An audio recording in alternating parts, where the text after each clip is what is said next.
Our story kicks off with a food delivery guy, Wang Han, speeding through the city when his phone suddenly rings. He answers, only to be hit with the oldest trick in the book. A woman claiming she's pregnant with his child. Not having a single second for this nonsense, Han calls it a cheap scam and immediately hangs up on her. Annoyed but unshaken, he just twists the throttle and gets back to his delivery, weaving through traffic.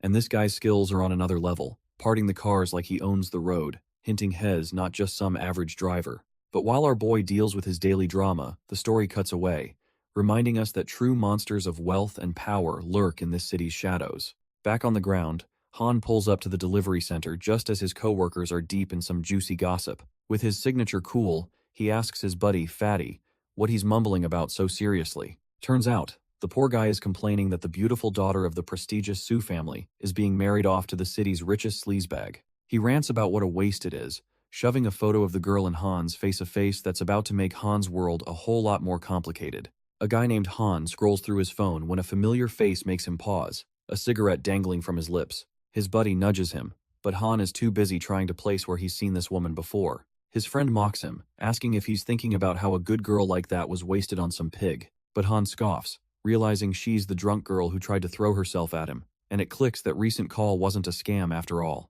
The story flashes back a month, showing that same woman stumbling down a hotel hallway, completely out of it. Her head is spinning, and she suspects that bastard Chin Hao must have spiked her drink. She finally makes it to what she thinks is her room, 809. But in her daze, she's actually at room 806. Meanwhile, inside that very room, our main character is chugging down liquor, cursing his luck. Turns out, his aura is so ridiculously intense that he can't even get a normal job, so heads back to delivering food. Just then, the door creaks open, and the drugged woman collapses onto his bed, leaving him utterly speechless. Lying on his bed, the woman looks up with hazy eyes, asking who he is and if he can help her. And our boy, who was just lamenting his lonely life, is completely stunned, thinking she's the most beautiful woman he's ever seen. Before he can react, she grabs him, desperately begging for help while his mind races, wondering if this is all just a dream. His grip tightens on the bedsheets as the liquor bottle he was holding slips from his grasp and spills onto the floor. And just like that, we snap back to the present, with Han staring at her picture, completely lost in the memory. His friend starts laughing, asking what he's spacing out for and if he's about to claim he hooked up with the Su family heiress. The other delivery guys join the roast, laughing about all the ridiculous stories Han has told them before. But Han just smirks and lights a cigarette, coolly telling them they wouldn't understand. He's just hiding in plain sight. They all burst out laughing, saying anyone can talk big, and tell him it's time to get back to work. But as they get ready to leave, a flashy, high-end sports car screeches to a halt right in front of them. The delivery crew's jaws drop as an absurdly expensive car pulls up out of nowhere. And stepping out is a woman so gorgeous it practically stops their hearts. The boys are instantly head over heels, their eyes turning into cartoon hearts. But as she gets closer, one of them starts to realize she looks awfully familiar. It hits them like a truck. That's Su Chi, the Su family heiress they were just gossiping about. She walks right past them and straight to Han, who's just stretching, asking why he's been ignoring her calls. His friends completely lose their minds, unable to believe that Han, the king of tall tales, actually knows her. Our boy just plays it cool, asking what's going on like he has no idea. And that's when she drops the bombshell. She tells him she's pregnant, and the baby is his. The entire crew short-circuits, their mockery turning to ash as they realize Han wasn't lying about a single thing. Han's cool demeanor finally cracks as he rubs his temple, asking if she's absolutely sure she isn't mistaken. But Suki's expression is dead serious. She tells him they're going to the hospital to confirm it. His friends, meanwhile, are about to have a collective aneurysm, shoving him towards the car and yelling at him not to just stand there. Realizing this is no joke, Han finally agrees to go, asking his buddy to cover his shift with the manager. And just like that, the sleek red sports car peels out, leaving his dumbfounded coworkers in a cloud of dust and disbelief. Inside, the air is thick with tension as Han finally asks if the baby is really his, prompting an annoyed glare from Su Chi, who asks why she would ever lie about this. With a newfound resolve, Han looks her dead in the eye and promises that if it's true, he will take full responsibility for both of them. She just scoffs at his noble declaration, mocking him and asking how he plans to do that with his meager food delivery salary. Unfazed, Han just leans back with a smirk, retorting that there's nothing wrong with an honest living and that supporting them won't be a problem at all. Su Chi tries to intimidate him by bringing up her powerful family, but Han just laughs it off, calling all that status nonsense the dumbest thing he's ever heard. Fed up with his cavalier attitude, Su-chi's expression hardens as she slams her foot on the accelerator. The sudden lurch of the sports car sends Han flying forward, barely catching himself on the dashboard.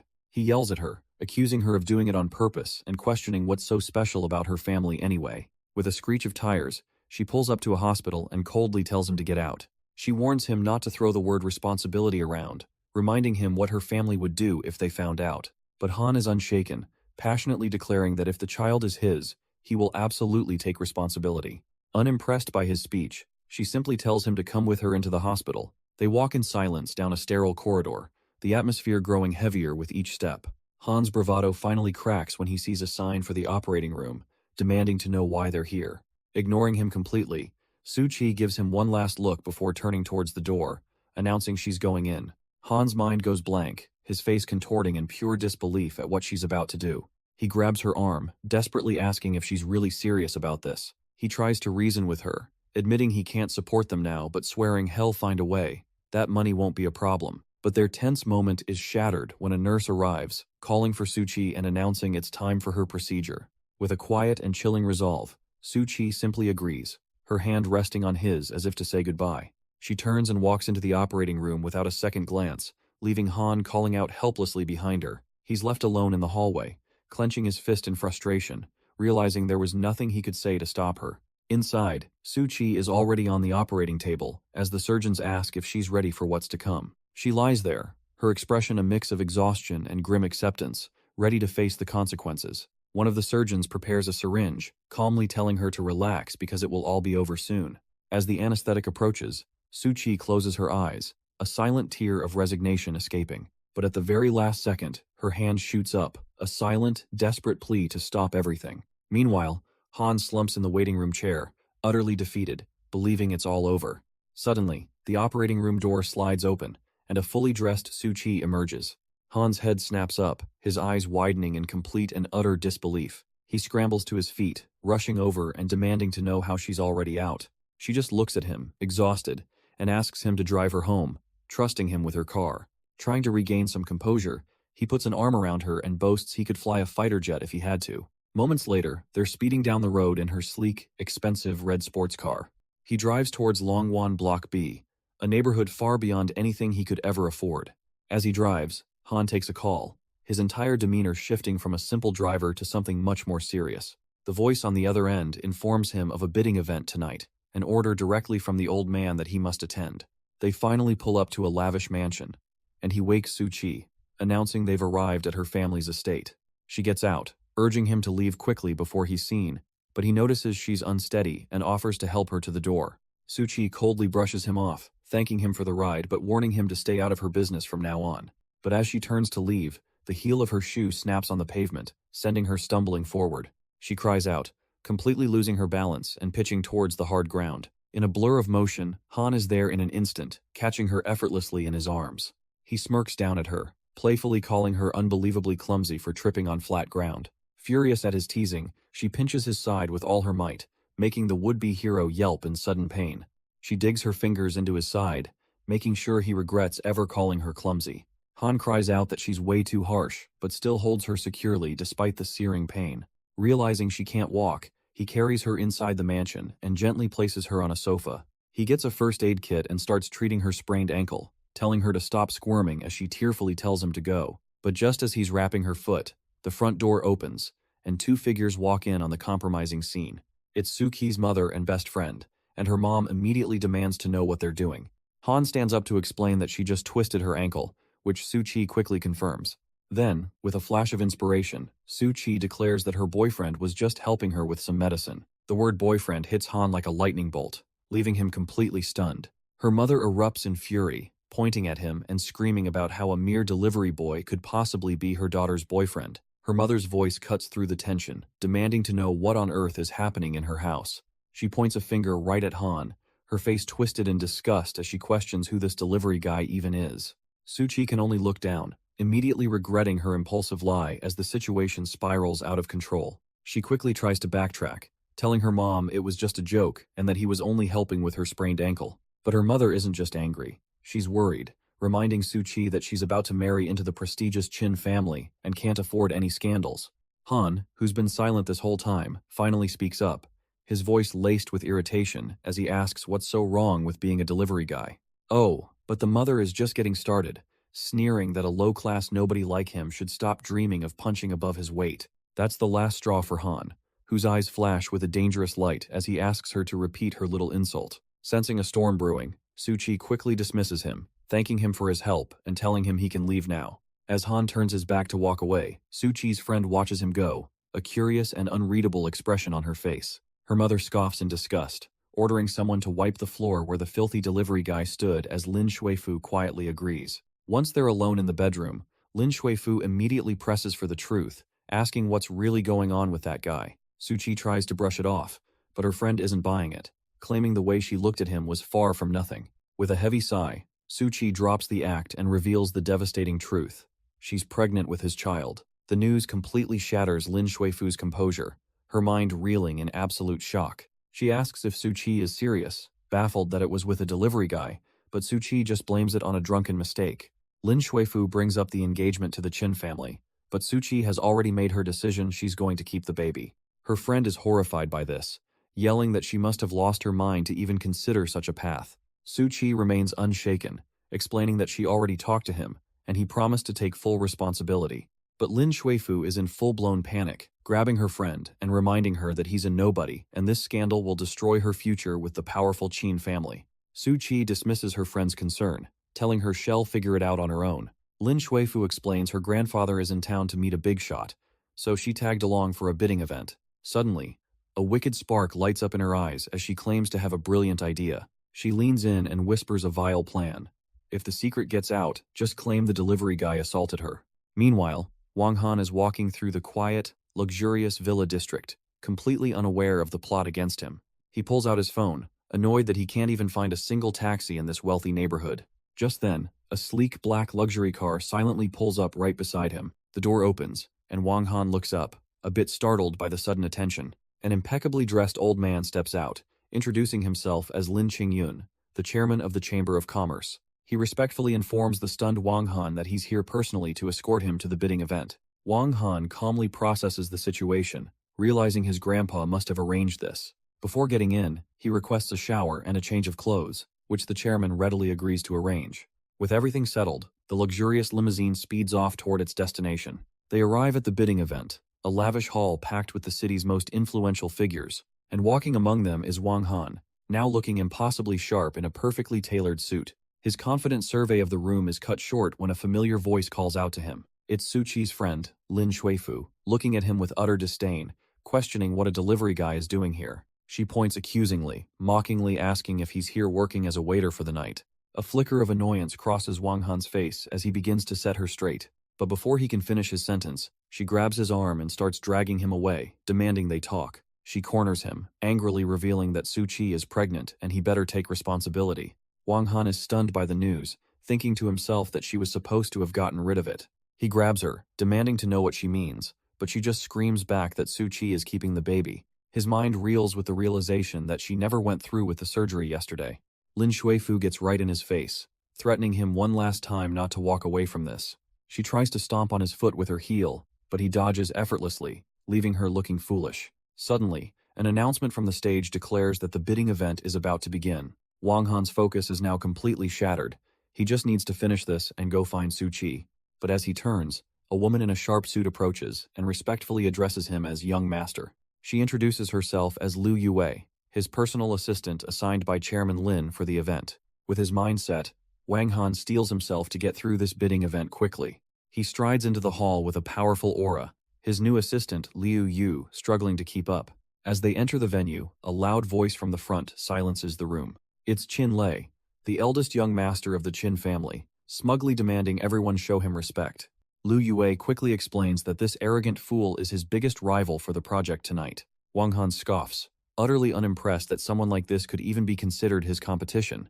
But then she reveals the Qin family's plan, and that this is the man Suchi is engaged to. The pieces suddenly click into place, and Wang Han glares at his rival with cold understanding. Just then, the auctioneer takes the stage, announcing the bid for the coveted Lot 053 is now open. Without a moment's hesitation, Qin Lei throws up his paddle, opening with an absurd bid of 5 billion. The crowd whispers in awe, certain that with a 5 billion opening bid, no one would dare oppose the Qin family. But Wang Han, without a single change in expression, calmly raises his paddle and declares a bid of 6 billion. The room erupts in disbelief, wondering who this suicidal newcomer is to challenge the region's top family.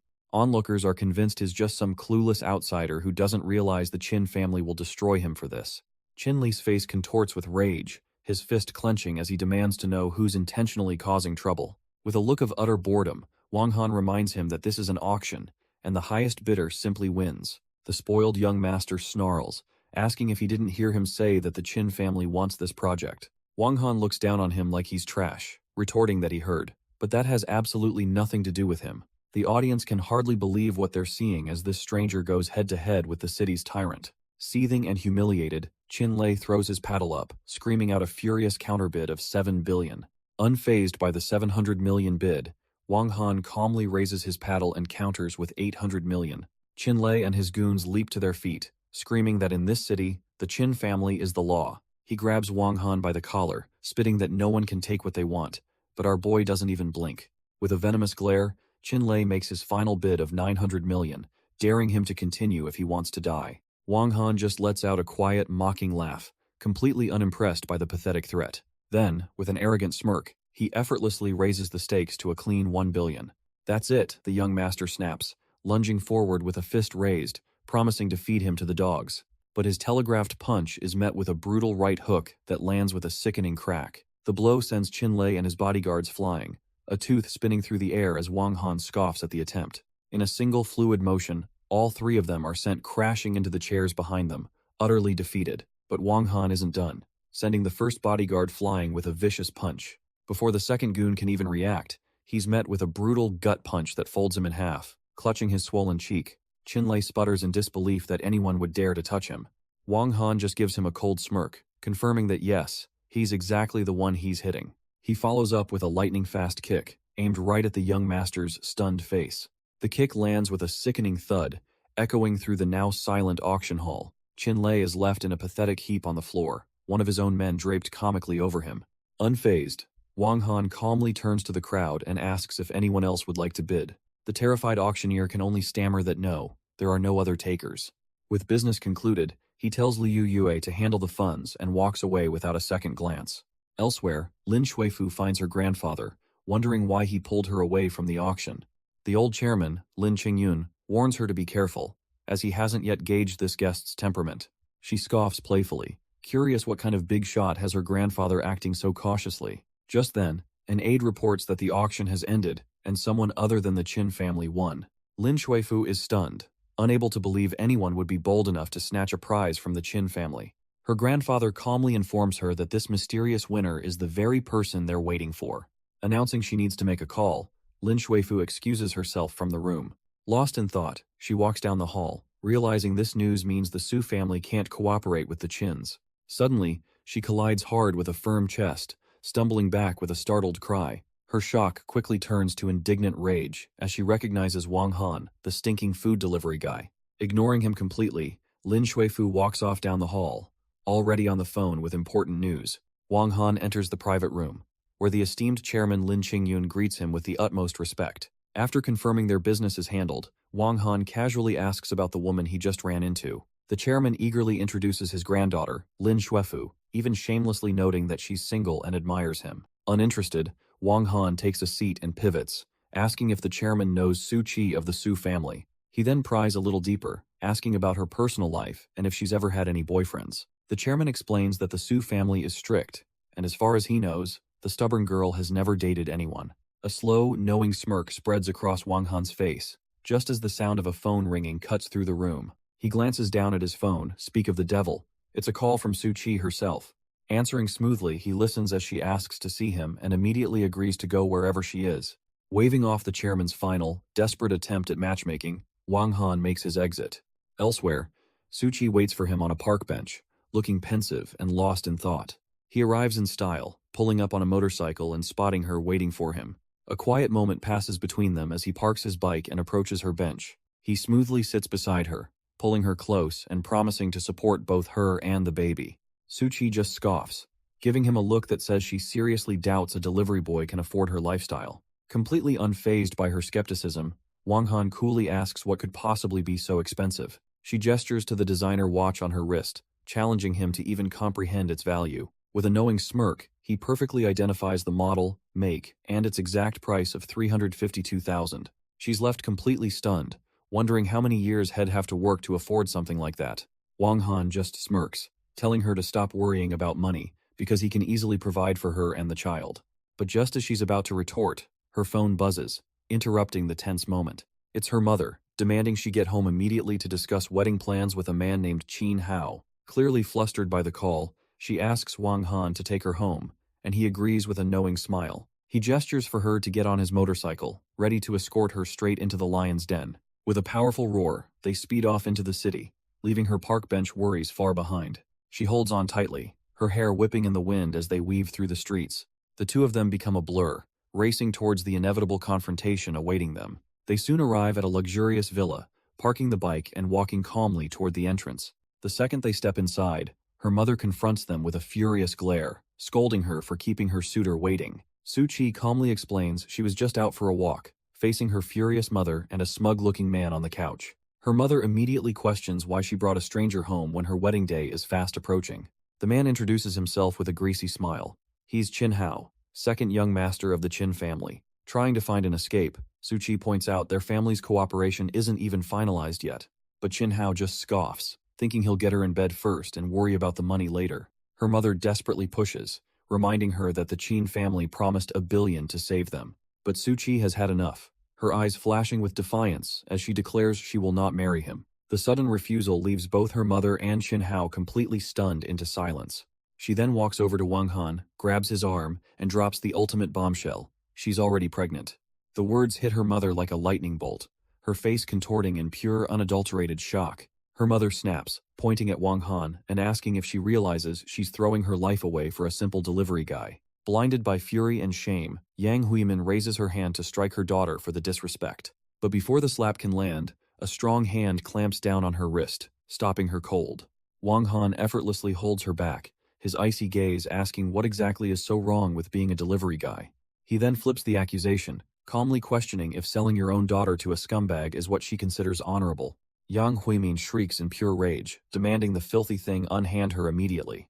Across the room, the rejected suitor Qin Hao finally erupts, pointing a trembling finger at Su-Chi. He seethes with impotent rage, promising that he's going to kill Wang Han for this ultimate humiliation. But his big words are cut short by a vicious backhand from Wang Han that connects with a sickening crack. The so-called young master is sent flying across the room, leaving Wang Han to calmly shield Su-Chi from the fallout.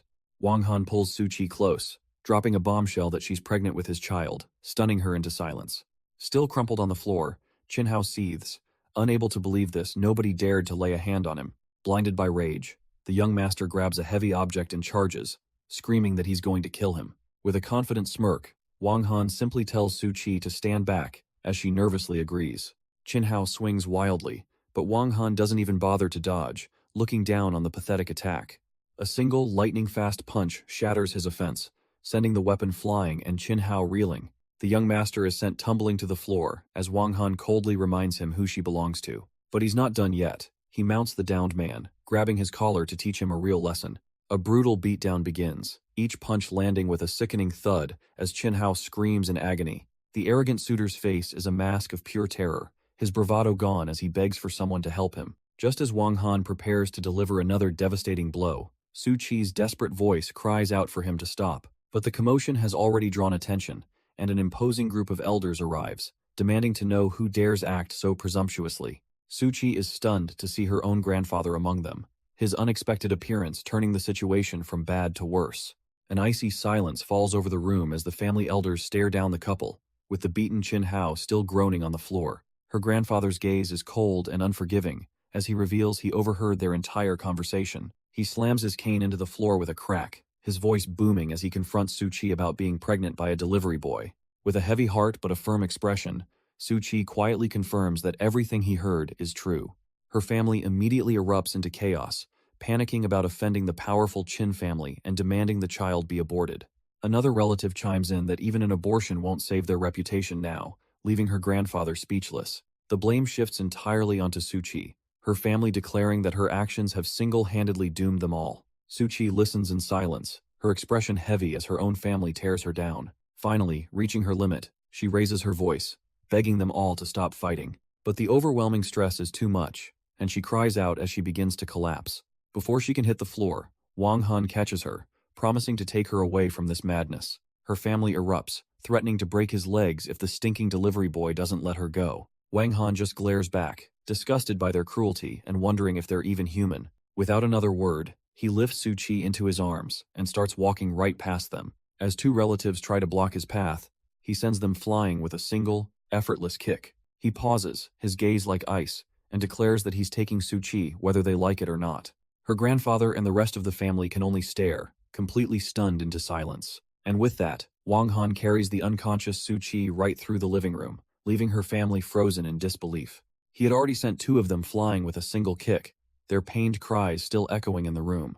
His cold eyes scan the remaining relatives, daring anyone else to even think about stopping him. Seeing no challengers, he turns his back on the pathetic family and leaves without a second glance. He takes her far away from that toxic environment, back to the safety of his own apartment.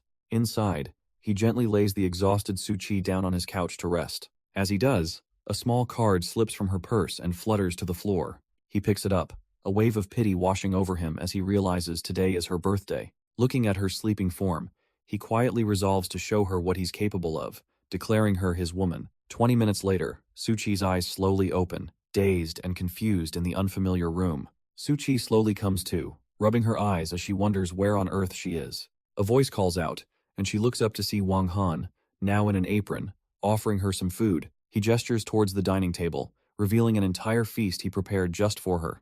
The aroma is incredible, and while she's impressed, he can't resist boasting about his legendary cooking skills. She gives him a playful look, asking if it would kill him to not brag for once. As they sit down, she suddenly forbids him from using the word die today, leaving him a bit confused. But Wang Han has one more surprise, presenting a small cake with a single lit candle. With a warm smile, he wishes her a happy birthday, revealing his true intentions for the meal. She's completely stunned, covering her mouth in disbelief as she asks how he could have possibly known. He just looks back at her smugly, and overwhelmed by this simple act of kindness, a single tear rolls down her cheek. Wang Han cheekily tells her it's okay to cry, offering his supermodel-worthy shoulder for support. Her tears immediately turn to laughter at his absurd, unending confidence. He gestures to the feast, confidently telling her to go on and try his cooking. She takes a bite and has to admit it's delicious, to which he smugly agrees.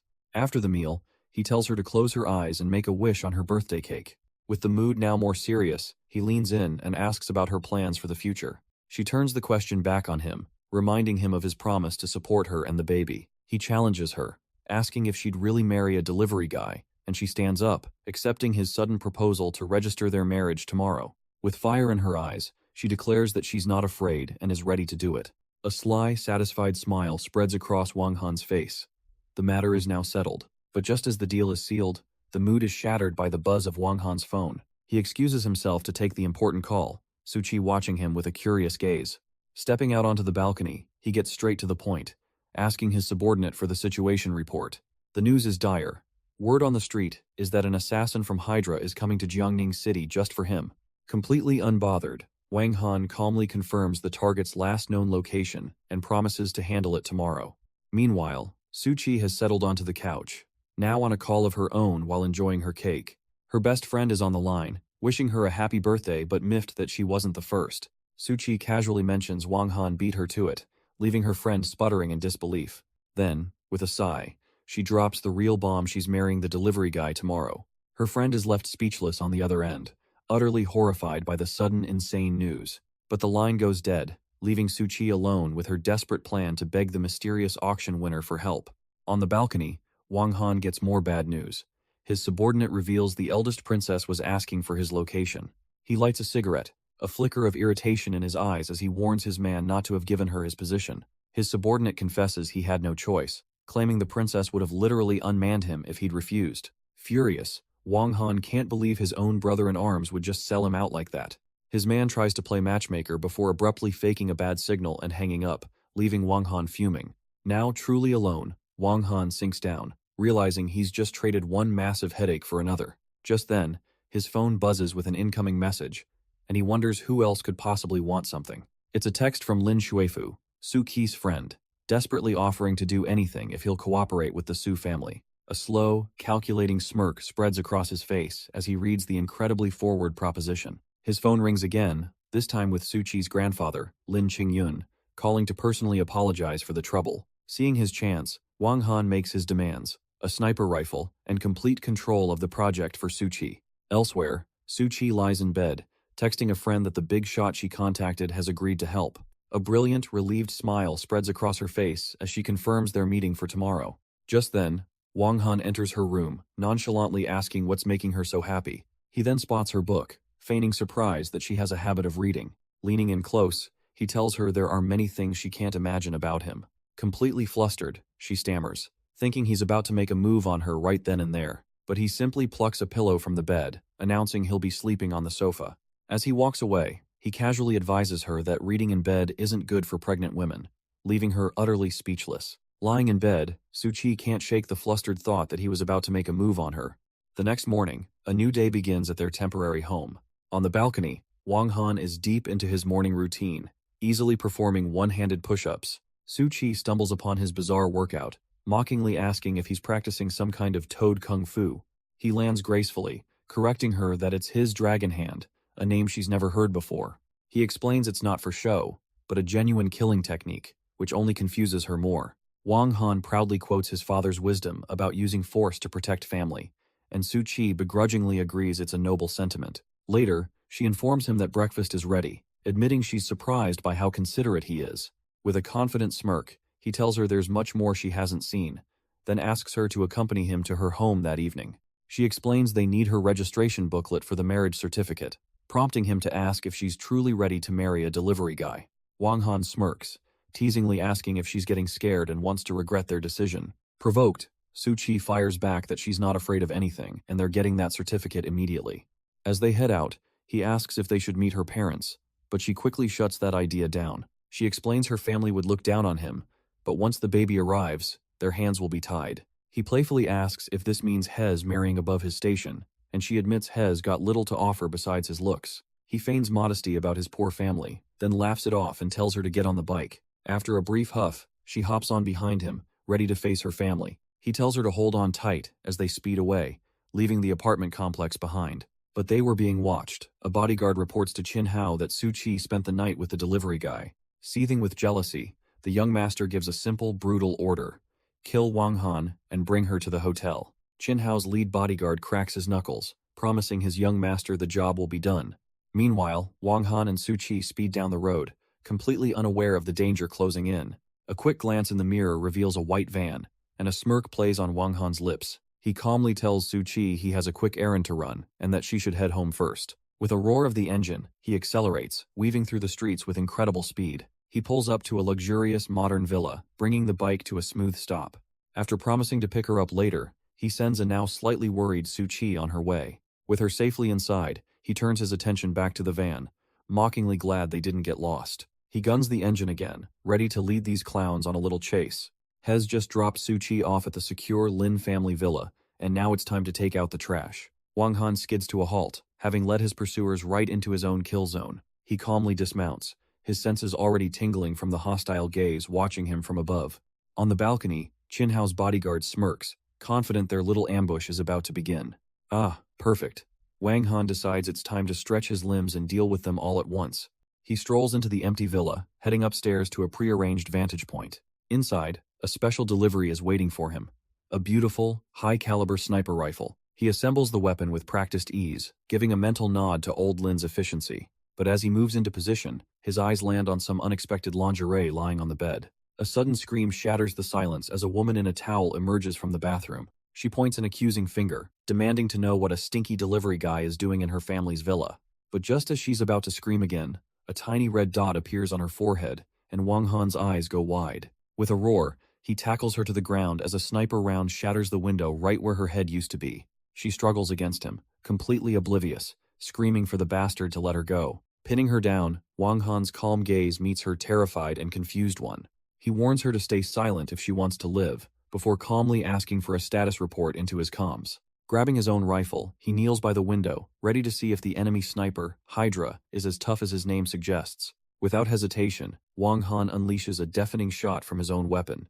The bullet rips through the air, a streak of vengeance aimed right back at his attacker. But another shot zips back towards them, forcing him to grab the woman and dive for cover once more. They hit the floor just as the enemy's bullet explodes against the wall, showering the room in debris. Realizing the sniper is watching, Wang Han grabs a nearby dress, a plan already forming. He flings it into the air as a decoy, knowing the situation is spiraling out of control. The enemy takes the bait, shredding the flimsy fabric with a misplaced shot. With the sniper's position now exposed, Wang Han takes his aim, cold and precise. He fires a single, thunderous shot, sending his counterattack across the courtyard. The bullet rips through the air, shattering the glass of the opposite window. It finds its mark instantly, striking the enemy sniper right between the eyes. The legendary assassin Hydra, Qin Hao's bodyguard, slumps to the floor, his mission a failure. Wang Han scoffs at how easy it was, just as the woman demands an explanation for the chaos. But before he can even think of a reply, a sudden sound from the doorway startles him. A single deadly bullet cuts through the air, aimed right for the doorway. But it wasn't just one assassin. 2 more snipers are revealed, their faces twisted in shock and alarm. They immediately open fire, unleashing a hail of bullets from their balcony position. Wang Han dives, tackling the terrified woman to the ground. As their room is sprayed with gunfire, he plucks a unique, hexagonal warhead from the wall, recognizing it as the work of a notorious assassin organization. He confronts the woman, asking when she got involved with Eastern Europeans, but she has no idea what he's talking about. A cold sweat breaks on Wang Han's brow, head only prepared for one enemy, not a whole squad. Suddenly, she remembers an Eastern European boss had tried to buy her research technology, and she refused. His eyes widen in alarm as another projectile flies in, and he shoves her head down just in time. Now on the floor amidst the shattered glass, Wang Han calmly picks up a sharp shard, a new plan already clicking into place. With no time to waste, Wang Han unleashes his improvised weapon, putting all his force behind the throw. The shard of glass flies with impossible speed and precision, a deadly projectile aimed at the assassins across the way.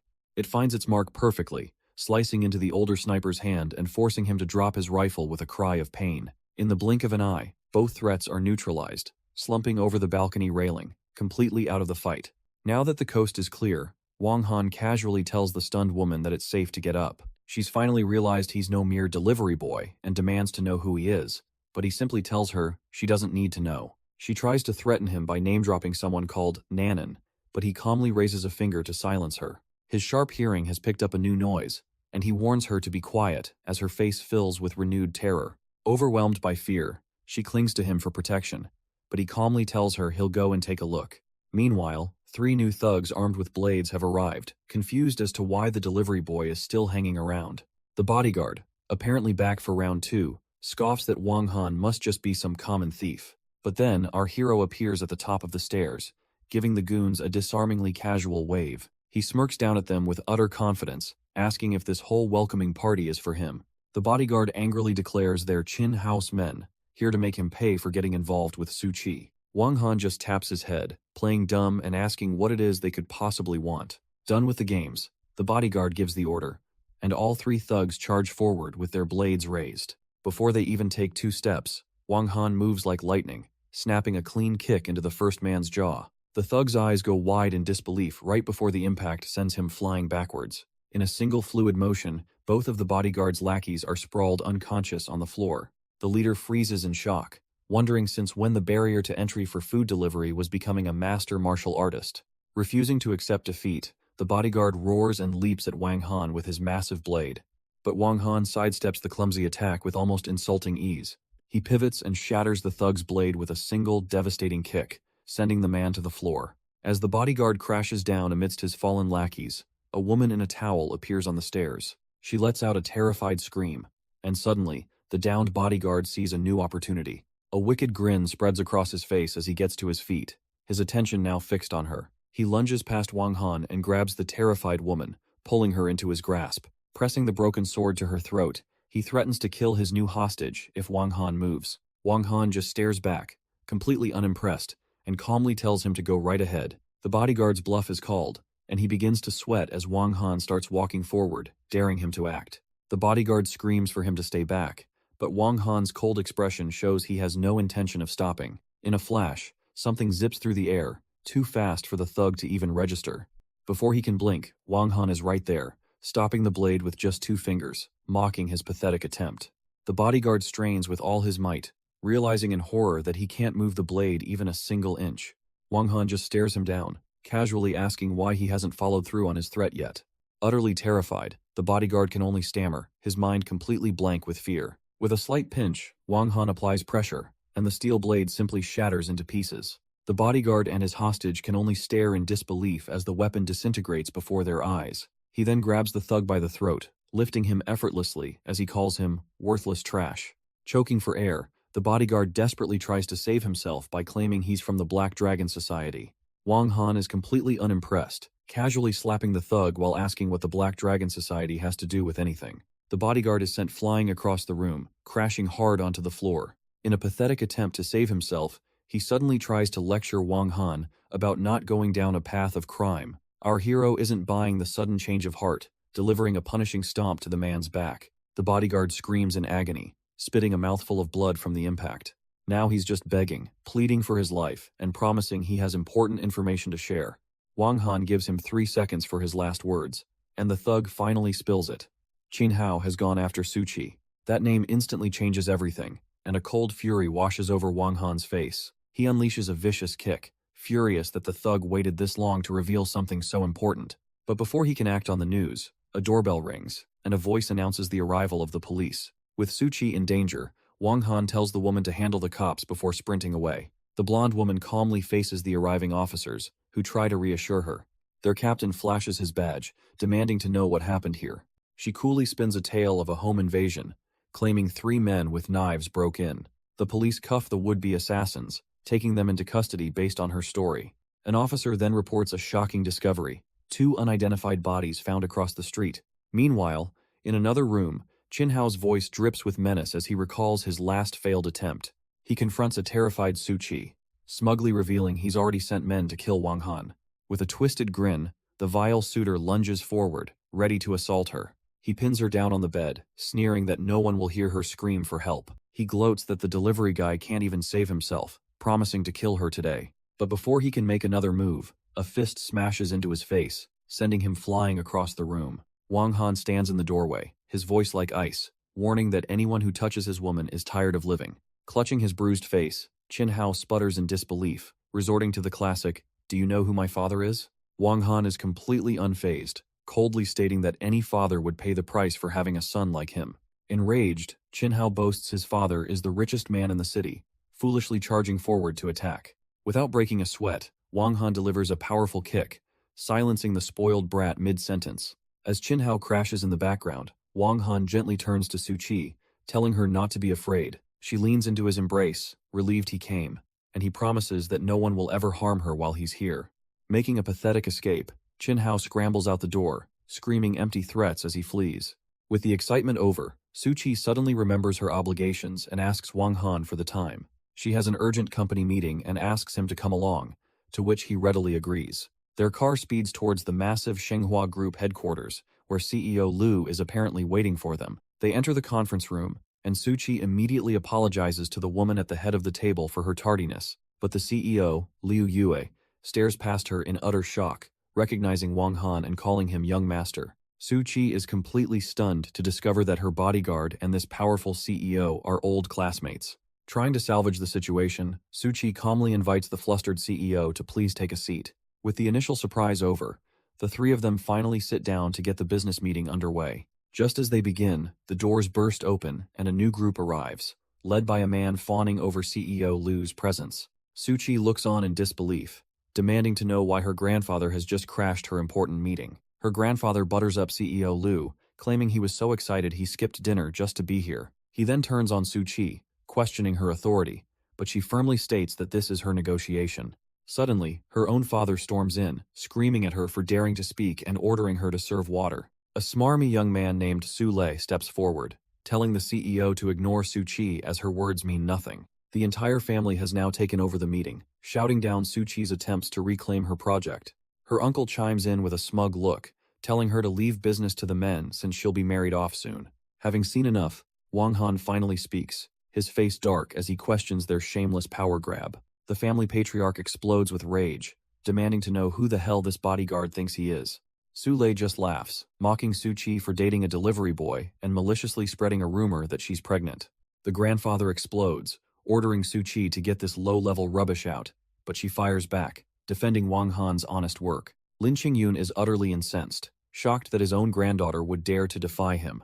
Wang Han calmly steps in, reminding the old man that he already told them, only Suchi can be in charge of this project. He then turns to CEO Liu Yue, casually calls her old classmate, and declares Suchi his fiancée, to which she immediately agrees. Sule is left stunned by this sudden revelation, just as he was trying to swoop in and take the project for himself. With the power dynamic completely flipped, Liu Yue informs the family that her company will only work with Suchi, or they'll walk. She then coldly informs the patriarch that he isn't even qualified to speak with her boss on this matter. Backed into a corner with his authority shattered, Lin Qingyun is left utterly speechless. Seeing the deal about to collapse, the family immediately changes their tune, scrambling to agree to all of Liu Yue's terms. Liu Yue coldly dismisses the rest of the family, stating she'll only discuss the contract with Suchi. Defeated, Su Jianye and the patriarch have no choice but to agree and shuffle out of the room. As they leave, Su Jianye complains to his father, only to be harshly silenced by the fuming old man. Wang Han smirks, thinking they're just a bunch of clowns who brought shame upon themselves. In a private office, Su Jianye rages about his father letting Suchi take the project, but Lin Qingyun assures him he has a plan. Su Le pulls his uncle aside, but Su Jianzhang stops him to drop an absolute bombshell. Suchi isn't his biological daughter. Stunned, Su Le listens as his uncle explains they adopted her, and now she's disgracing the family with a delivery boy. Su Jianzhang broods, pondering the identity of Suchi's real parents. He claims they must be dead, having left nothing but a worthless pendant, as Su Le demands to know their scheme. With a sinister grin, Su Jianzhang tells his nephew to let Suchi have the project for now, promising he has a plan to snatch it away later. Su Jianye, listening in, smirks in approval of the devious scheme. Meanwhile, Wang Han arrives at the towering headquarters of the Su family's corporation. Dressed sharply, he casually approaches two security guards and asks for a light. One of the guards helps him out, assuming from his suit that he must be there for an interview. When Wang Han reveals he's just a delivery man, the guards laugh, joking that they're sworn enemies. Wang Han just scoffs, amused that their little professional rivalry could be considered a nemesis relationship. Suddenly, the guards snap to attention as they announce the imminent arrival of CEO Su. He mockingly calls them pathetic, but a guard retorts that a delivery boy like him is beneath them. Just then, CEO Suchi arrives, and the guards snap to attention as she thanks them for their work. One guard is absolutely giddy that she spoke to him, turning to mock Wang Han for his lack of reaction. He throws an arm around Wang Han, condescendingly telling him that even a delivery man should have dreams. But his lecture is cut short when Suchi pulls up in a red sports car and tells Wang Han to get in. Wang Han casually waves goodbye, promising to remember the guard's advice as their jaws hit the floor. The two security guards are left completely frozen, watching in utter disbelief as the car speeds off. Inside, Wang Han smirks at how happy Suchi is, and she explains she needs to thank the project's big boss. He coolly agrees before informing her that he's already arranged for them to get their marriage certificate tomorrow. Suchi clarifies their deal. She'll pay him 30,000 a month after the child is born, and he just smirks, asking if she's supporting him now. Wang Han smirks, telling Suchi that if she really wants to support him, 30,000 yuan is laughably low. She scoffs back, questioning how much a delivery driver could possibly earn that 30,000 isn't enough for him. Their banter is cut short as the sports car pulls up to a sleek, modern-looking villa. As he gets out, Suchi playfully asks if he's already memorized the way home, but he just credits his phone's navigation. While they walk towards the entrance, Wang Han's phone rings and he pauses to take the call. An old acquaintance on the line gives him a mission. The Black Dragon Society has stolen some goods, and a black card is waiting for him. He calmly promises to handle it by noon tomorrow, but the caller suddenly asks if it's true he's getting married. Wang Han is completely blindsided, demanding to know who leaked the news, only to hear it was Suchi's grandfather, Lin Qingyun. The caller teases him for falling for a Su family girl, but Wang Han's playful demeanor vanishes, telling the old man to listen closely. The old man informs him that his elder sister is coming tomorrow, sending Wang Han into a full-blown panic. He ends the call by threatening the old man, which makes a confused Suchi ask what happened. Brushing it off as nothing, he gently guides her inside, telling her it's time to go home. As they walk into the modern living room, something left on the coffee table catches her attention. Suchi picks up a small white envelope and curiously asks him what it is. He casually calls it a greeting card before taking off his jacket and offering to cook for her. Watching him, she sits down with his jacket, a sly smile forming as she considers the appeal of having a house husband. Now wearing an apron, he confidently tells her to relax, promising the food will be ready soon. He starts cooking, cheekily remarking that this is easy work for a man supported by his wife. Su-chi sits quietly, a thoughtful smile playing on her lips as she processes everything. The very next day, the scene shifts to a large, official-looking building.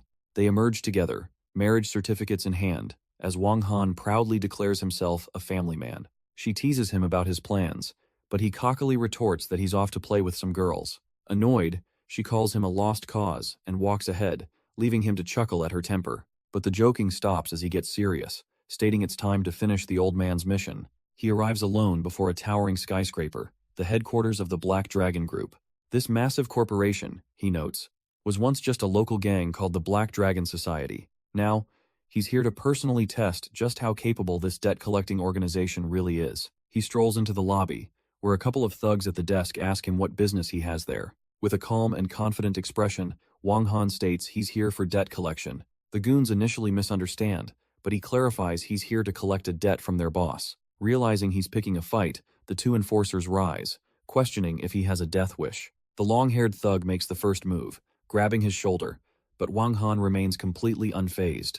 In a flash, he drives a powerful knee straight into the man's stomach. The thug collapses to the floor, the wind knocked clean out of him. Wang Han follows up with a vicious kick, sending the downed man spinning. Seeing his partner get demolished, the bald thug lets out a roar and charges forward to attack, but he's met with a lightning-fast high kick that smashes directly into the side of his head. The second goon hits the floor with a thud, joining his partner in unconsciousness. Standing over his handiwork, Wang Han coolly asks to be taken to see Bald Lu now. Meanwhile, the man in question is enjoying a glass of wine in his office with a female companion. The woman playfully flirts with him, tasting the wine he spilled on his chest. Bald Lu smirks, enjoying the attention and making a sleazy promise for later. Their little moment is shattered as a tattooed underling bursts through the door in a panic. Annoyed, Bald Lu scolds the man for not knocking, arrogantly wondering who dares to cause a scene. The terrified thug, Wenlong, tries to stammer out an explanation about the intruder. But before he can finish, another body is sent flying through the doorway right over his head. The man crashes hard onto the floor, landing at the feet of a stunned and furious Bald Lu. Bald Lu grabs his gun, absolutely livid that someone dares to invade his territory. From the hallway, a mysterious black plaque is sent spinning through the air, right past the intruder's silhouette. It lands with a thud, embedding itself in the floor as Bald Lu cautiously approaches. His bravado evaporates in an instant as he recognizes the symbol, a black card from the 10 clubs. Even the downed thug Wenlong knows the legend, whispering in fear about the 10 Lords organization. Wang Han stands over him, casually noting that he's surprised some people still remember his old society. As our hero calmly walks in, the once mighty Bald Lu stumbles back in absolute terror. The gang leader immediately drops to his knees, respectfully addressing Wang Han as young Master Jiu. Bald Lu's hands tremble as he lights a cigarette for the man who just stormed his office. Wang Han coolly brings up a recent shipment, and the terrified boss can only stammer that it's all a misunderstanding. But while Bald Lu promises to return the goods, he's secretly reaching for a pistol behind his back. Wang Han takes a drag from his cigarette, reminding the fool of the legend. When the black card appears, everyone dies. Driven to the edge, the gang leader finally snaps, screaming that Wang Han has left him no choice. Before he can even pull the trigger, Wang Han flicks his cigarette with impossible speed. The glowing ember strikes the pistol's hammer, forcing it to fire harmlessly into the air. He calmly holds up his black card, stating a simple, deadly rule. Anyone who points a gun at him dies. And in a flash, he's on him, the edge of the card slicing through the air like a razor. Bald Lu collapses to the floor, clutching a fatal wound on his neck, utterly silenced. The purple-haired woman screams in terror as Wenlong stares in disbelief at his fallen boss. Wenlong can only watch, frozen in fear, as the man who just killed his leader with a card turns his cold gaze on him. The commotion draws in the rest of the gang, who can only stare in disbelief at their fallen leader. They pour into the room to find Bald Lu dead on the floor, with Wang Han standing over them all. Wang Han grabs Wenlong, giving him a simple choice: hand over the goods and take over, or join his boss in death. Without a moment's hesitation, Wenlong and the entire gang bow, swearing their loyalty to their new master. Satisfied, Wang Han casually tells them to take him to his goods. Meanwhile, outside the Black Dragon Group's headquarters, a familiar face arrives seeking revenge. A battered and bandaged Chin Hao hobbles out of his car, ignoring his bodyguard's warnings. He storms towards the entrance, furiously declaring that he's here to see the boss. Oh, the irony, he's ready to pay any price to have Boss Lu kill the very man who just killed him. Back inside, Wang Han addresses his new subordinates, declaring himself the new head of the Black Dragon Group. Just as Wang Han's new regime begins, Qin Hao bursts into the office, demanding to see Boss Lu. He scans the room, completely oblivious to the recent, management change. Wenlong, lounging in the boss's chair, calmly informs him that Boss Lu is no longer available. Without missing a beat, Qin Hao offers the new Boss Long a staggering 50 million to kill someone for him. And who is this high-value target? A simple takeaway delivery man. Wenlong can't help but scoff, thinking this rich kid is just playing a very expensive prank. But Qin Hao explodes, screaming that this delivery guy humiliated him, beat him, and stole his woman. Amused, Wenlong sees his first easy paycheck as the new boss, asking for a photo to get the job done. Qin Hao insists on going with them, needing to see his rival die with his own 2 eyes. Wenlong agrees, gathering his men to personally escort the vengeful young master. Back on the job, Wang Han's co-workers greet him, mentioning the boss has been looking for him. He casually lights a cigarette, waving them off as he prepares to head out for his deliveries. With a cool and steady gaze, he gets ready to ride, completely unaware of the trouble brewing. Suddenly, a black van swerves aggressively, cutting him off in the middle of the road. The door slides open to reveal a bandaged Qin Hao, armed with a lead pipe and a thirst for revenge. Wang Han calmly gets off his bike, admitting with a slight smirk that this reunion is a bit unexpected. Enraged by his opponent's calm demeanor, Qin Hao screams that hell make him kneel and cry today. He lunges forward, swinging the heavy pipe with all his might, aiming to crush Wang Han.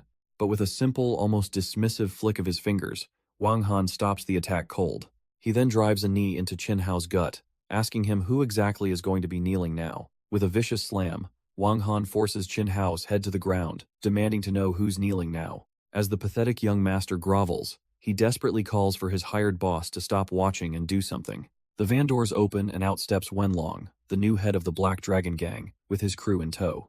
The tattooed thug smirks, sarcastically wondering since when food delivery boys got so awesome. Qin Hao screams from the pavement, ordering them to play with Wang Han slowly and make him wish for death.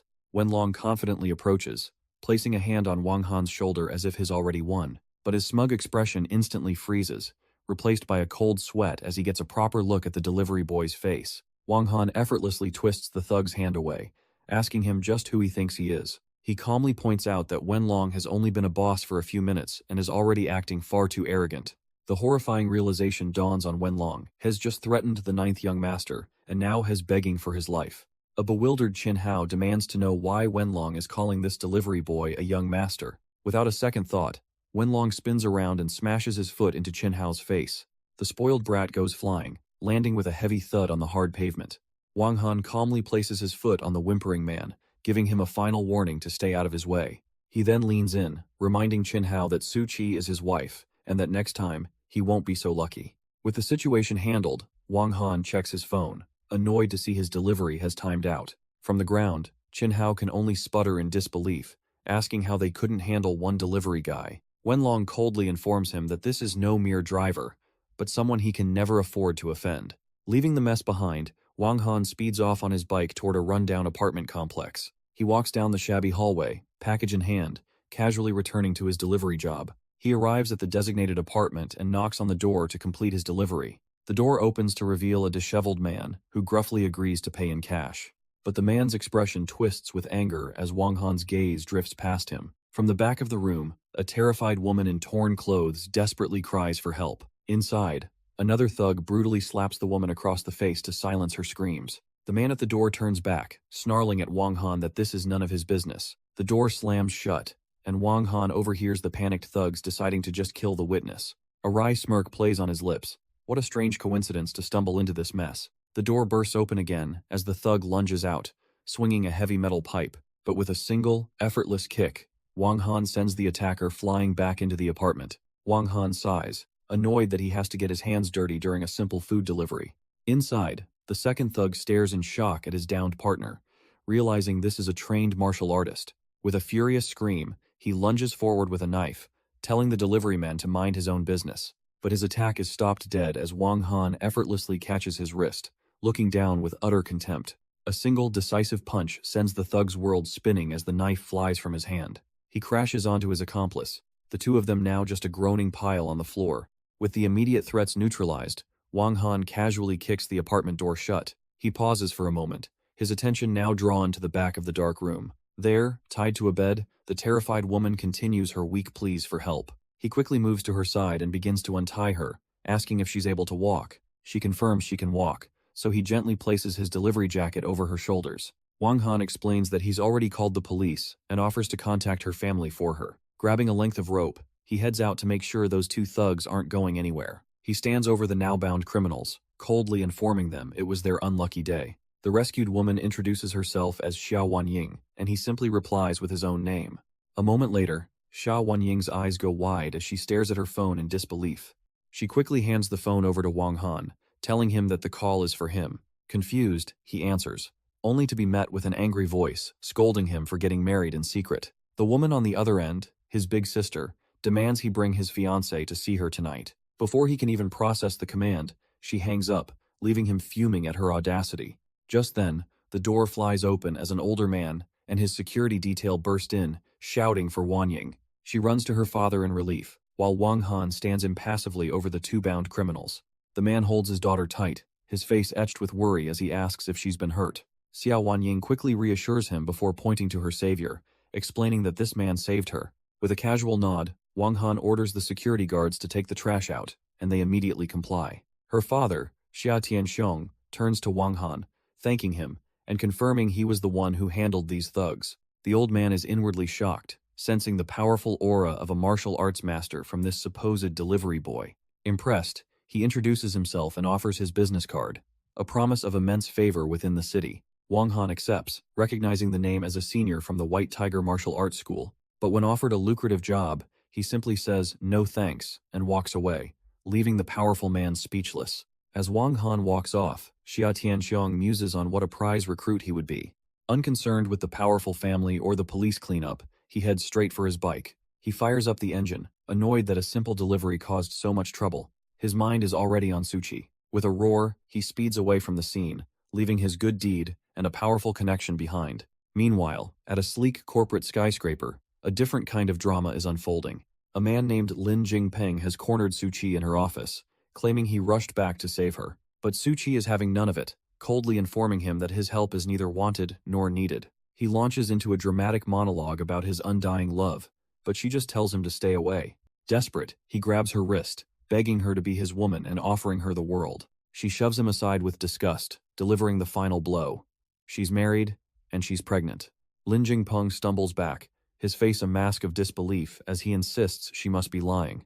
Just then, Wang Han appears at the office door, dryly noting that he seems to have quite a few rivals. Suchi turns in surprise, while Lin Jingpeng, ever the fool, berates Wang Han for entering without knocking. But Suchi smoothly takes Wang Han's arm, introducing him as her husband who brought her food. For the first time, hearing someone call him husband sends a pleasant warmth through Wang Han. The reality of the situation finally crashes down on Lin Jingpeng, his spirit visibly breaking. Wang Han coolly informs the man that the door is over there. He and his wife would like some privacy. As the couple turns their backs on him, Lin Jingpeng can only clench his fist in impotent rage. He storms off, vowing revenge, while Suchi coldly tells Wang Han to have the front desk fired.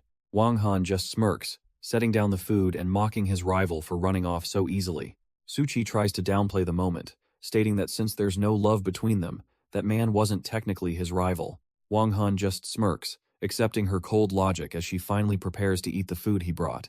But just as she reaches for it, he playfully snaps the container shut, teasing that he won't be feeding her then. Oh, but Suchi has the ultimate trump card, reminding him that he got her pregnant and therefore must feed her. He can't hide his smug satisfaction as she finally eats, begrudgingly admitting he's a good cook. She even offers to fund a restaurant for him, but he scoffs as if just anyone is worthy of his culinary skills. A hint of jealousy surfaces as she asks if he's cooked for other women, but he quickly clarifies it was only for the baby in her belly. Changing the subject, she asks about his missing work uniform, and he suddenly remembers where it went. With a sly grin, he explains he was busy saving a sexy girl and had to lend her his jacket.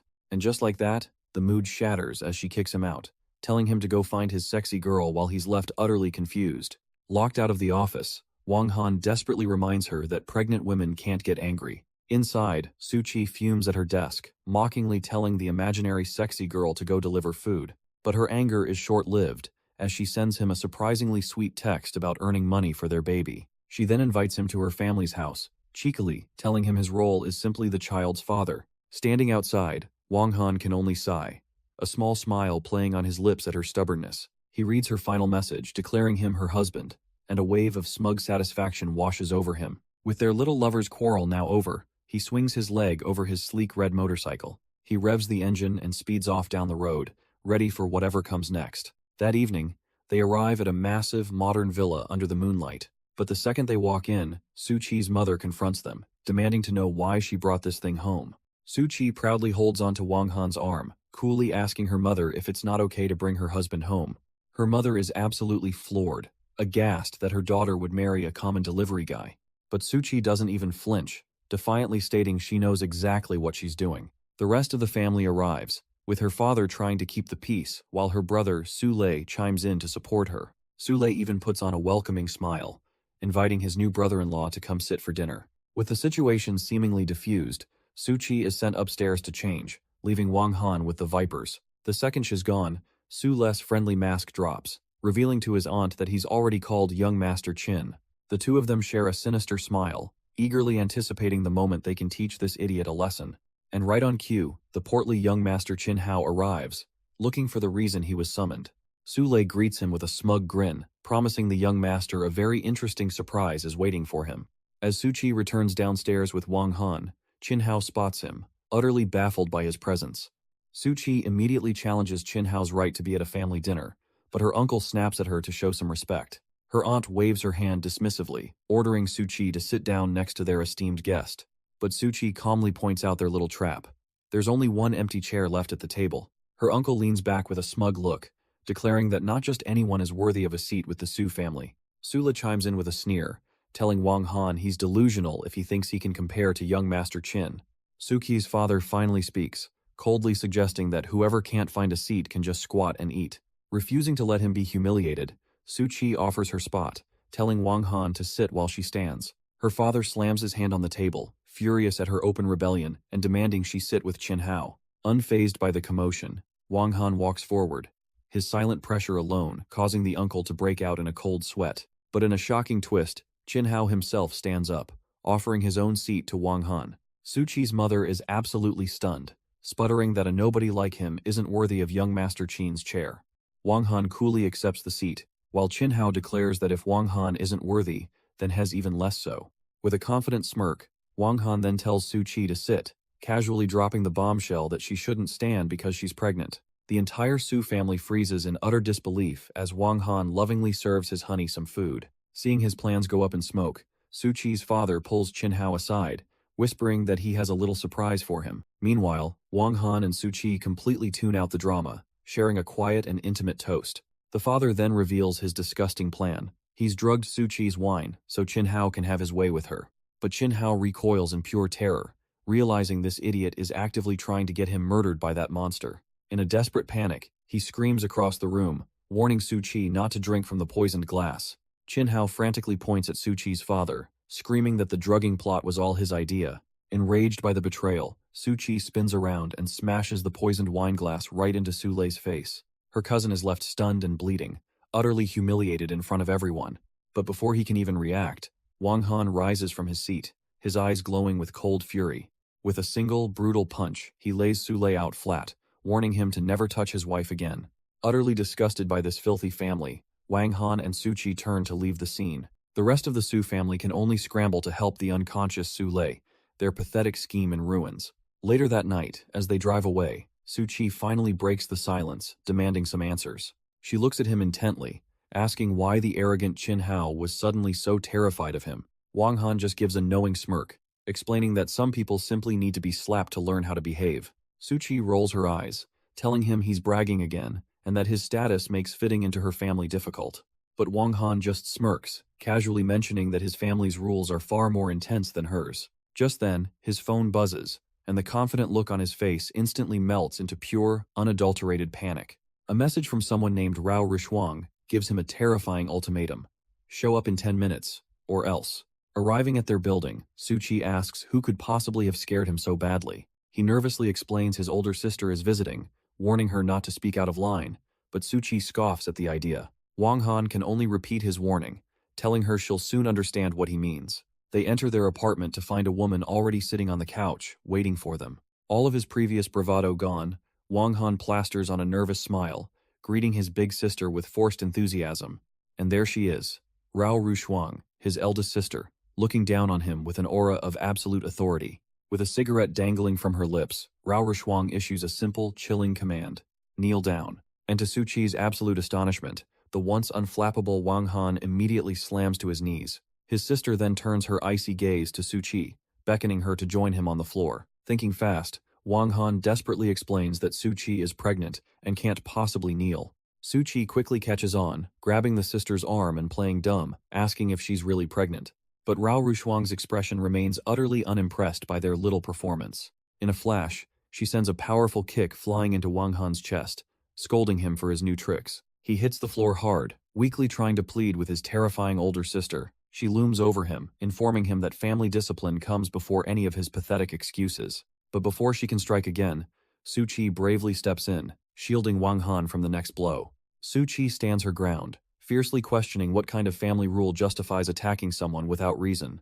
Unfazed, Rao Rushuang calmly recites the Wang family's extensive code of virtues before asking which rule he broke. She then lists his 3 great sins: marrying without informing his elders, premarital pregnancy, and choosing a woman beneath his station.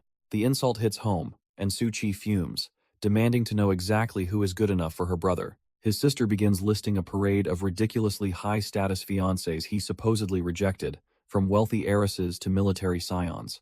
Seeing Suchi's expression, Wang Han desperately tries to stop his sister, reminding her that his wife is pregnant.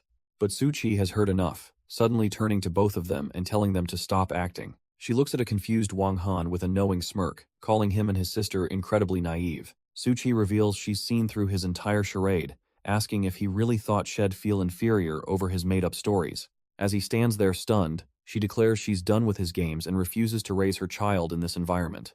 With a final, crushing declaration, Suchi walks out, leaving a stunned Wang Han reaching for a future that has just slipped through his fingers.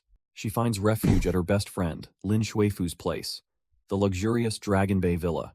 Tucked into bed, Suchi vents about Wang Han's lies, but her friend plants a tiny seed of doubt, asking if she's sure it was all an act. Suchi scoffs at the idea, convinced no high-status woman would ever fall for a delivery man, and that his sister was just a hired actress. Lin Shuifu playfully counters, suggesting that if the stories were true, Wang Han would be a hidden dragon, not some simple delivery boy. Her defense of him catches Suchi off guard, who immediately grows suspicious of her friend's sudden change of heart. She grabs Lin Shuifu's arm, demanding to know if her best friend is hiding something from her. The interrogation quickly dissolves into playful tickling, a brief moment of levity in the midst of all the drama. Getting serious again, Suchi asks for an update on contacting the mysterious big shot, but Lin Shuifu admits her grandfather is being cagey. Just as they're settling in, a sudden knock at the door cuts through the quiet night, leaving them both on edge. Lin Shuifu opens the door to find her cousin, Lin Jingpeng, standing there with a smug grin. He claims to know all about the big shot they're looking for and offers to make an introduction. His cousin eyes him suspiciously, asking if he really knows the billion-dollar tycoon. Suchi peeks out as Lin Jingpeng boasts that his grandfather already introduced them. The next day, Wang Han fumes on his balcony, frustrated that Suchi is stubbornly ignoring all his calls. Just as he lights a cigarette, his phone dings with a new message, and for a moment, he looks hopeful. But his face falls. It's just Xia Wanying, the girl he rescued, and he coldly tells her to throw his jacket away. As he wonders where to find more reliable people for his crew, his phone rings yet again. He answers the call, but the voice on the other end delivers some absolutely devastating news. Wang Han is left reeling in shock as he's told his subordinate, Ironhead, has tragically drowned. Meanwhile, Xia Wanying stares at her phone, heartbroken that Wang Han wants nothing to do with her. Her father suddenly enters her room, startling her as he asks why she looks so down. He explains that he did knock, but she was clearly lost in her own thoughts. He then asks her to attend the Zhou family's young master's birthday celebration tomorrow. She flatly refuses, disgusted by the man who let his own rescuer die without a word of thanks. After she accuses him of trying to trick her, he casually asks if she contacted the delivery boy. She sadly confirms that she did, and that he didn't even want his jacket back. Her father simply sighs, accepting that some things just aren't meant to be. And as for that ungrateful young master, he's busy stomping on a man for daring to speak out of turn. With his bodyguards watching, he raises his foot, screaming that he'll kill anyone who dares to mess with him. But just as his foot descends, another intercepts it, stopping his pathetic tantrum cold. The Zhou family's young master is sent flying back, utterly shocked by the sudden intervention. Wang Han stands over the fallen bodyguard, coolly asking who exactly he was planning to kill. A young woman in the crowd lights up, realizing with a gasp that Brother Wang has arrived. Scrambling on his knees, the humiliated young master points and screams for his men to kill them all. He rages at them for daring to cause trouble on his family's turf, and his bodyguards charge forward. It's a pathetic attempt, as one of Wang Han's crew effortlessly sends a goon flying with a single kick. In a matter of seconds, the so-called elite bodyguards are scattered across the floor like bowling pins. Another of Wang Han's men brutally dismantles a guard with a punishing knee to the gut. The last man standing is met with a swift kick to the jaw, ending the fight before it even began. One of Wang Han's men finishes the last guard with a brutal right hook to the face. The crew stands victorious over the unconscious bodyguards, looking completely unimpressed. The terrified young master stumbles back, demanding to know who these people are. Wang Han calmly lights a cigarette, explaining his brother Ta2 died, saving the young master's life. He takes a seat, adding that hearing his heroic brother called a jerk has put him in a very bad mood. But the arrogant fool scoffs, claiming his life is worth more because of his power and influence. Just then, a fresh squad of bodyguards armed with batons bursts through the door. Unfazed, Wang Han gives him one chance: kowtow at his brother's grave and apologize to the media. Feeling safe again, the young master screams for his men to stop posturing and kill them all. With a cold glare, Wang Han grabs a chair, declaring that the chance he offered has just expired. With a roar, Wang Han hoists the heavy chair and brings it crashing down on the first bodyguard. The man is sent flying through a table, the arrogant smirk wiped clean off his face. The young master can only kneel in terror, his confidence completely shattered. Wang Han looms over him, his voice cold as he reminds the fool that his chance for mercy is gone. Without another word, he delivers a brutal kick right to the young master's jaw. The kid is out cold on the floor, as a new, powerful voice demands to know who dares act so arrogantly. Two imposing older men have arrived, and one is clearly the boy's father, Zhou Xinghuai. The now conscious young master scrambles on the floor, crying for his father to save him. Enraged, Zhou Xinghuai points at Wang Han and orders his companion, Old Song, to kill them all. From a distance, a young woman recognizes Wang Han, but her companion warns her that Old Song is a dangerous lesser grandmaster.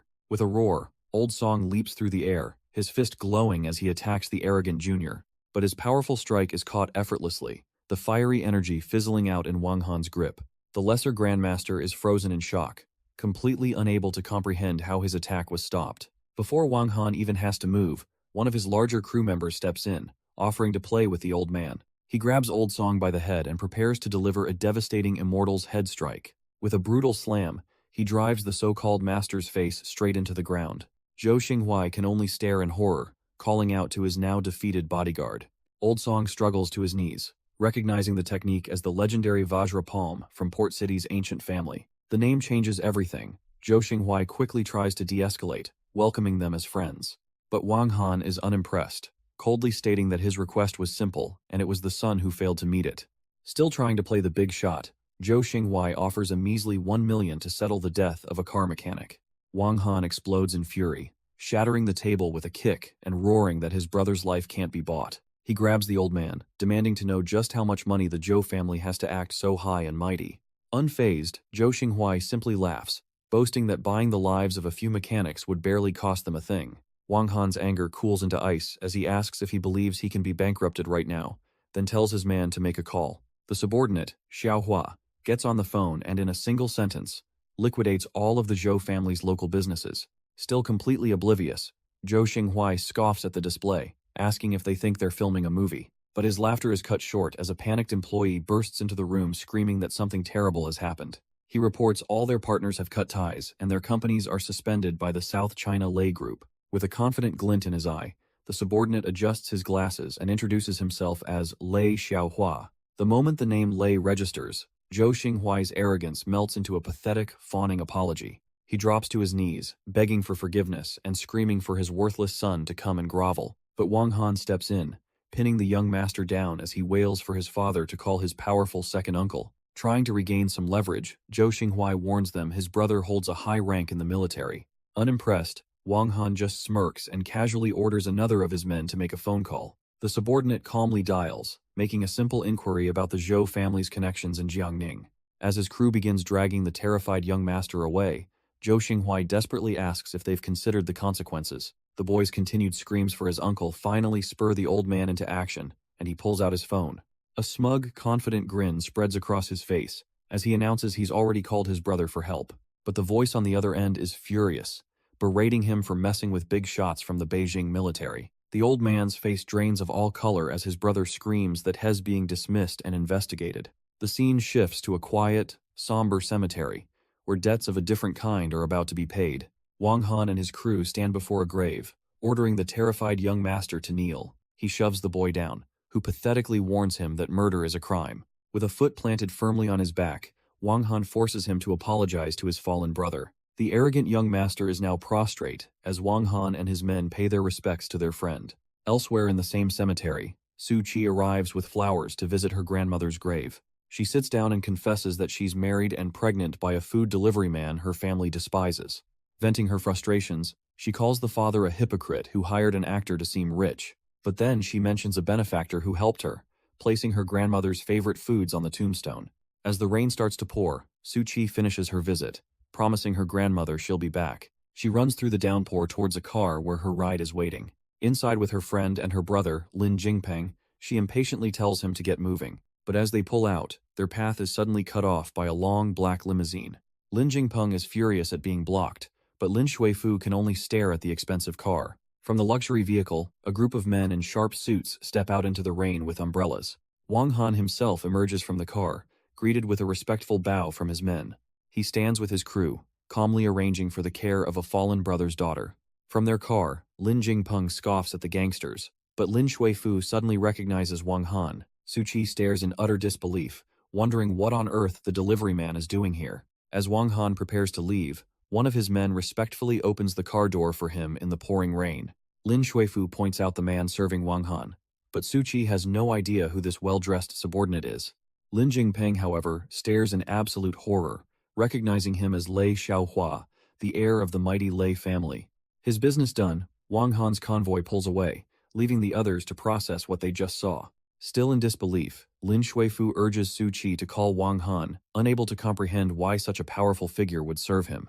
But Su Qi shuts the idea down immediately. For her, contacting that delivery man is utterly out of the question. Lin Jingpeng quickly backpedals, dismissing it as a trick of the rain before asking about the big shot his sister wants to meet. He flashes a smug grin, assuring them that all the arrangements have been made. He proudly announces he's taking his sister to meet this VIP the day after tomorrow as they drive off. Meanwhile, Wang Han's limousine arrives at a quiet, unassuming residential area for his next stop. Lei Xiaohua confirms to Wang Han that they've arrived, his crew standing ready behind him. Wang Han approaches an old man sitting outside and asks for the house of someone named Tai Tu. The old man looks up, completely unfamiliar with the nickname. With a somber expression, Wang Han clarifies he's looking for Chen Qiang.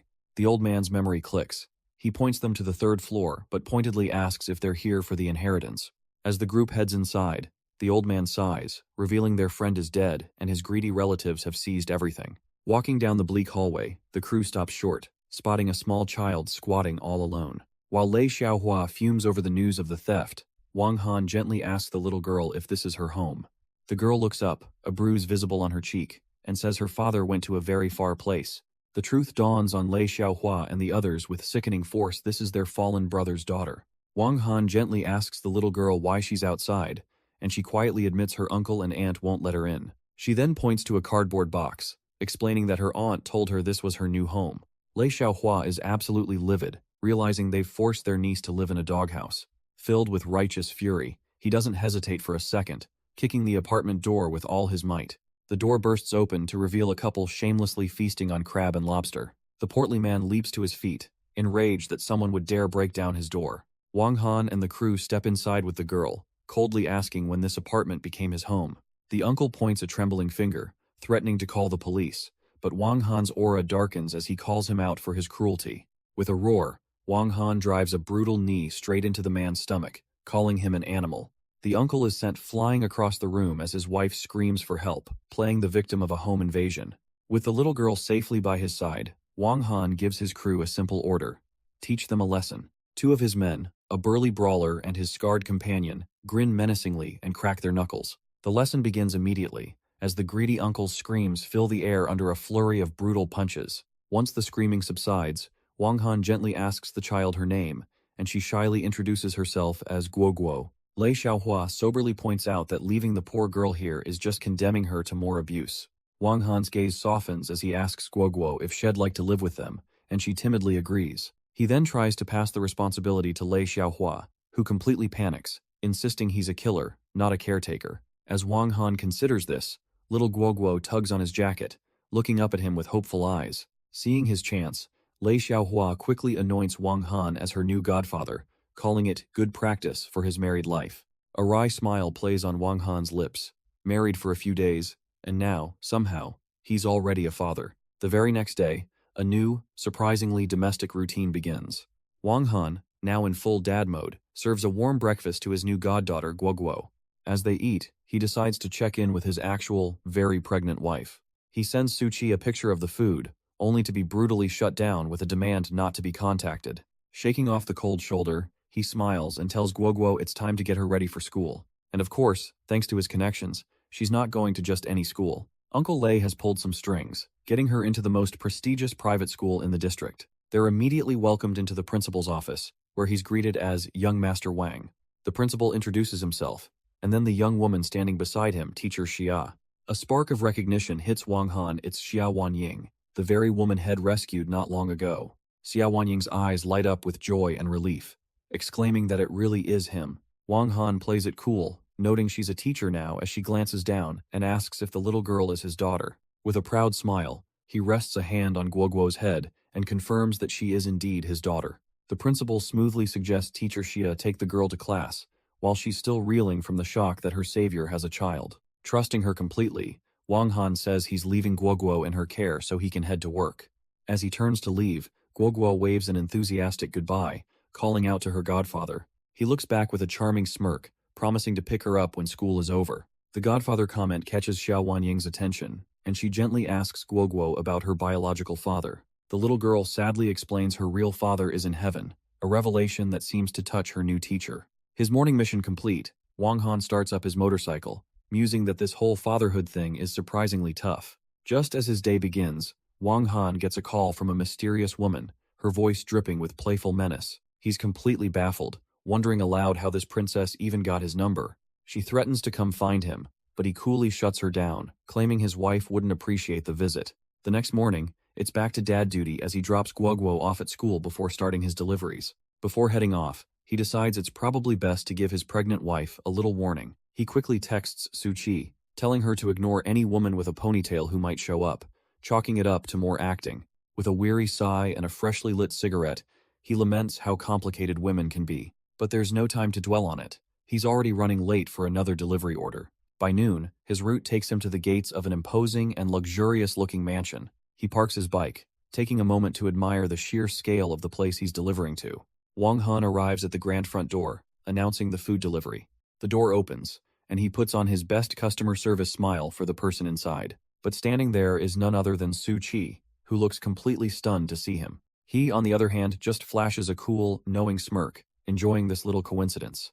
Inside, a woman with gray hair interrupts, asking who this person at the door is. Put on the spot, Su Qi quickly lies, claiming he's just an old classmate from junior high. But her friend, Huo Sitong, immediately grows suspicious, saying she doesn't remember him at all. Wang Han smoothly plays along, inventing a pathetic persona to explain why he'd be so forgettable. Just then, another man steps up, confidently declaring that no one by that name was ever in their class. He then gets right in Wang Han's face, sneering at the very idea that one of their classmates could be a mere delivery driver.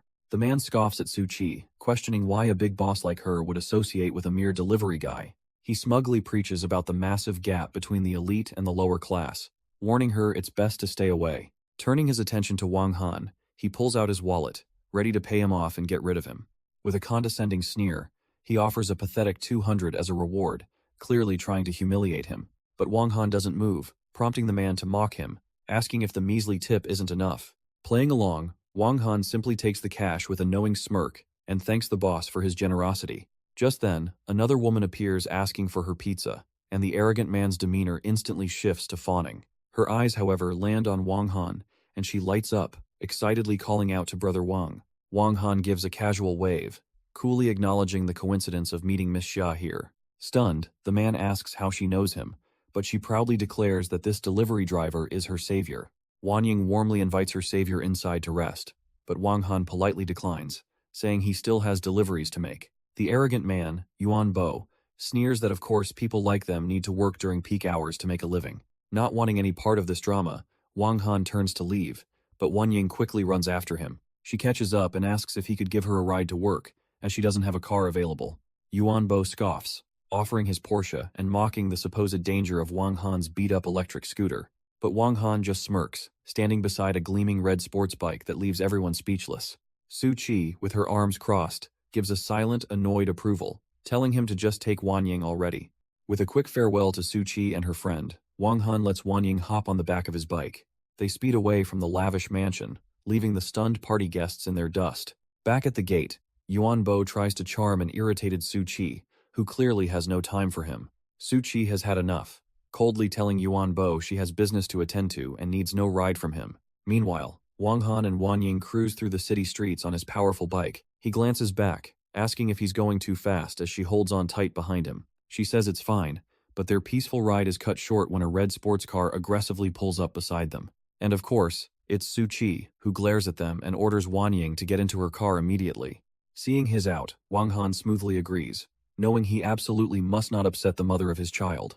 Wan Ying thanks him and tries to ask him out for a meal, but he quickly turns her down, saying he has to work. She presses for when he might be free, but he just dodges the question, claiming he has deliveries to make. As he prepares to peel out, Wan Ying waves from the curb, wishing him a safe trip.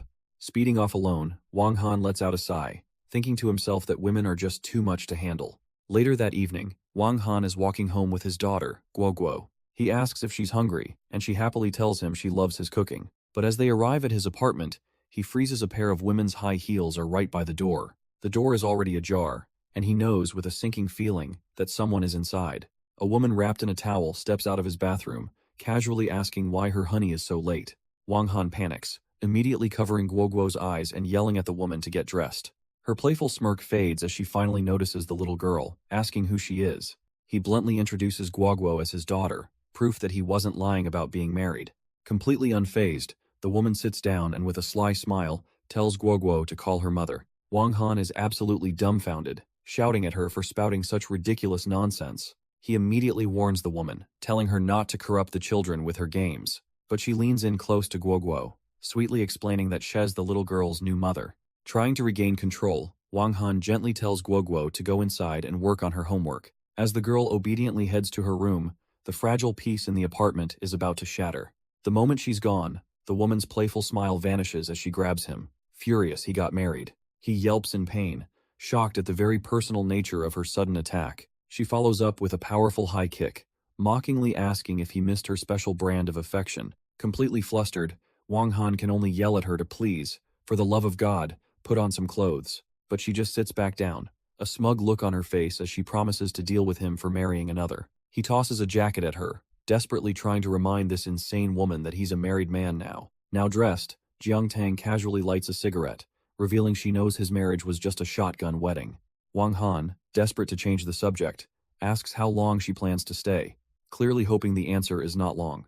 But she just smirks, explaining she's here to see him and to discuss a business deal involving Lin Shuifu. He breathes a silent sigh of relief, thankful that at least his wife Su Qi isn't tangled up in this woman's schemes. Trying to regain some normalcy, he suggests they all go get something to eat, reminding her that Guo Guo must be hungry. Jiang Tang looks down at him with disdain, mocking him for becoming a simple stay-at-home dad. Before he can react, she closes the distance, pressing herself against him with a mischievous look in her eyes. She cups his face, whispering a challenge about how he treats her like a monk while chasing after other women. But their intense moment is broken when little Guo Guo tugs on her dress, announcing that she's ready to eat. The girl immediately covers her eyes, mortified by the scene, leaving the two adults frozen in a deeply awkward embrace. Flustered, Wang Han pushes her away, telling her to stop fooling around so they can go eat. After a quick change of clothes, he takes Guo Guo's hand and warns Jiang Tang they're leaving without her. But as she watches them go, Jiang Tang smirks to herself, confident he'll be hers sooner or later. They soon arrive at a luxurious downtown restaurant to have their meal. A waiter greets them as VIPs, and Jiang Tang generously tells Guoguo she can order whatever she likes. She then playfully corrects the girl, insisting she call her godmother instead of auntie. They're shown to a lavish private dining room. Much to their satisfaction, Wang Han grumbles that the new godmother is hogging all the attention, but Jiang Tang just tells him to be quiet.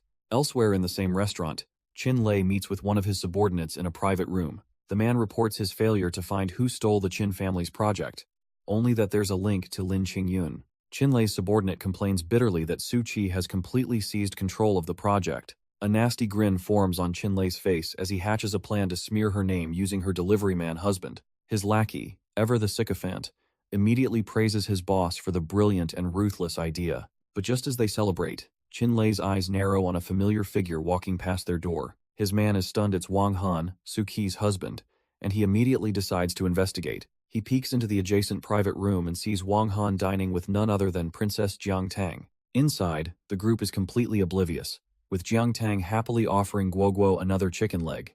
A wicked smile spreads across the subordinate's face. He knows this is going to be very interesting. Later, their pleasant meal finished, Wang Han walks with Jiang Tang and Guoguo like a happy family. Meanwhile, Su Qi arrives at Wang Han's apartment, only to find the place dark and silent. He reminds Guoguo to do her homework, the three of them looking for all the world like a perfect little family. But the moment they step out, they're confronted by an icy glare from his wife, Su Qi. Jiang Tang sizes up the newcomer as Wang Han awkwardly introduces himself to his own spouse. Panicking, he stammers out a pathetic lie, claiming Jiang Tang is his cousin who's just visiting on business. Su Qi, clearly not buying a word of it, says she was just passing by and tries to make a quick exit. Before she can leave, Wang Han grabs her hand, refusing to let her walk away angry. He desperately tries to smooth things over, suggesting she at least eat something before she goes. But Jiang Tang cuts in with a smirk, questioning why they aren't living together if they're married. Caught in the crossfire, Wang Han tells Su Qi to open the door herself if she's hungry. He stands between the two women, a cold sweat breaking out as he realizes he's just walked onto a battlefield.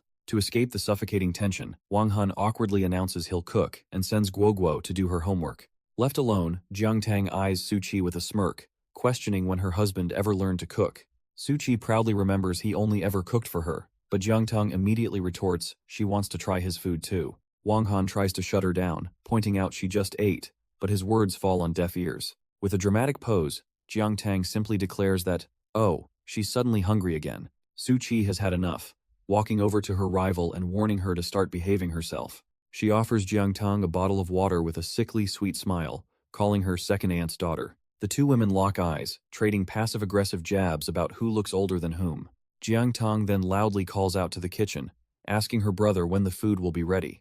A moment later, Wang Han emerges with a bowl of noodles, completely oblivious to the war that just unfolded. Su Qi sits victoriously before the bowl of noodles, the undisputed winner of this round. But Jiang Tang refuses to concede, latching onto Wang Han and demanding her own special meal. Taking a bite, Su Qi casually tells him to make another bowl, adding extra vinegar for her pregnancy cravings. As Guoguo appears, Jiang Tang boasts she could eat anything he makes, completely missing the subtext. The innocent little girl announces she's finished her homework and asks for a storybook. Seeing an opening, Jiang Tang immediately offers to read to the child, pulling her into their Cold War. Guoguo politely calls her Aunt Jiang, only for the woman to brazenly demand she call her mother instead. She even tries to bribe the girl with candy, but Guoguo just looks confused by the strange request. Having watched this farce long enough, Su Qi calmly intervenes, telling her rival to stop pressuring the child. With a simple command, she calls Guoguo back to her side, effortlessly reclaiming control of the situation. Having won the first round, Su Qi now turns to Guoguo and calmly asks the girl to call her mother. The poor child is left speechless, utterly confused by this sudden and intense request. Lost and unsure, Guoguo glances over at her father, silently pleading for some guidance. After a moment, she relents, and a victorious Su Qi happily offers to read her a bedtime story. As she leads the girl away, Su Qi throws a smug look back, telling her rival to take her time eating. Wang Han places the bowl of noodles in front of a fuming Jiang Tang, his expression unreadable. Trying to regain some control, Jiang Tang asks if he's going to bed, suggesting he can take the other room. She then pries further, questioning why a supposedly married couple isn't sleeping together. Completely unfazed, Wang Han lights a cigarette and tells her she talks too much and should just go to sleep. Just then, Su Qi returns from the bedroom and asserts her authority, telling Wang Han it's time for him to sleep. Jiang Tang watches them go, bitterly remarking that she's never seen him so obedient before. The night passes, and a new day dawns over the city. Early the next morning, Wang Han is already training when Su Qi announces that breakfast is on the table. Already dressed for work, she coolly informs him she isn't eating and is heading straight to the company. He offers to drive her, but she sharply refuses, stating she'll take Guoguo to school herself. His follow-up offer to pick her up from work is met with another curt no need. As she walks off, Wang Han smirks to himself, seemingly amused by her fiery attitude. On the road, however, Su Qi's drive is interrupted by a panicked phone call. She's told that someone has smeared her in the media and their entire project has been shut down. The news article features photos of her, Wang Han, and Guoguo, accusing the Su family heiress of being a homewrecker. Driving through the city, a furious Su Qi wonders who on earth could be behind this vicious smear campaign. Just then, Jiang Tong dramatically bursts into Wang Han's home, declaring that something has happened to his wife. She shoves her phone forward, insisting he see for himself, but Wang Han just gives her a curious glance. His expression instantly darkens as he reads the article, realizing these bastards are asking for it. Wasting no time, he gets on the phone and asks his contact, Wenlong, for some immediate assistance.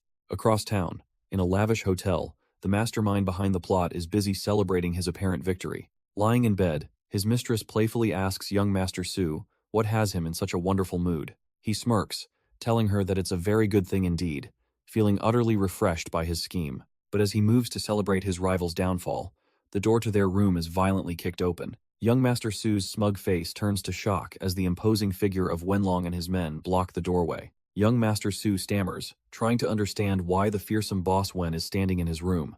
Wenlong coldly tells him to get dressed, as someone important is here to see him. Losing his patience with the nonsense, Wenlong roars at him to just get ready. Moments later, the now dressed young Master Su is presented to the person who summoned him. He points in utter disbelief, mocking the delivery boy Wang Han for daring to show up here. He continues to shout, demanding to know what this idiot is doing, completely unaware of his mistake. Without a single word, Wang Han calmly picks up a nearby vase. He shatters it across young Master Su's head, the impact echoing through the hallway. Stunned and bleeding, the young master sputters, asking if Wang Han has a death wish. But before he can finish his threat, a vicious backhand sends him crashing to the floor. Wang Han yanks the arrogant young master up by his collar, his face already bruised and swollen. He furiously asks how he could treat his sister Su Qi so poorly, but the punk just spits that she doesn't deserve the title. A cold rage fills Wang Han's eyes. This guy isn't even worthy of being called human. He unleashes a merciless flurry of punches, beating the worthless brother into the ground. Desperate, young Master Su crawls to Wenlong, offering to pay double to have this delivery boy killed. Disgusted by his lack of manners, Wenlong shuts him up with a brutal kick straight to the face. He then turns to Wang Han, respectfully asking what should be done with this disrespectful kid. Wang Han gives his command. Make him force the media to delete all the fake news and clarify the incident. Grabbing the dazed young master by the hair, Wenlong tells him he heard the orders and to get to it. But as he keeps begging, Wenlong smacks him again, warning him he doesn't want to hear any more nonsense. Beaten into submission, the young master finally breaks, promising to make the media shut up and clarify the truth. Wenlong crouches down with a smug grin, mocking him for not being this obedient from the start, as Wang Han watches impassively. But while one fire is put out, another rages at the Xinhua Group headquarters. In her office, Su Qi learns the media is demanding a staggering 80 million to remove the slanderous articles. Suddenly, two of her own family members storm in, shouting that she's completely disgraced them all. She tries to explain that it's not what it looks like, but her words fall on deaf ears. Her uncle sneers, saying he never thought she'd be a mistress, while her grandfather, Lin Qingyun, looks on grimly. Su Qi stands her ground, insisting she's being framed. But her grandfather slams his cane down, demanding this mess be resolved immediately. Her uncle then reveals their true motive.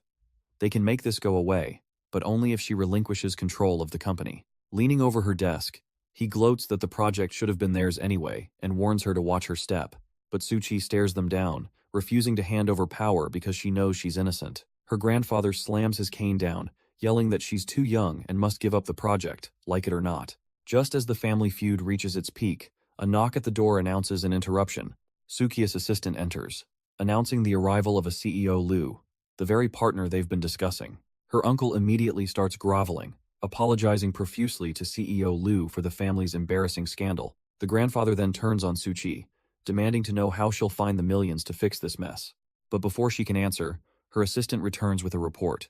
All the negative news has been resolved. Su Qi is completely floored, wondering how that could have possibly happened so quickly. Her uncle and grandfather are just as shocked, checking their phones to find every single article has vanished. Her assistant then coldly informs the old man that CEO Liu only gave Suchi the project because he's trying to win her over. With the situation handled, Liu Yue politely excuses herself, preparing to leave the messy family affair behind. But Suchi quickly calls out, stopping the mysterious woman before she can walk away. She has to know. She asks if it's possible to meet the real boss behind this whole operation.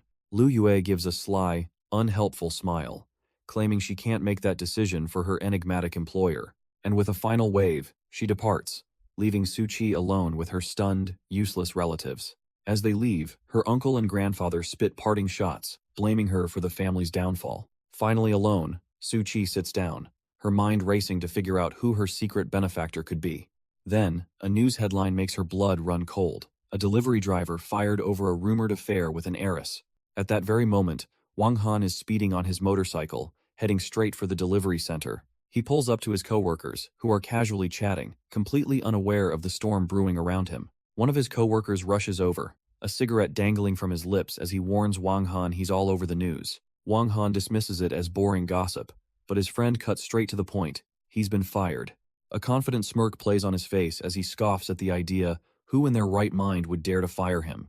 Just then, a cough announces a new arrival, and the delivery guys snap to attention as their manager appears. The manager formally confirms it.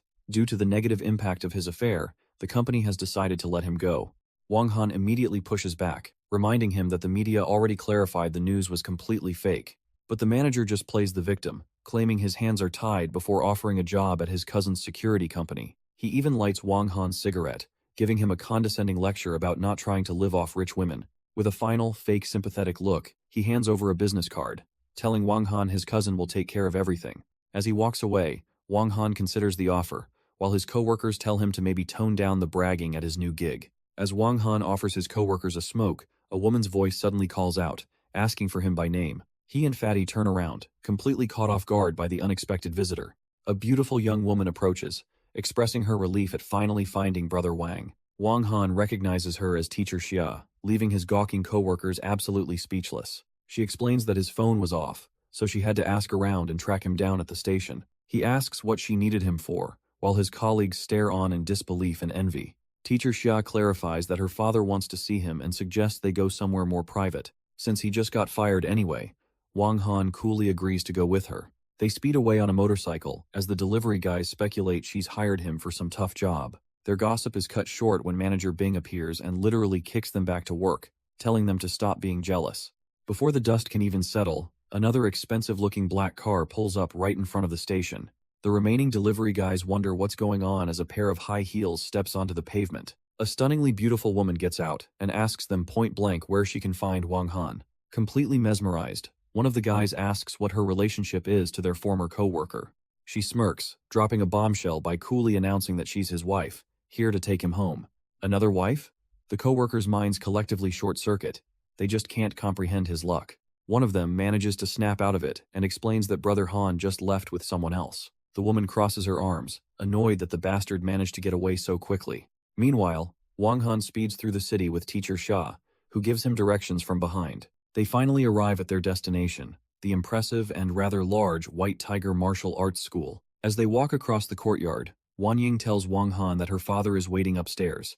A muscular disciple named Kang Hongjie spots them, wondering why Wanying has suddenly appeared. She introduces Wang Han, but Kang Hongjie just assumes he's another new disciple for the school. Wanying quickly corrects him, proudly presenting Wang Han as the new boxer her father just hired. The disciple scoffs in disbelief, mocking Wang Han's frame, and claiming he couldn't even take one slap. He then tries to block them and ask Wanying out, only to be coldly rejected in favor of Wang Han. Taking her savior's hand, Wanying firmly tells the stunned Kang Hongjie to move aside. She leads Wang Han up the stairs, leaving the disciple to stare after them with a look of pure fury. His jealousy boils over as he watches them go, silently vowing to tear this little brat to shreds. They finally arrive in a private room where Wanying announces their presence to her father and his guest. Wanying's father warmly chides his daughter for not giving him a heads up to greet their important guest. He then turns to Wang Han, shaking his hand and welcoming him into the room. As their hands clasp, a subtle test of internal strength begins between the two men. The old master is immediately impressed, complimenting Wang Han on his powerful grip. He then introduces Wang Han to his guest, Old Lu, as the young hero who saved Wan Ying. Getting straight to business, he offers Wang Han a job as a boxer with a promise of gym shares after 1 year. Wan Ying tries to say he isn't motivated by money, but Wang Han bluntly corrects her, explaining his situation. Amused by his straightforwardness, her father laughs and offers a generous salary of 50,000 a month. With a firm nod, Wang Han accepts the deal, much to Wan Ying's absolute delight. The two older men laugh heartily, with her father proudly welcoming his gym's newest starfighter. With the deal sealed, Wan Ying's father leads the group on a tour of his prestigious martial arts school. He gathers all the students in the main hall, ready to make a formal introduction. Standing beside Wang Han, he proudly announces him as the gym's new boxing instructor. But the students, led by a hulking fighter, are immediately skeptical of Wang Han's lean physique. The lead disciple, Kang Hongzhe, steps forward with a smirk, mockingly asking what styles he practices. Wang Han calmly lists off an impossibly long and diverse array of legendary fighting styles. Kang Hongzhe scoffs at the blatant bragging, but Wang Han coolly retorts that he can handle it all. The other students chime in, demanding he prove it, convinced it's nothing but empty talk. Wan Ying tries to intervene, but Kang Hongzhe shuts her down, goading Wang Han into a confrontation. His lackeys eagerly agree, insisting a little sparring is the only way to test the new teacher's mettle. Seeing the tension, Wan Ying's father gives Wang Han permission to show everyone what he's got. Kang Hongzhe cracks his knuckles, promising he can be ruthless but assuring him no one will die. With a confident smirk, Wang Han cracks his own knuckles, retorting that he can be ruthless too. The disciple then tries to raise the stakes, betting a concert date with Wan Ying on his victory.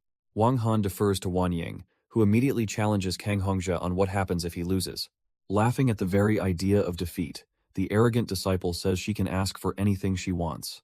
Wan Ying instantly calls his bluff. If he loses, she and Wang Han are taking his concert tickets.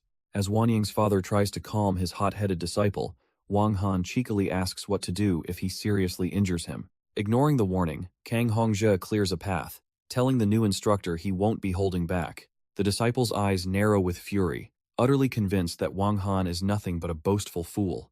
With a roar, Kang Hongzhe lunges forward, ready to teach this delivery boy a lesson, but his powerful punch is stopped dead by a single, unimpressed hand from Wang Han.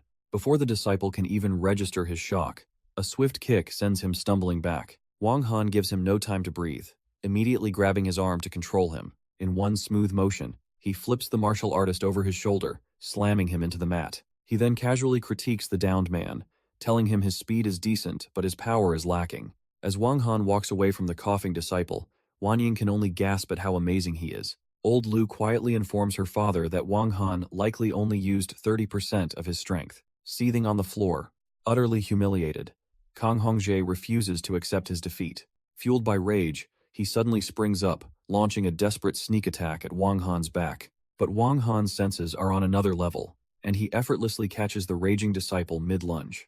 With a contemptuous flick, he sends Kang Hongzhe flying over his shoulder for a second time. Wan Ying is furious, yelling at him for such a dishonorable attack, but the disciple just scoffs from the floor. She turns to her father, complaining about his disciple's lack of martial ethics as Old Lu looks on. Kang Hongzhe rises with a sneer, declaring that history is written by the victor. He then tries to stomp on Wang Han's head, telling him to eat the dust from his feet. But with a flash of movement, Wang Han is gone, leaving the disciple to stomp on nothing but air. Enraged, Kang Hongzhe throws a wild flurry of punches, but all he hits is the wind. Wang Han casually sidesteps another blow, mocking him that his punches are just too slow. He then stands ready, offering to teach the fool a real lesson about the true meaning of speed. Tired of the humiliation, Kang Hongzhe roars for him to stop talking and just fight. But all his flailing attacks meet nothing but air as Wang Han effortlessly dances around him. Our boy leans back from another wild swing, mocking him, asking if this is really all he's capable of. The disciple finally snaps, screaming about his 15 years of training as he lunges forward to end this. From the sidelines, Old Lu shouts a warning his apprentice is aiming a fatal elbow strike right for the heart.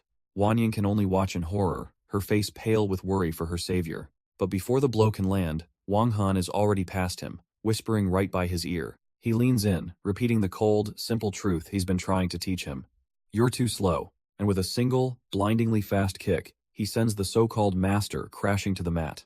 Kang Hongzhe is out cold, leaving his fellow disciples speechless as Wan Ying erupts in a cheer of victory. Wan Ying clings to her hero's arm, completely starstruck by his overwhelming victory. Her father and Old Lu can hardly believe it, concluding he must be a minor grandmaster to possess such skill. Wang Han offers a half-hearted apology, but Wan Ying's father waves it off, more interested in who his teacher is.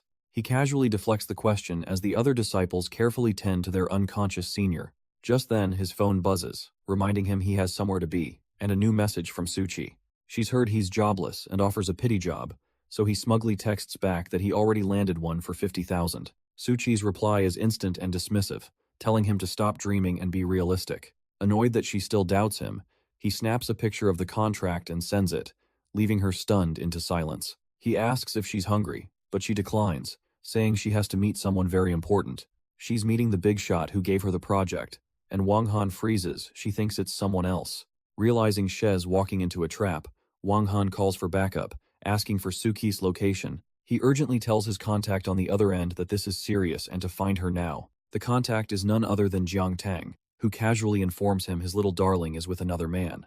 With a smirk, she adds the devastating detail: the man just drugged Suchi's drink. A wave of pure rage washes over Wang Han as the news sinks in. He roars down the street on his motorcycle, promising a world of hurt for whoever touched her. Blazing through the city, he pushes his bike to its absolute limit. Meanwhile, at a luxurious hotel, a sinister laugh echoes from a private suite. Inside, the man stands over an unconscious Suchi, who's slumped on the couch. He gloats to himself, revealing he put something in her water just to be safe. He rubs his hands together with a sickening grin, convinced she can't possibly escape his grasp. Pulling out his phone, he reveals his twisted plan: film her and use it to blackmail that delivery boy. With a lecherous smile, he declares that the show is about to begin. But before he can even press record, the hotel room door is blown off its hinges by a furious kick. Wang Han stands in the ruined doorway as the man stupidly complains about the "Do Not Disturb" sign.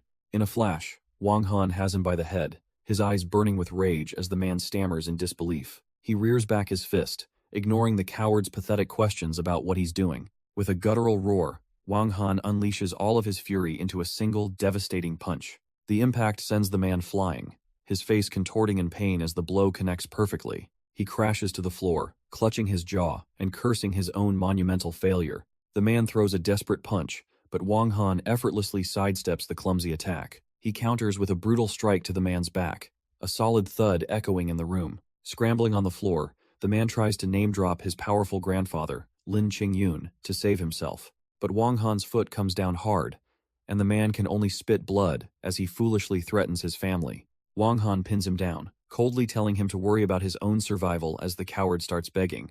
The pressure increases as Wang Han grinds his heel into the scumbag's face, silencing his pathetic pleas.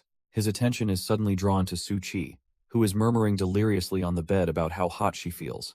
Fueled by a fresh wave of protective fury, Wang Han sends a devastating kick straight into the man's jaw. The creep is sent flying across the room as Wang Han rushes to Suchi's side to check on her condition. Terrified for his life, the man crawls to a corner and frantically calls his grandfather, screaming for help. But as the coward screams into the phone, a cold shadow falls over him, and pure terror fills his eyes. Before he can even get a word out, Wang Han's foot smashes the phone from his grasp, silencing him instantly. A short while later, in another hotel room, Wang Han sits calmly while the creep lies unconscious on the floor. The door opens, and in walks an elderly man, none other than Lin Qingyun, who bows and addresses Wang Han as young master. Wang Han, completely unfazed, takes a drag from his cigarette and coolly asks if this is the grandfather he's heard so much about. The fool finally wakes up and, seeing his granddad, immediately demands that he have Wang Han killed, utterly clueless. He grabs his grandfather's leg, his mind reeling as he wonders why the old man came alone without any backup. The answer comes swiftly as Lin Qingyun raises his cane and brings it crashing down on his own grandson's head. He lands another brutal strike, roaring at the worthless beast to shut his mouth before he embarrasses them further. With his grandson now a whimpering mess on the floor, Lin Qingyun turns to Wang Han, asking him to decide the fool's fate. The grandson's face is a mask of bruised disbelief, struggling to understand why his grandfather is bowing to this man. Wang Han coolly reminds the old man of their sex rules, his tone leaving absolutely no room for negotiation. Lin Qingyun grimly agrees, stating the punishment for adultery is castration, and that he will carry it out himself. He turns on his grandson, seething with rage, calling the boy a complete disgrace to the entire Lin family. With a final, brutal swing of his cane, the grandfather personally delivers a punishment that shatters more than just bone. Elsewhere, Su-chi awakens with a splitting headache, confused, and completely unaware of how she got to this room. Her friend Lin Shui-fu bursts in, frantic with worry, and demanding to know where that bastard Lin Jingpeng is. She rushes to Suki's side, but Suki's memory is hazy. She only recalls someone saving her and beating the creep. Relieved that her friend is unharmed, Lin Shui-fu helps her up, insisting they get out of there immediately. But as they move to leave, her friend notices a strange, small black orb left behind on the bedsheets. Lin Shui-fu recognizes the beads, playfully asking Su-chi if they were left by a secret lover. Holding the small orb, Su-chi confirms it must belong to the mysterious man who rescued her. Determined, she vows to find her savior, and promises that Lin Jingpeng will face his own reckoning soon enough. A short while later, Wang Han returns to the empty room, assuming the girl fled in terror. He adjusts his jacket, reminding himself he has an urgent task to complete for the old man. But a jolt of panic strikes him as he realizes his important beads are suddenly missing. In another part of the city, Lin Qingyun angrily questions his grandson about his humiliating defeat. The bruised young master explains that Wang Han isn't just a delivery boy. He has ties to the Black Dragon Group. His associate, Qin Lei, scoffs with utter confidence, dismissing the Black Dragon Group as insignificant. He then leans in to whisper a sinister plot. If Su-chi were to die, power would fall right back into their hands. The bruised young master looks stunned, questioning what Qin Lei could possibly mean by his dark suggestion. Qin Lei's face twists into a vicious sneer. Anyone who blocks the Qin family's path must die. He lays out the simple, brutal plan. Kill Su-chi when she comes home, and don't forget that delivery guy. Burning with the need for revenge, the young master agrees, declaring he'll arrange it for tonight. Completely oblivious to the death plot, Wang Han walks Guoguo home after a long day. They arrive to find Jiang Tang waiting, and Wang Han tells the little girl to get her homework done. Jiang Tang warmly takes Guoguo's bag, offering to help her as her godmother. While things are peaceful here, Wang Han can't help but worry, checking his phone to see how Su-chi is doing. He offers to bring her dinner, but gets a cold rejection, leaving him to wonder what's wrong. Suddenly, a call comes in from a brother-in-law inviting him to dinner, to reconcile specifically before 8:30. Su Lei smirks through his bruised face, confirming the dinner plans with his brother-in-law. Wang Han hangs up, deeply suspicious of this sudden friendly act. Something feels very wrong. Still, he gets on his scooter and races through the night, thinking he has plenty of time to make it. Meanwhile, at a dark intersection, a man on a motorcycle waits patiently, his gaze fixed on the road. He spots a mother and child crossing and revs his engine, telling them not to run. But his attention is suddenly pulled away, annoyed by someone he thinks is courting death. Out of nowhere, a black car comes screaming down the street with no intention of stopping. It plows straight into the motorcycle with a brutal crash, launching the rider into the air. The car doesn't slow down, continuing its deadly path right towards the frozen mother and child. In the blink of an eye, Wang Han dives in, snatching them both from the jaws of death. But the danger isn't over. A bald thug leaps from the car and snatches the boy right from his mother's grasp. She can only watch in horror, screaming for someone to help as the kidnappers speed away with her son. The commotion catches the eye of another rider, who can't believe he's witnessing a kidnapping right in front of him. The black car weaves recklessly through the streets, trying to make a clean getaway. With a look of grim determination, the mysterious rider decides these thugs just ran out of luck. He easily closes the distance, prompting the blonde driver to yell at him to mind his own business. Unfazed, the rider pulls alongside and delivers a powerful kick, completely shattering their side mirror. Inside, the bald kidnapper tells his partner to just floor it, worried the police are already on their way. The driver shoots a defiant middle finger out the window, promising to settle the score later. With a roar of its engine, the car surges forward, attempting to shake its persistent pursuer. Our hero smirks, telling the amateurs they should just call him Grandpa if they think they can outrun him. The blonde driver completely panics, cursing as he realizes he's been outmatched. With a brutal crunch, the rider slams his motorcycle directly into the side of the kidnapper's car. The chase ends in a dead-end alley, the vehicle wrecked against a wall as smoke billows from the engine. Stumbling out in a rage, the driver pulls a knife and lunges forward with a desperate scream. But his pathetic attack is effortlessly blocked, the hero not even breaking a sweat. A single, swift chop to the back of the neck is all it takes to neutralize the thug. With the driver face down on the pavement, our hero opens the car door to find the terrified child inside. He gently reassures the boy, telling him not to be afraid because his mother is on her way. Just then, the dazed bald kidnapper stumbles out of the wreckage, barely able to stand. Seeing his chance, the bald kidnapper bolts, but a new pursuer emerges, mocking his pathetic escape attempt. The chase is on, with the thug sprinting through a narrow alley, his pursuer taunting that there's nowhere left to run. They tear through the darkened city streets, the kidnapper desperately trying to lose his tail. He ducks into a residential building, scrambling up the stairs with the determined man right behind him. The pursuit continues down a dingy hallway, the kidnapper just managing to stay one step ahead. But as the pursuer bursts into the room, he finds the thug has vanished, replaced by a woman lounging on the bed. He cautiously enters, realizing this must be some kind of trap. A whole new bag of tricks. The woman smirks, suggestively holding a riding crop as she invites him to let her serve him. With a sharp crack, she snaps the crop through the air, the sound echoing in the tense room. She then stands on the bed, striking a pose and asking if he's somehow dissatisfied with this little welcome party. She lashes out with a kick, but he effortlessly blocks it, telling her to step aside. He's not here for her. Suddenly, the door behind him slams open, and he whips around to face the new arrival. A police officer bursts in with her gun drawn, and the seductress immediately panics on the floor. He quickly tries to play it off, claiming she's his girlfriend. But the officer isn't buying his story for a second. With her weapon trained on him, the officer orders them both to stay put while she assesses the situation. She then turns her attention to the closet, announcing that the police have the place surrounded. Warning the hidden suspect not to resist, she cautiously reaches for the closet door. But the kidnapper bursts out, swinging a heavy tray right at her head in a surprise attack. In a flash, the pursuer yanks the officer back, pulling her out of the way just as the blow connects with the air.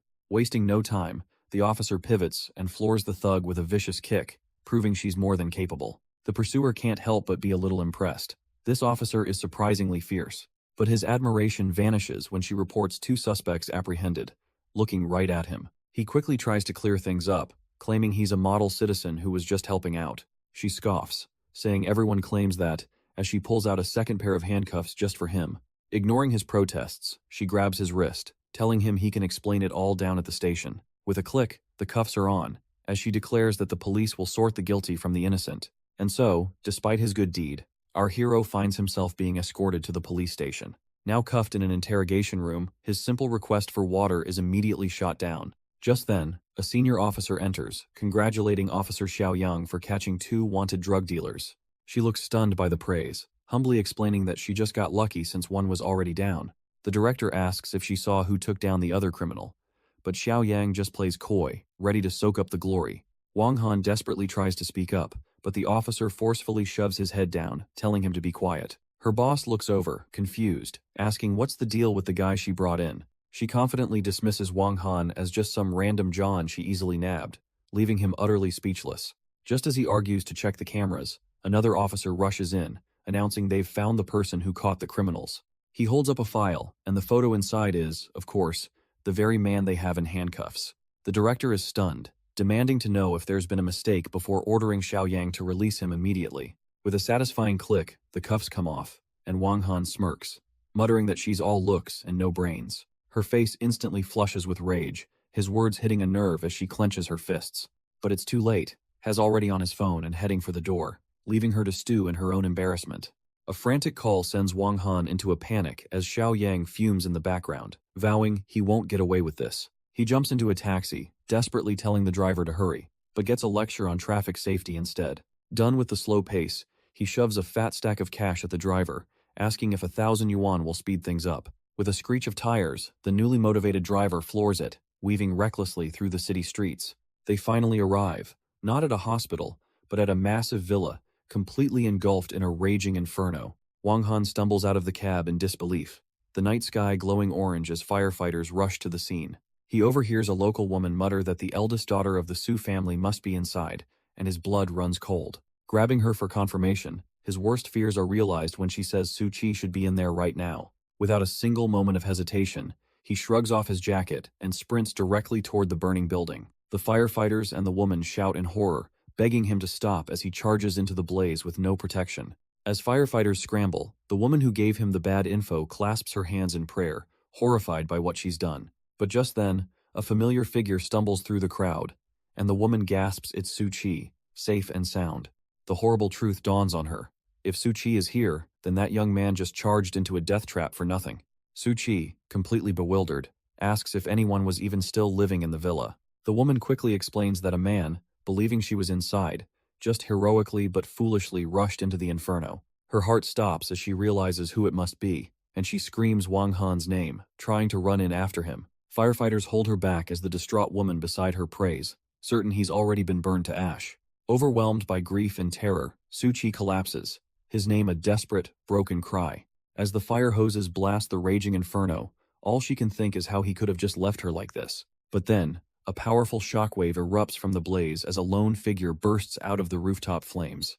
Wang Han lands hard on the ground, his clothes smoldering as firefighters rush to extinguish him. He stands up amidst the smoke, brushing himself off and complaining that it was getting a little too hot in there.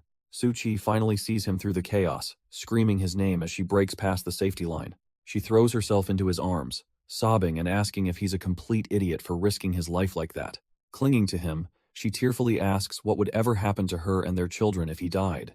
Wang Han just smiles, holding her gently and promising that he's perfectly okay. She furiously asks if it was worth it, and he calmly tells her that saving his wife is always worth the risk. The woman he mistakenly saved rushes over, urging him to go to the hospital, but Wang Han insists he's fine.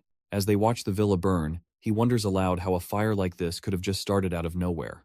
But in his mind, the answer is already clear. It has to be the work of his treacherous brother-in-law, Su Lei. Suchi gently drapes a blanket over Wang Han, telling him it's time to go home. They speed away from the scene, leaving the chaos of the fire behind them.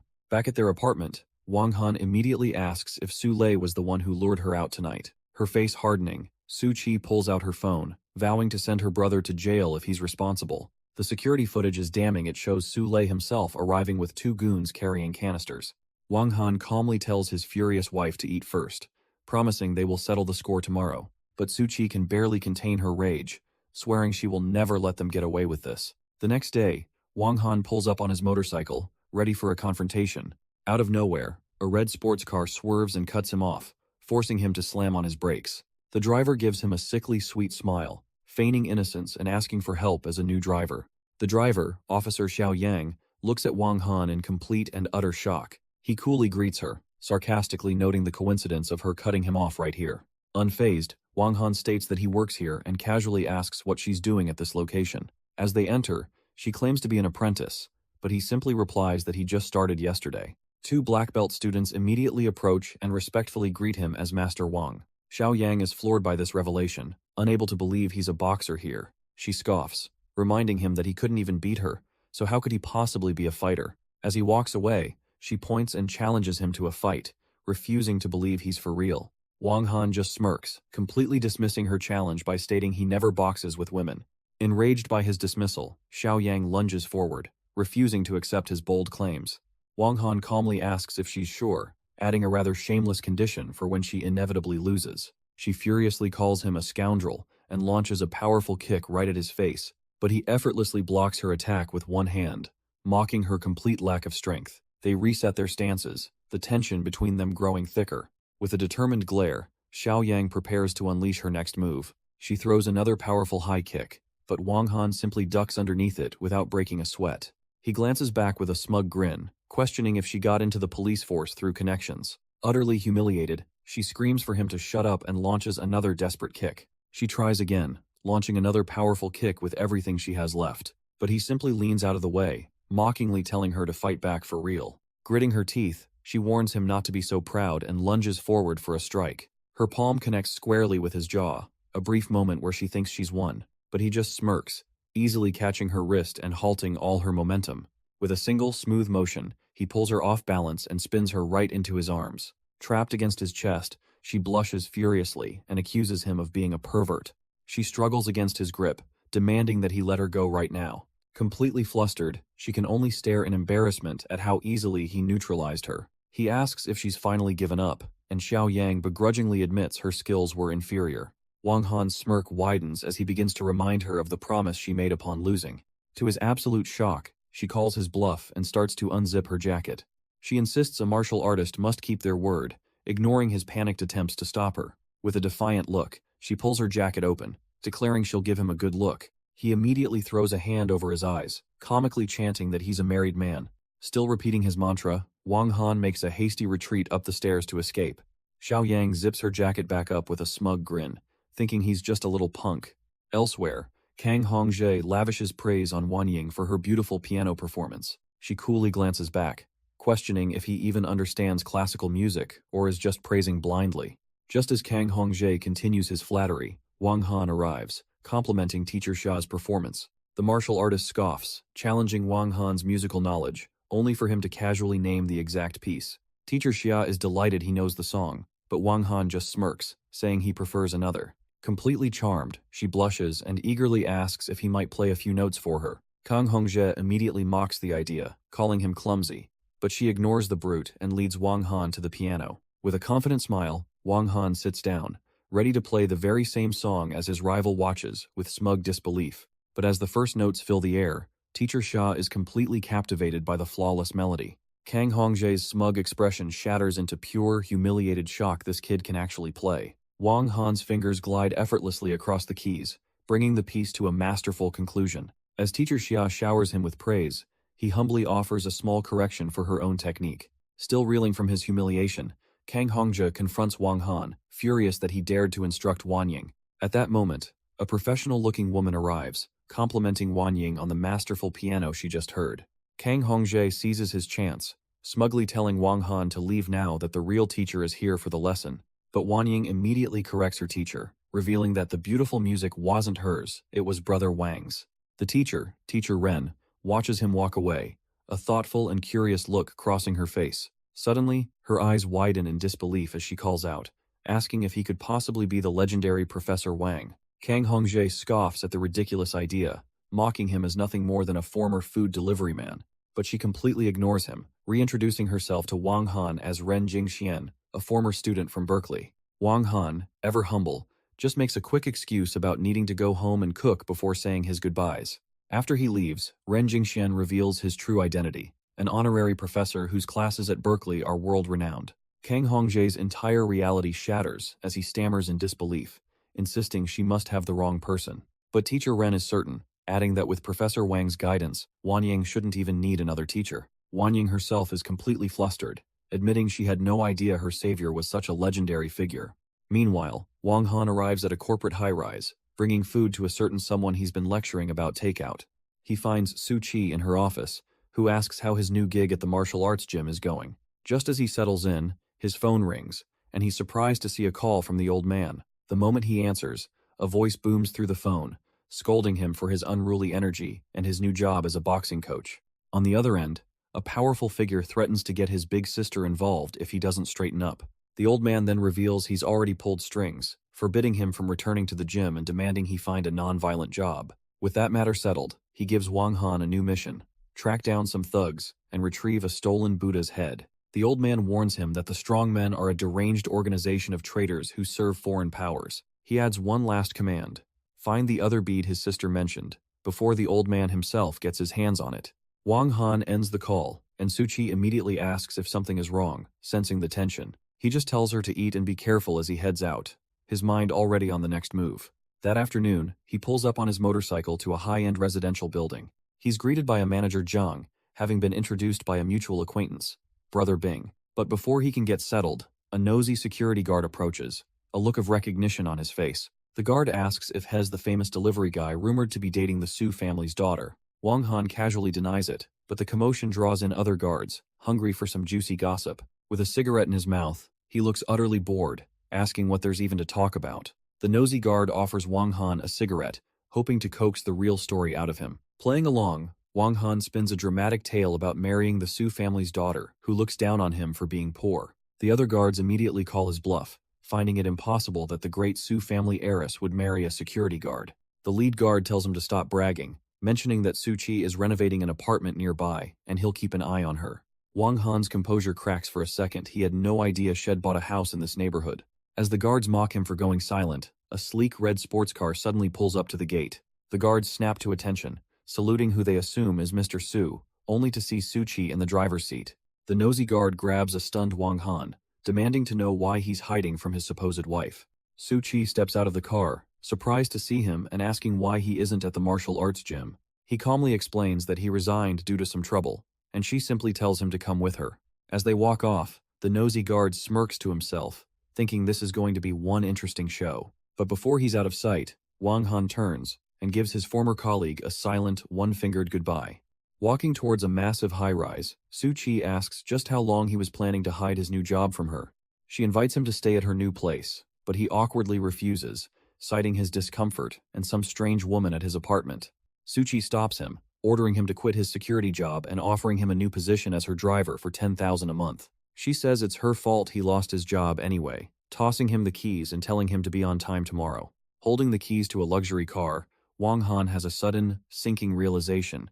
Is he about to start living off a woman? The next day, he pulls up to a gleaming, modern skyscraper, the headquarters of Suchi's company. Now dressed in a sharp suit, Wang Han opens the car door, professionally telling his boss they've arrived. Suchi explains she set up an office for him upstairs, and he politely thanks her, ready to begin his new role. As they arrive, the building's security guards immediately salute their boss, CEO Su. Watching them walk away, one guard smirks, thinking their relationship seems a little too close for comfort. Elsewhere in the office, a sleazy executive named CEO Sun corners a female employee named Lily. He makes a disgusting offer, dangling a $30,000 a month salary while mentioning her mother's hospital bills. She recoils as he gets handsy, telling him to have some self-respect, but he just laughs it off. He grabs her, telling her to stop pretending to be virtuous, and she desperately pleads for him to let go. Meanwhile, Wang Han strolls down the hallway, hearing the commotion and thinking nothing of it at first. But the sounds of a real struggle make him pause, and he peeks in to see the harassment unfolding. Furious at her resistance, CEO Sun rips her blouse open as she cries out for help. He raises his hand to strike her, telling her to shut up, completely oblivious to the new bodyguard just outside. Wang Han casually leans into the room, interrupting the sleazy executive's little power trip. CEO Sun spins around, his face a mask of fury, demanding to know who dares to interfere with his business. He puffs out his chest, ordering Wang Han to get out, while Lily quickly tries to cover herself up. Unimpressed, Wang Han meets the man's bluster with a swift, powerful kick right to the stomach. The executive hits the floor hard, completely stunned by the sudden and decisive retaliation. Scrambling to his knees, he can't believe this. Nobody would dare to bully him in his own office. He shakily points a finger, threatening to call the police and have Wang Han jailed for assault.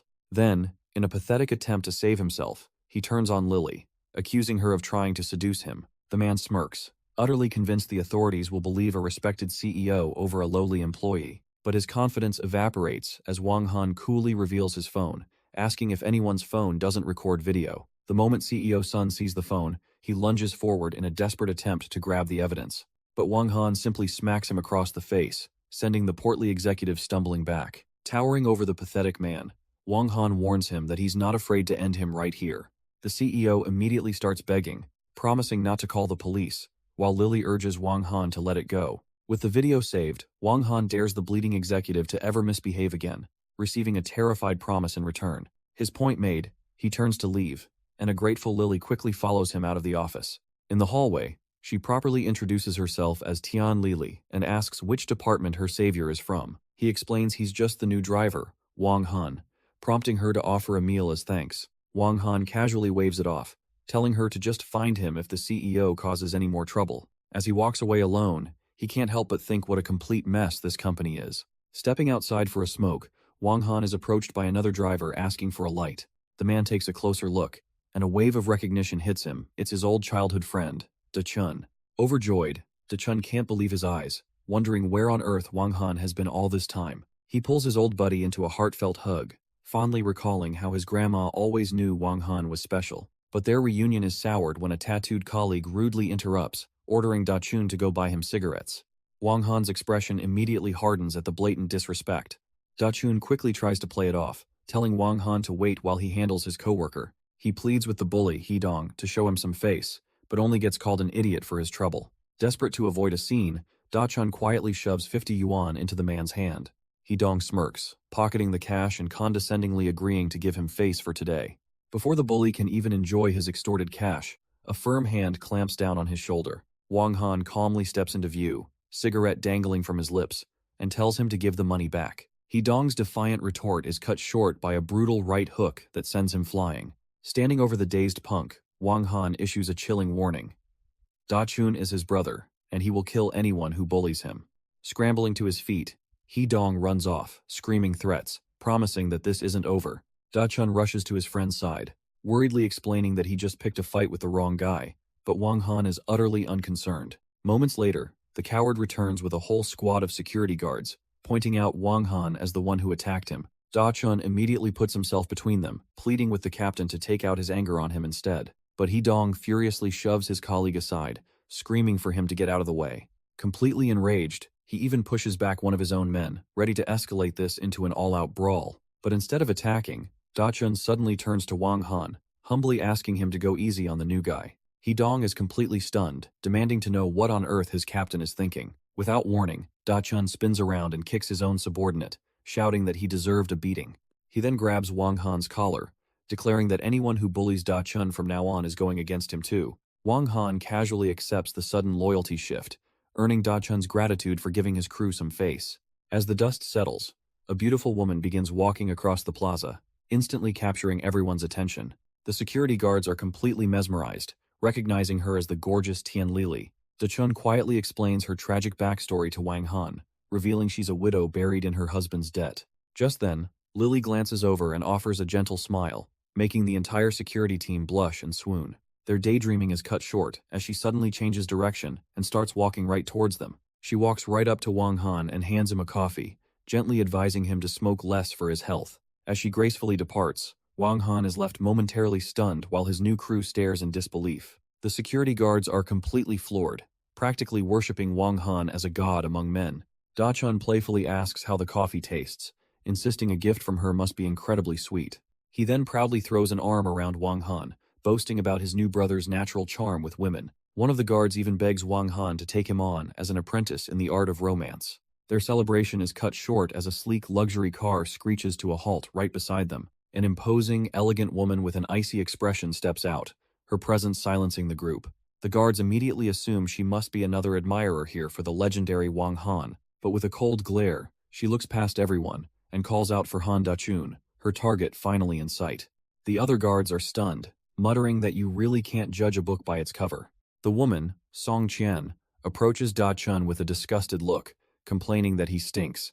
She's here to announce their old class monitor is getting married and to invite everyone to attend.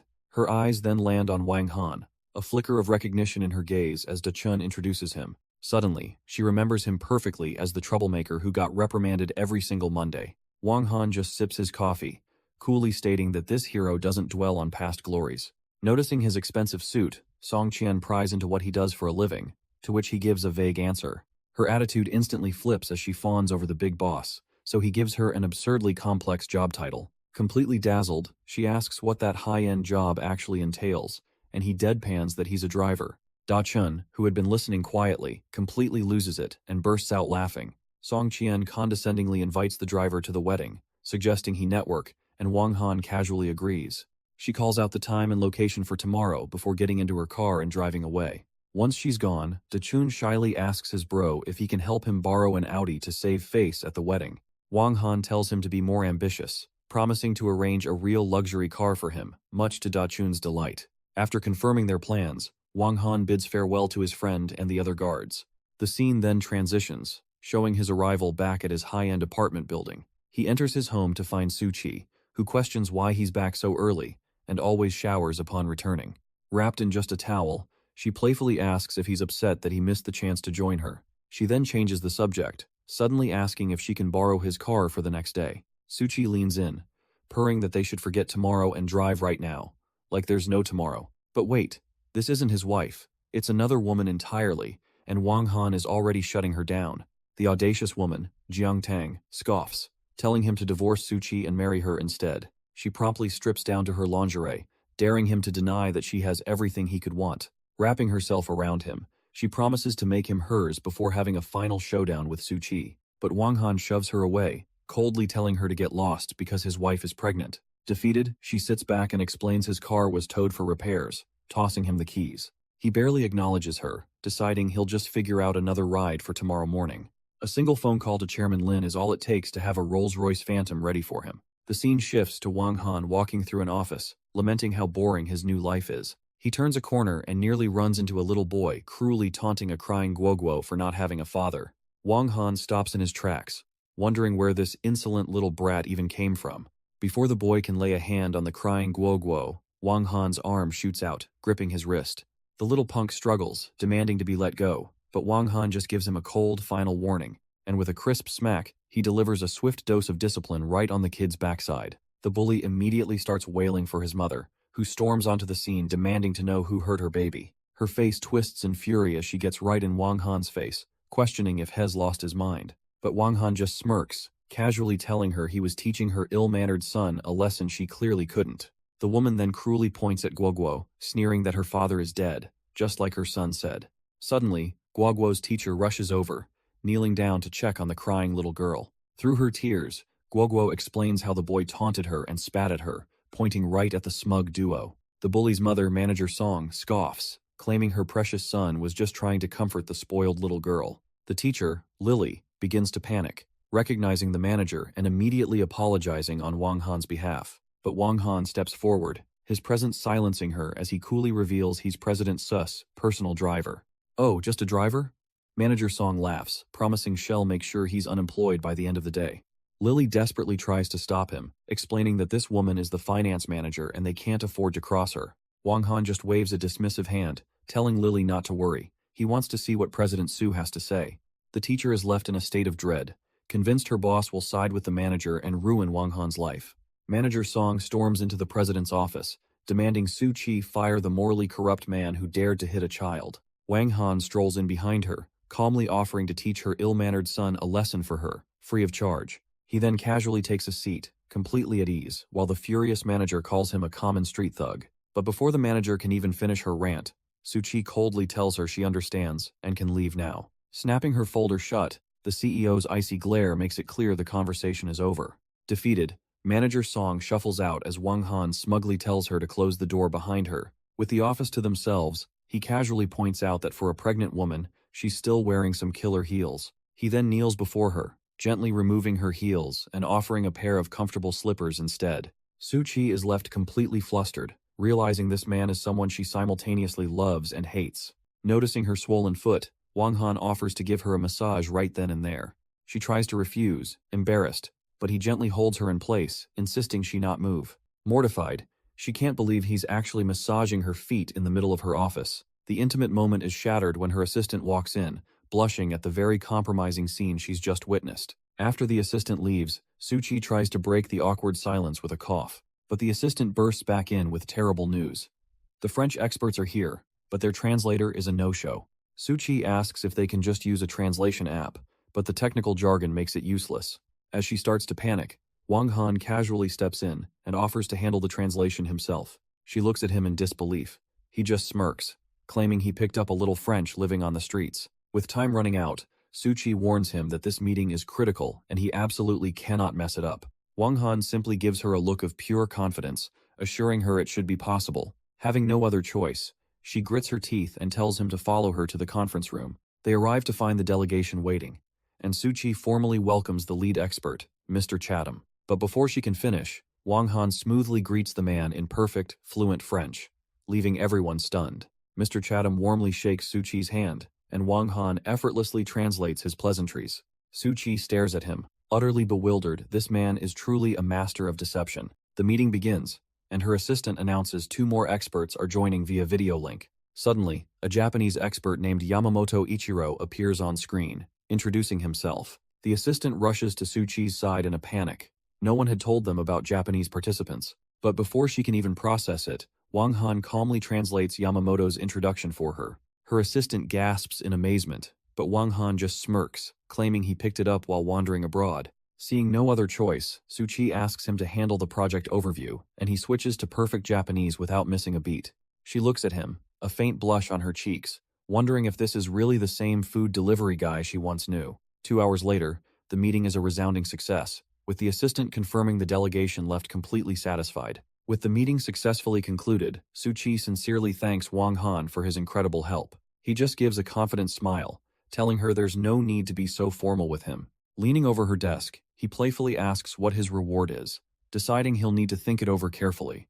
A little flustered, Su Qi tells him to be serious, reminding him that this is a company. His actual request is much simpler. He just needs the next morning off to attend a classmate's wedding. She immediately approves his leave and tells him he can get back to his work. On his way out, he asks about dinner plans, but she shuts him down, claiming she's too busy. As he walks away, she sighs in frustration, calling him a blockhead for not taking the hint. The next day, looking sharp in a new suit, Wang Han meets up with his friend Da Chun.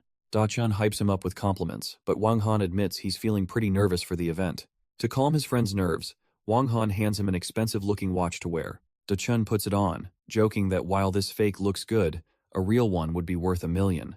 Wang Han just grins, telling him to act like a boss today because he needs to stand up for himself. But Da-chun's jaw hits the floor when he sees what they're riding in, a brand new Rolls-Royce. Thinking it's a rental, he immediately offers to pay for it, but Wang Han just ushers him into the car. On the way, Da-chun's nerves return, but Wang Han assures him any woman would be impressed by this show of success. They soon arrive at the Grand Hotel, pulling up right at the entrance for all to see. Stepping out, they see the wedding portrait, and Da-chun is stunned to see his classmate marrying an old man. Wang Han smirks, hearing that the groom is a founder of the Su family company. Just then, a sharp voice calls out to Da-chun, demanding to know why he's so late. The voice belongs to a classmate, Song Qian, who compliments Da-chun's new look as he nervously begs her not to expose him. She quickly ushers them inside, telling them the rest of their old classmates are already waiting upstairs. The trio makes their way into the Grand Hotel for the wedding reception. Inside, their former teacher is coincidentally reminiscing about two students, the goofy Han Da-chun and the troublemaker Wang Han. Just as he mentions their names, both he and his companion look up from their table in surprise. Their jaws drop as Song Qian approaches with none other than Da-chun and Wang Han right behind her. Playing his part perfectly, Wang Han respectfully gestures for Mr. Han to please take a seat. The teacher asks who this impressive boss is, and is utterly stunned to learn it's his old student, Han Da-chun. Recovering from his shock, Teacher Fang leans in, curious to know just where Da-chun is making his fortune now, but Wang Han answers for him, coolly stating that CEO Han runs a media company, leaving the teacher speechless before he finally asks who Wang Han is.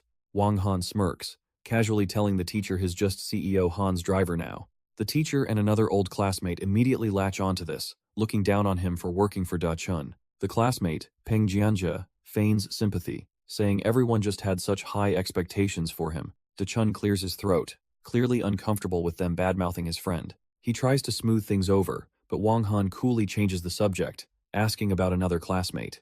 Peng Jianja proudly announces that the woman they're waiting for is now a rich wife whose husband earns millions. Teacher Feng toasts to all the successful students in his class, from officials to business owners. He then glances at Wang Han, adding with a sneer that there are, of course, even drivers among them. Just then, a glamorous woman arrives, apologizing for being late because of the traffic. After soaking up the teacher's praise, she asks where that big idiot Han Da-chun is, completely unaware of the scene she's just walked into.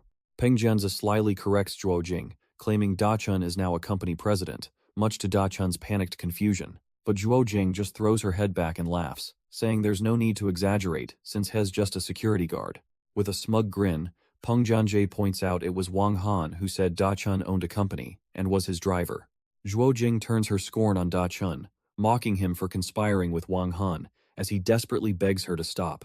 She sneers, calling him a fool for caring more about saving face than his actual station in life. Suddenly, a cold voice cuts through the laughter as Wang Han asks if she's had enough fun at his friend's expense. His eyes narrow with chilling intensity, and he sarcastically asks if he should clear the room so she can laugh more comfortably. Taken aback, Zhuo Jing tries to regain her footing, quietly threatening him with the status of her powerful husband. Sensing he's pushed things too far, Peng Jianja quickly stands, raising his glass to de-escalate the situation with a toast. The teacher eagerly agrees, and the whole table raises their glasses in a painfully awkward cheers to break the tension. Da-chun forces himself to swallow his wine, but the bitter taste of humiliation is too much. The drink goes down the wrong way, and he violently coughs, spraying a fine mist of red wine. Unfortunately for him, the spray lands directly on Zhuo Jing, who immediately erupts in disgust. She shrieks that her dress cost 38,000 yuan, and this brainless idiot is going to pay for it.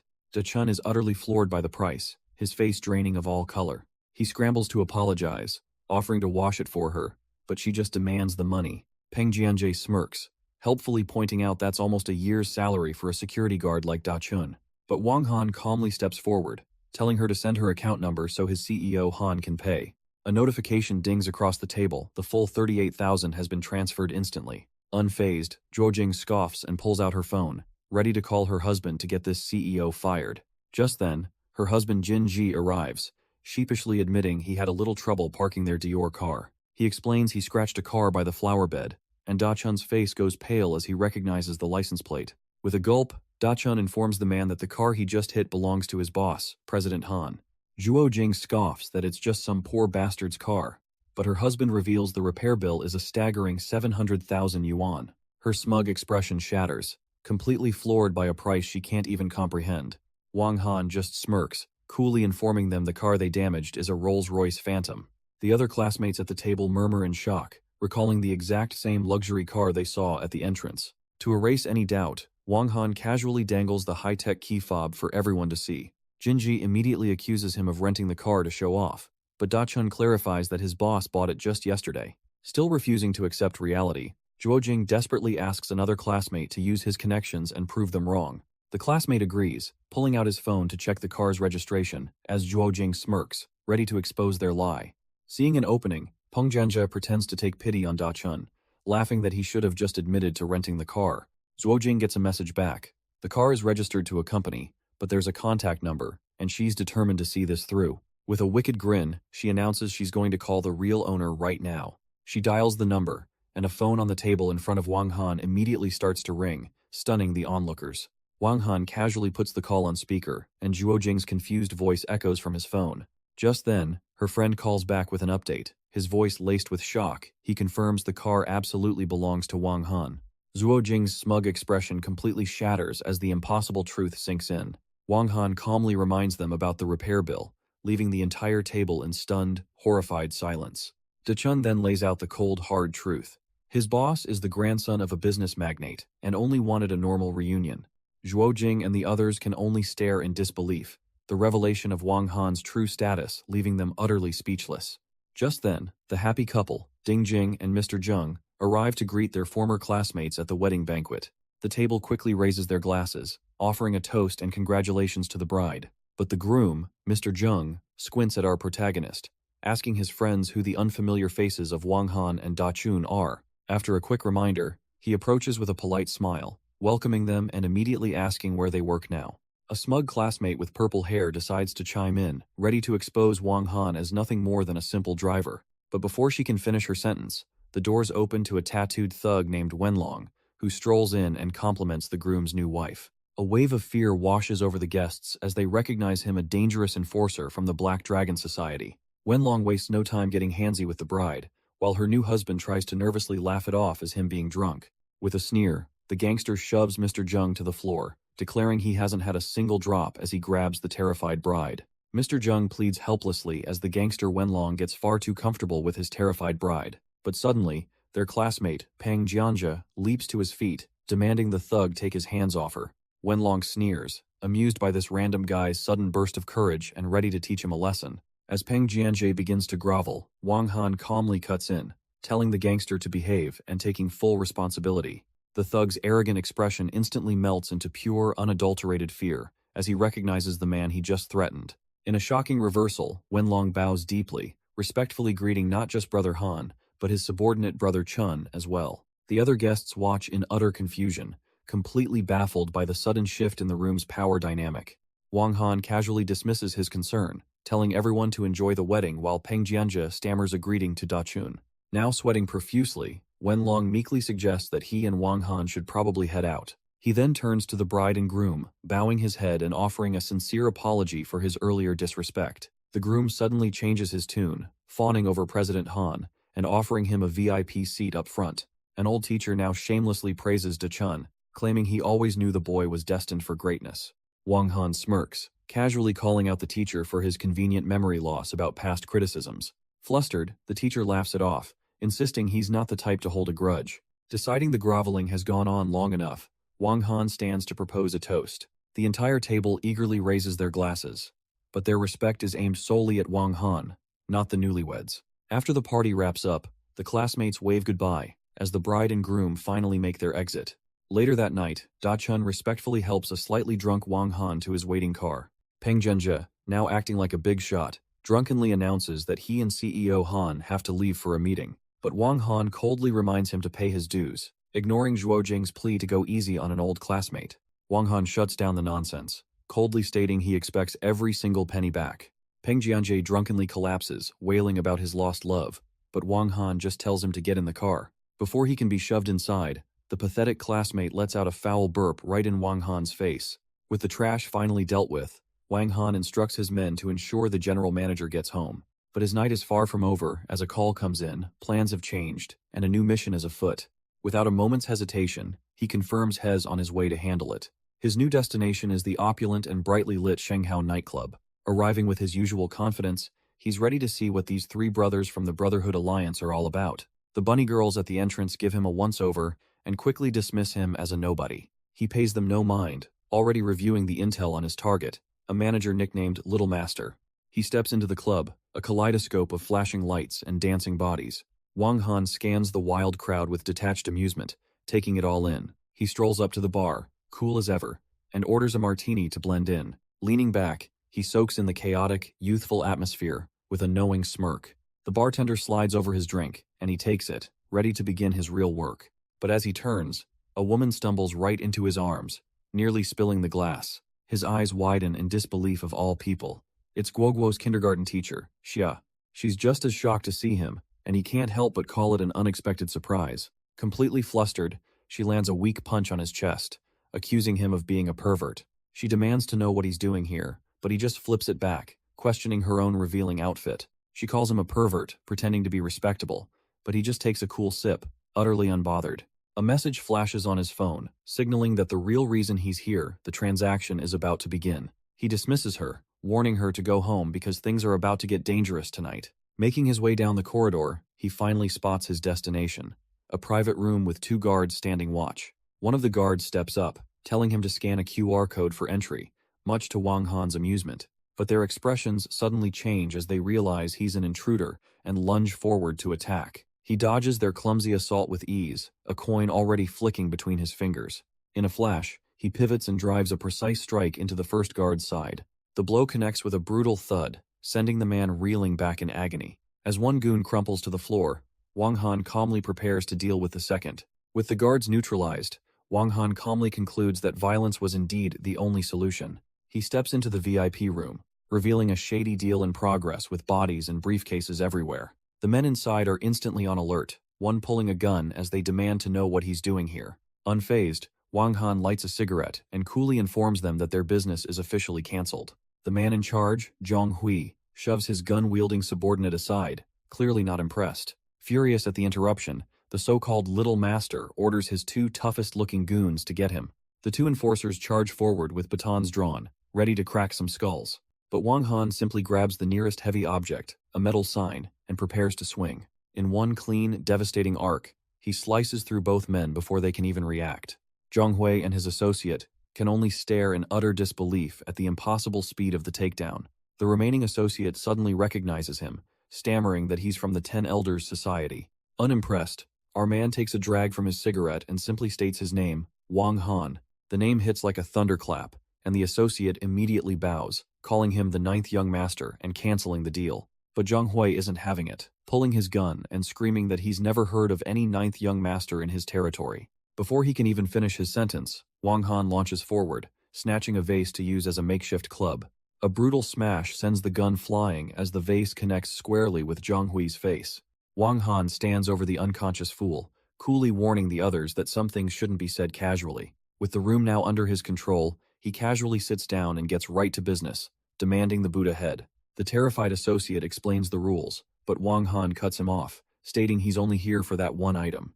Seeing an opening, the associate asks if he came alone, only to be met with a confident, challenging smirk. The associate smirks, claiming strongmen don't follow rules as his goons pull their guns. Completely unfazed, Wang Han dares him to pull the trigger if he has the guts. A deafening gunshot cracks through the silence, but Wang Han sits completely still, the bullet having harmlessly cracked the wall just behind his head. The associate tries a new tactic, warning the 9th prince that this Buddha head is more trouble than it's worth. Wang Han simply holds out a bag, his intentions crystal clear. Defeated, the associate orders his men to pack the item for the 9th young master. He makes one last desperate move, only for Wang Han to expertly parry his gun with a knife. His terrified subordinates rush to open the case and pack the Buddha head. With the item now in his possession, Wang Han receives one final warning. There's no turning back from this. Unfazed by the empty threat, Wang Han stands with the prize, ready to leave. He gives a casual wave goodbye, leaving the associate to wish him well on his journey. The remaining subordinates can only watch him go, whispering that he must be a truly formidable character.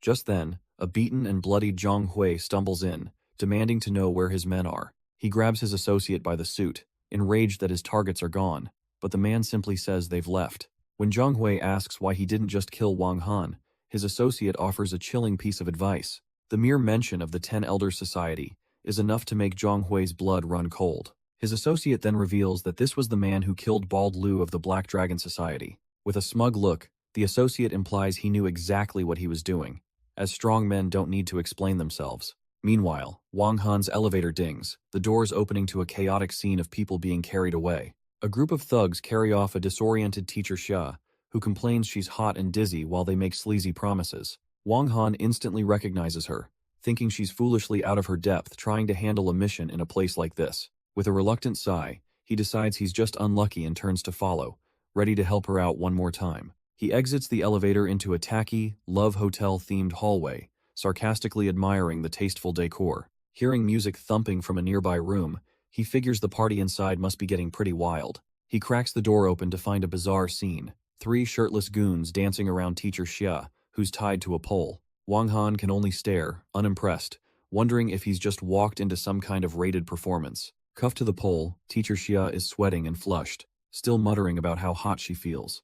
One of the thugs finally spots the intruder at the door and roars, demanding to know where this kid came from. Without a second thought, the brute swings a heavy fist right at Wang Han, who watches it come with utter calm. The thug's punch meets Wang Han's open palm, stopping the attack with insulting ease. He shoves the first goon's face into the floor just as the second one rushes in. A quick spin and a sharp elbow to the jaw sends the second attacker crashing down. The last man standing, pants around his ankles, tries to intimidate him by asking if he knows who he is. Wang Han makes it clear he doesn't care, answering with a lightning-fast kick to the chin. With the room finally quiet, he turns to teacher Xia, who's still tied up and muttering about the heat. Once freed, she immediately starts fanning herself and pulling at her top, still burning up. Trying to keep his cool, Wang Han nervously grabs a water bottle to help her out. He gently helps his delirious teacher drink, hoping to bring her back to her senses. Realizing this is a huge pain, he supports the stumbling woman and leads her out of the room. With no other choice, Wang Han grabs a shower head, deciding a cold splash is the only way to fix this. He douses his teacher in cold water, trying to shock the drug right out of her system. 15 minutes later, the job is done. Wang Han calmly smokes while the thugs are neatly tied up on the bed. A sober teacher Xia emerges wrapped in a towel, quietly thanking him for the rescue. But gratitude quickly turns to rage as she unleashes a vicious kick, shattering the table beneath her attackers. She whirls on Wang Han, demanding to know if he saw everything, but he insists he's the real victim here. Mortified, she fires back that he got an eyeful and has no right to complain. Trying to escape the awkwardness, Wang Han tells her to get dressed and call for a ride, but she has one last condition. Just as he's about to leave, she stops him, her eyes narrowing suspiciously on the bag he's now carrying. He tries to play it cool, but she's not letting it go, demanding to see what's inside his mysterious bag. With a sharp tug, she rips his bag open, revealing the stolen stone Buddha head inside. Teacher Xia immediately accuses him of being the thief, but he claims he was just returning it. He calmly walks away, brushing off her disbelief with a promise to take it to the museum tomorrow. Furious, she screams after him, vowing to hunt him down if he breaks his word.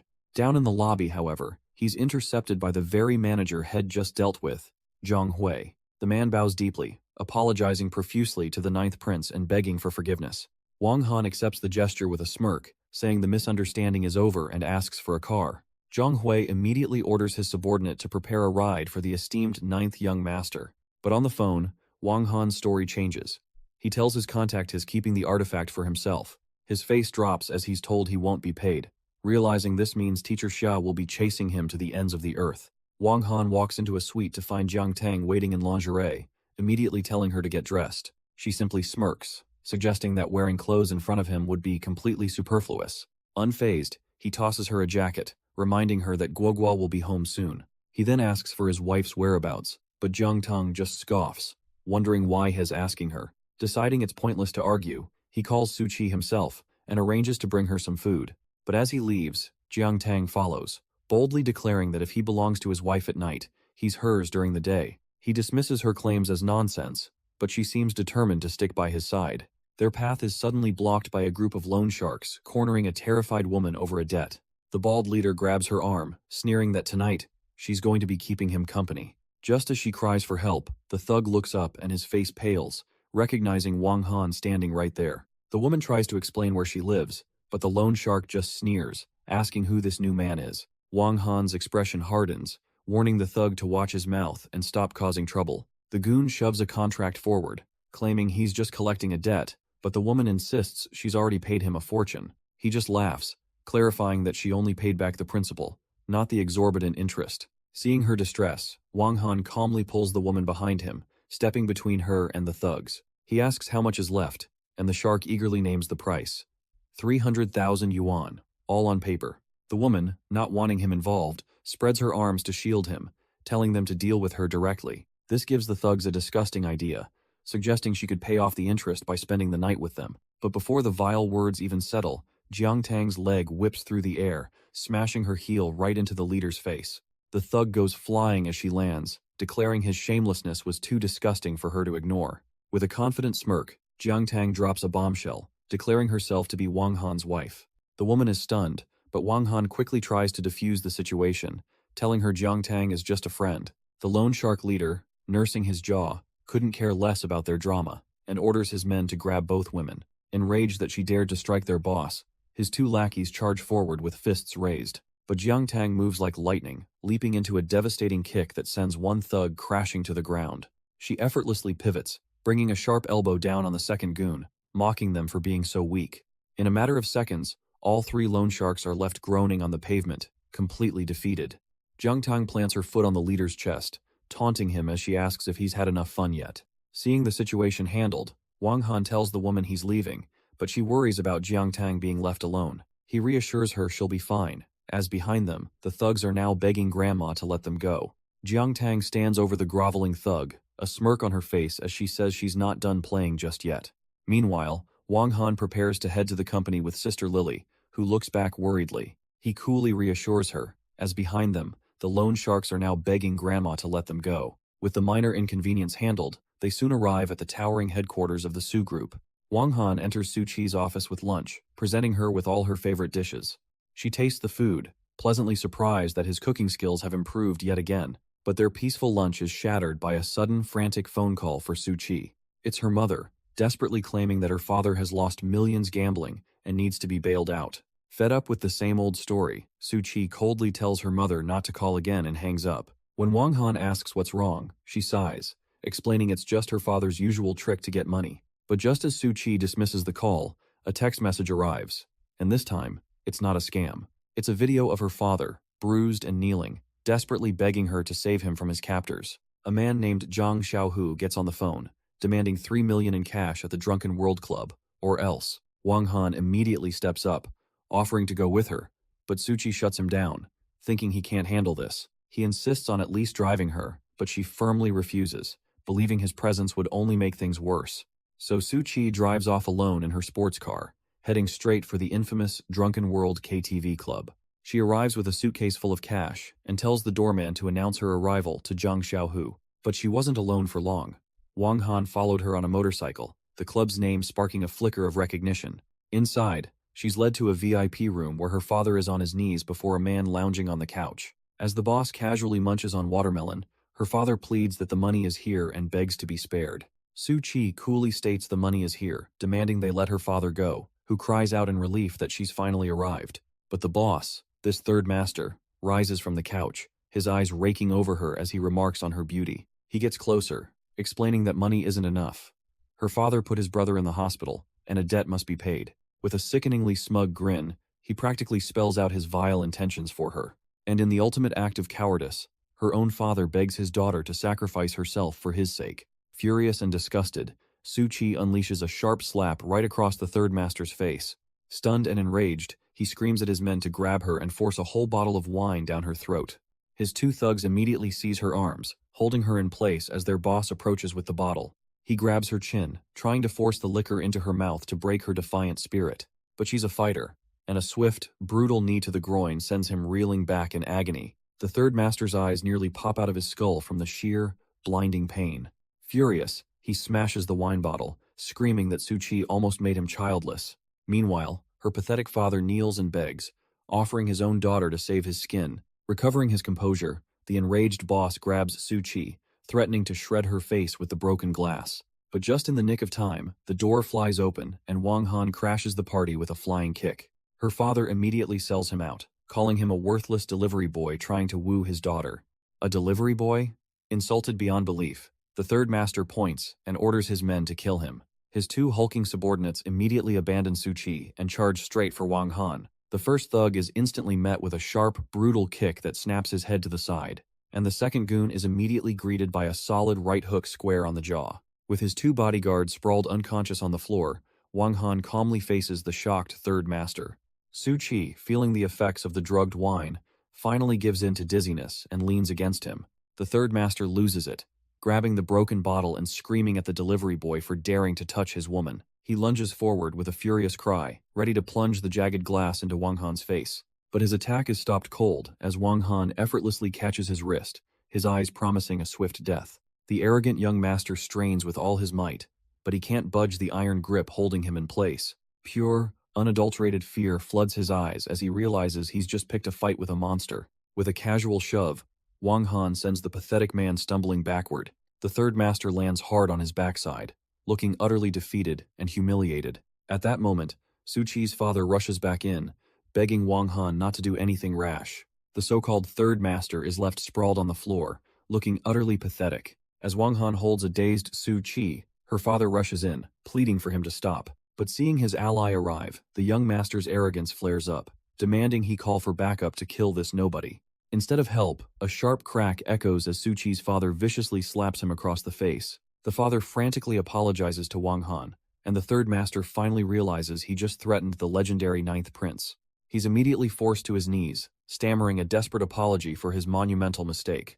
Su-chi murmurs that she feels dizzy, and seeing her state, Wang Han decides to let this slide for now. He scoops her up to leave, only for her father to shamelessly try and follow, calling him son-in-law. Wang Han stops, his voice ice cold as he tells the pathetic man to stay away from him. The rejection hits like a physical blow, leaving Su-chi's father stunned and utterly abandoned. Under the quiet night sky, Wang Han carries Su-chi all the way back to her apartment. He gently lays her down on the bed, offering to make some hangover soup for her. As he gets up, Su-chi grabs his arm, pleading for him not to leave her alone. With surprising strength, she pulls him down onto the bed beside her. The atmosphere shifts as she cups his face, softly asking him to stay and keep her company. He's flustered, thinking this is taking advantage, but she just holds him close, whispering for him not to go. The next morning, a refreshed Su-chi finds him on the couch with dark circles, asking why he slept so poorly. She teases him, demanding to know if he has any idea what he did to her last night. Before he can answer, she says she's off to a meeting but will settle things later,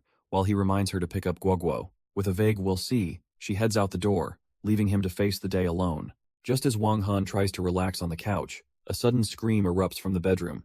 A panicked Su-chi wakes up, asking if he took her clothes off, but he calmly states she did it herself. She then worries if he had trouble with the Zhang brothers, but he casually says his underworld connections handled it.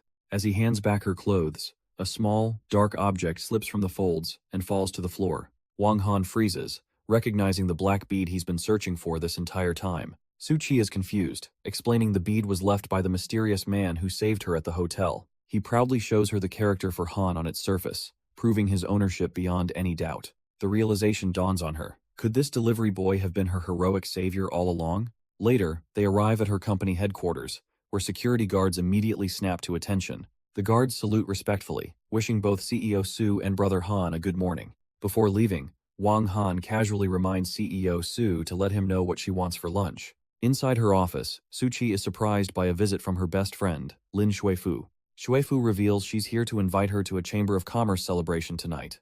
Her friend immediately notices the change in her, pointing out how unusually happy she seems. Unable to contain herself, Su-chi finally reveals that her mysterious savior from the hotel was Wang Han. Shuifu is stunned that a simple delivery guy was the hidden hero, but Su-chi defends him as a decent person. Changing the subject, Shuifu mentions EES found someone who can recover the deleted messages from Suki's phone. Outside, Wang Han takes a smoke break, casually accepting the greetings from the security guards. But his moment of peace is cut short by an unexpected phone call from his fourth sister. She's in town for a conference and demands he bring his fiancée along when they meet. On the phone, Wang Han stammers as his fourth sister insists on meeting the fiancée she's heard so much about. Thinking fast, he fakes a bad connection to end the call, muttering about how terrible this situation is. With no other choice, he marches back into Suchi's office, a man on a mission. She looks up, immediately suspicious of why he's returned when it's not even noon yet. He suddenly drops to his knees to give her a leg massage, but she's not falling for it, demanding to know what he wants. Switching to a shoulder rub, he finally explains that his sister is in town and wants to meet her for a meal. Suchi is stunned to learn he has 4 older sisters and 4 older brothers, and that none of them are even blood-related. He proudly puffs out his chest, explaining his 4th sister is a renowned figure in traditional Chinese medicine. Cutting him off before he can brag anymore, she reluctantly agrees to go if her schedule allows. Thrilled, Wang Han salutes and promises to prepare lunch, earning a playful shout from Suchi to just get out. Alone in her office, Suchi muses that she never knew her bodyguard had such a complex family life. Meanwhile, Wang Han gets an unexpected call from a certain Officer Yang. The officer gets straight to the point, demanding to know where the stolen Buddha head is. Wang Han immediately tries the classic bad signal trick, but the officer isn't having any of it. Cornered, he's forced to promise he'll return the artifact within 1 week, swearing on his integrity. Just as Officer Yang is about to hang up, he tells Wang Han to wait. The officer gives him a final warning, and Wang Han confirms it's a deal before ending the call. With that business handled, he heads outside and pulls up in a flashy red sports car. He spots one of Suchi's assistants, a woman named Sister Lily, frantically trying to get a ride. Rolling down the window like a true gentleman, he offers to give the flustered woman a lift. In his car, Lily urgently explains her mother is critically ill and begs him to rush to the hospital. Without a second thought, Wang Han tells her to buckle up as the sports car tears through the city streets. They burst into the hospital room where Lily's brother, Xiao Qiang, is watching over their unconscious mother. He explains their mom needs immediate surgery, or her life will be in danger at any moment. Lily is confused, reminding him that a director Yan previously said surgery was pointless for their mother's illness. She hesitates, knowing all too well that this director Yan has always had some very unsavory intentions toward her. Her brother brushes off her concerns, admitting the director is a creep but insisting this is their only chance. Just then, a portly balding man arrives with a smug grin, announcing that Lily's mother can be cured. Xiao Cheng immediately starts sucking up to Director Yan, suggesting he and Lily go out for lunch to discuss things. The director smoothly agrees, and with no other choice, Lily reluctantly accepts the deeply uncomfortable invitation. Lily and her brother thank Wang Han for his help, telling him he can head back to the company now. As he walks away, a nagging feeling tells him that Director Yan seems completely untrustworthy. But a quick glance back reveals the director and Xiao Qiang whispering together like a pair of conspirators. Overhearing their disgusting deal, Wang Han learns Xiao Qiang is selling out his cousin for a job. The brother even suggests that once the director has Lily, they can just let her mother die to remove the burden. Absolutely furious, Wang Han realizes he can't just leave his colleague to these 2 rotten scumbags. He immediately calls his 4th sister, asking if she knows a renowned doctor who can help. Without hesitation, she agrees to send the expert over and tells him to forward the patient's details. With a real solution in hand, Wang Han walks back into the hospital room where Lily's mother lies unconscious. Just then, Lily and her brother return, shocked to find him still there, asking why he hasn't left yet. Wang Han calmly tells Lily to forget about lunch with the director, assuring her an expert will be there soon. Her cousin Xiao Cheng scoffs, mocking the idea that a simple driver could ever bring in an expert from Beijing. Right on cue, the sleazy director Yan waddles in, ready to take Lily out for their arranged meal. The director points a condescending finger, questioning what right a driver has to speak so arrogantly. But Wang Han's gaze turns ice cold as he asks if he needs to repeat the disgusting deal he overheard in the hallway. The sudden threat leaves both Lily and her cousin completely stunned, sensing the situation has changed. Flustered, the director demands Lily get rid of him, but she's torn, trying to explain her desperation. Suddenly, a man's voice interrupts them from the doorway, and Director Yan is shocked to see the hospital's dean. The dean enters with a whole entourage of doctors, leaving everyone but Wang Han completely bewildered. He then introduces the lead physician as Dr. Niu Yanji, the very expert who came specifically for Lily's mother. Director Yan tries to take credit as Lily expresses her shock and relief at the expert's sudden arrival. Dr. Niu wastes no time, immediately moving to examine Lily's mother lying unconscious in the hospital bed. Her cousin smugly praises the director for his connections, and Lily gratefully thanks the sleazy man. After a quick look, Dr. Niu declares the surgery is possible and, more importantly, completely free. The mention of Wang Han's name sends a shockwave through Lily as the pieces finally click into place. Dr. Niu gives her a look that says it all. Of course it was Wang Han. Who else could it have been? With the truth revealed, Lily frantically asks where Wang Han is, leaving her cousin utterly confused. She spots him outside by his car, calling out his name as she runs towards him. Wang Han turns coolly, asking why she's down here now that the experts have arrived.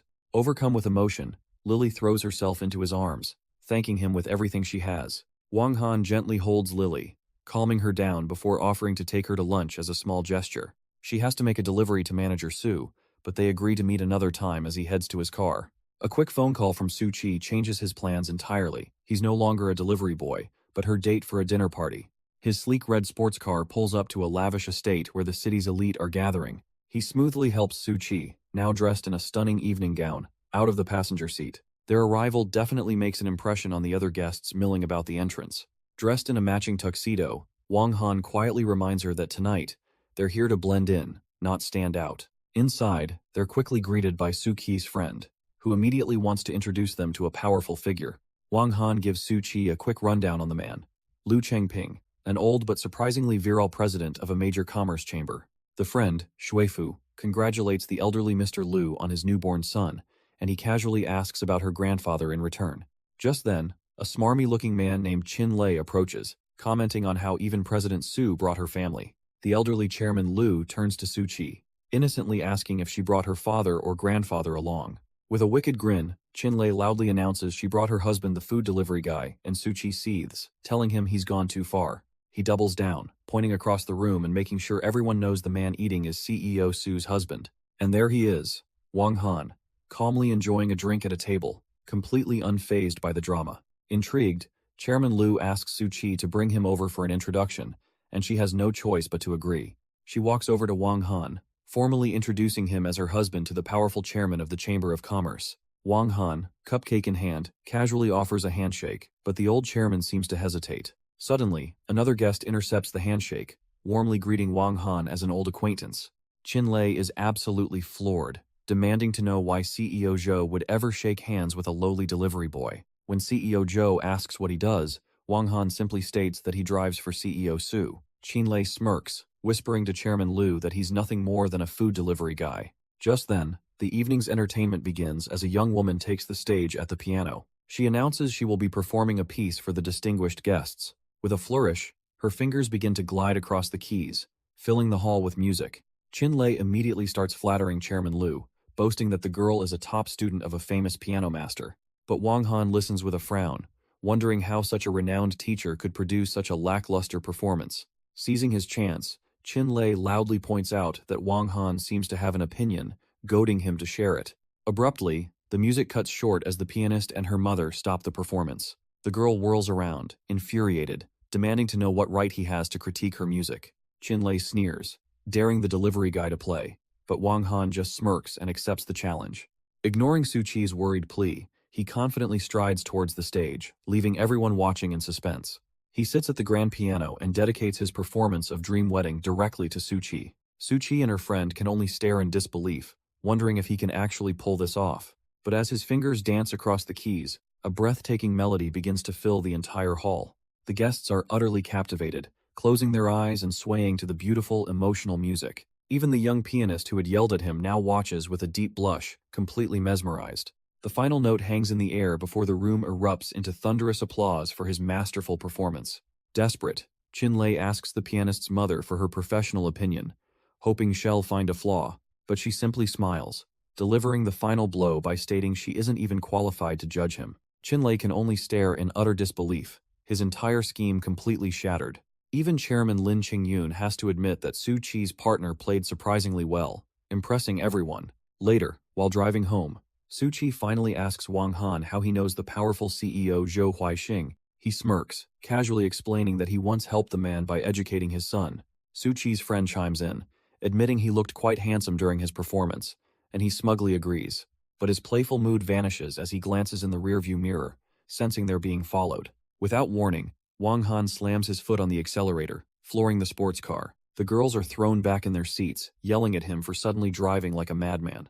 He just grins, telling them not to worry about his license being revoked, because, as he calmly reveals, he doesn't have a driver's license at all, sending the car swerving. Just as he reveals his little secret, two motorcycles box them in, and Lin Shuifu screams out a warning. The joyride instantly turns deadly as one of the riders opens fire, riddling the car with bullets. Suchi desperately yells for her friend to get down, her face a mask of pure terror.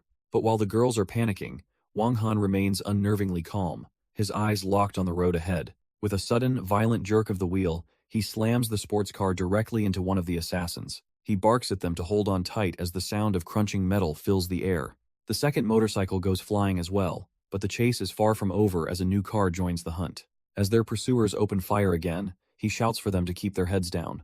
A man with an eye patch leans out of the chase car, leveling a military-grade rifle right at them. The windshield shatters under a hail of automatic fire, but Wang Han shields his passengers, gritting his teeth. The assassin's car pulls alongside, unleashing another barrage of gunfire at close range. Sparks fly as bullets continue to ricochet off the frame of the supercar, but the sustained attack finally pays off for them. A tire blows out, sending the car swerving wildly. With a gut-wrenching screech of metal, the sports car grinds to a halt against the roadside barrier. Lin Shuifu realizes they're after her and tells the others to run while they still can. Suchi frantically tries to pull Wang Han away, insisting that every shot was meant to kill him. As the assassin's car blocks their path, Wang Han calmly suggests they head into a park to talk. Two men in sharp suits step out, armed and ready, their expressions leaving no room for negotiation. Seeing the immediate threat, Wang Han urgently yells for the girls to get down. He then dives in front of them, shielding them with his own body as the assassins open fire. But instead of cowering, Wang Han snatches a rock and hurls it with deadly precision. It smashes directly into an assassin's eye, dropping him instantly with a sickening thud. He grabs the astonished women, telling them to run as he casually mentions his martial arts training. Lin Shuifu looks back in horror to see that the remaining assassins are already closing in on them. Thinking fast, Wang Han shoves them behind a thick tree, using it as momentary cover. A fresh cut on his cheek, he glares back, furious that they dared to lay a hand on his wife. He peeks from behind the trunk, calculating his next move against the approaching gunman. In a sudden blur, he leaps into the open, unleashing a volley of stones like they were bullets. Each projectile finds its mark, one cracking a skull, and another embedding itself in a chest. Standing over the bodies, he calmly identifies the fallen hitmen as the infamous 7 fallen angels.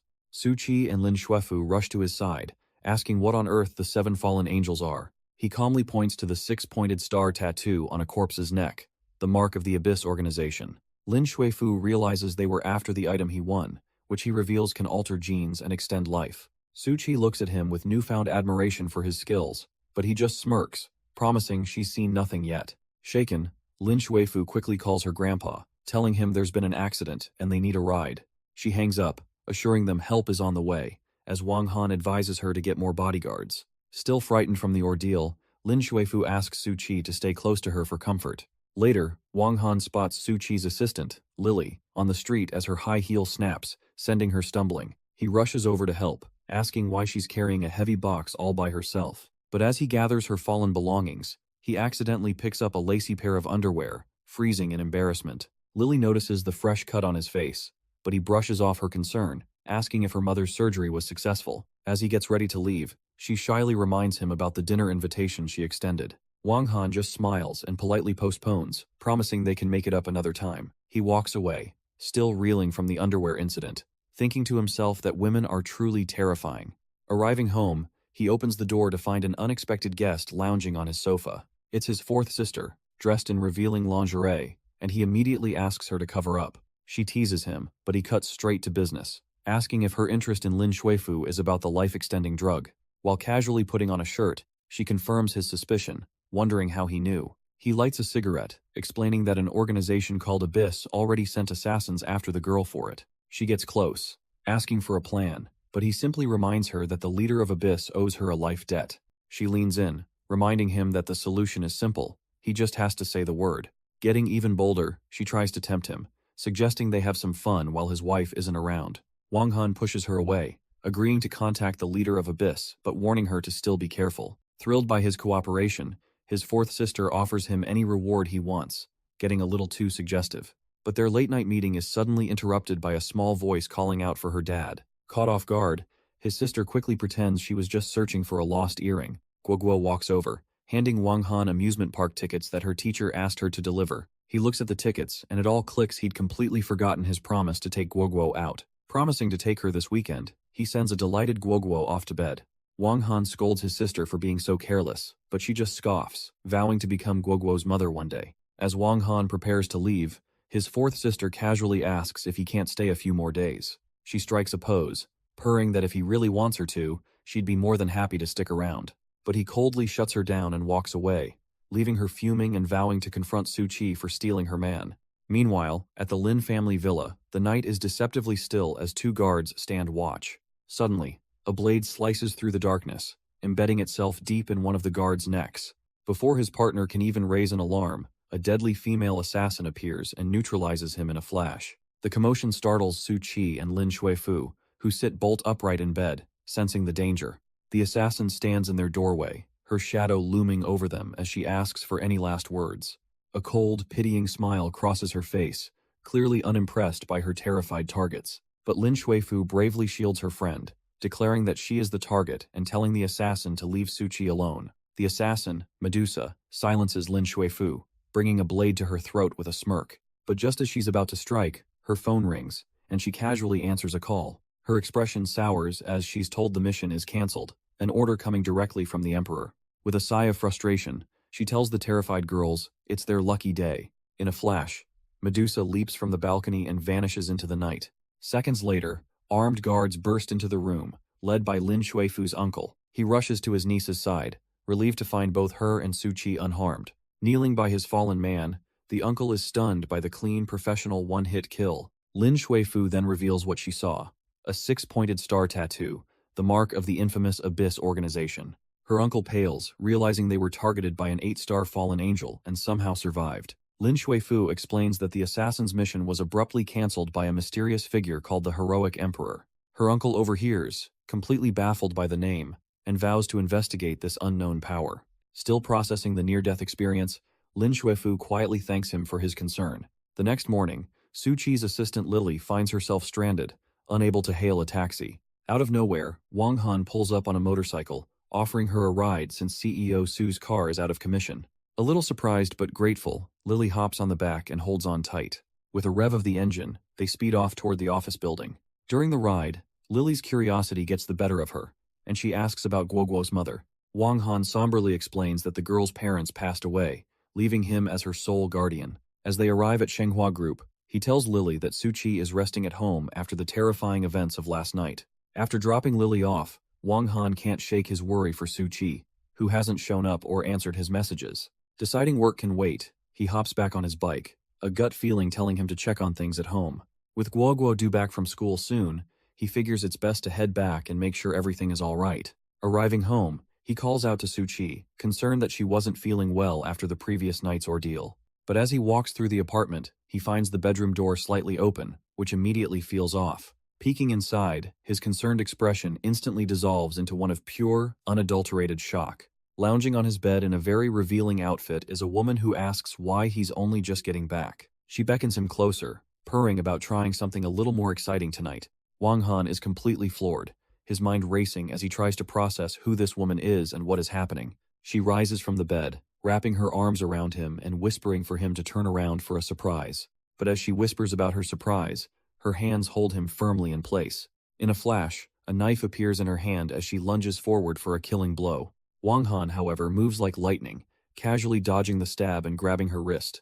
She counters with a swift kick, demanding to know who he is before absurdly claiming to be his wife. He scoffs at the idea, retorting that his wife isn't nearly as deceptive as she is. The assassin proves her skill, blocking his powerful punch with her leg in a deadlock. Realizing she's outmatched, she pulls a silenced pistol, telling him his questions can be answered in hell. A bullet zips past Wang Han's head, his reflexes saving him by a mere inch.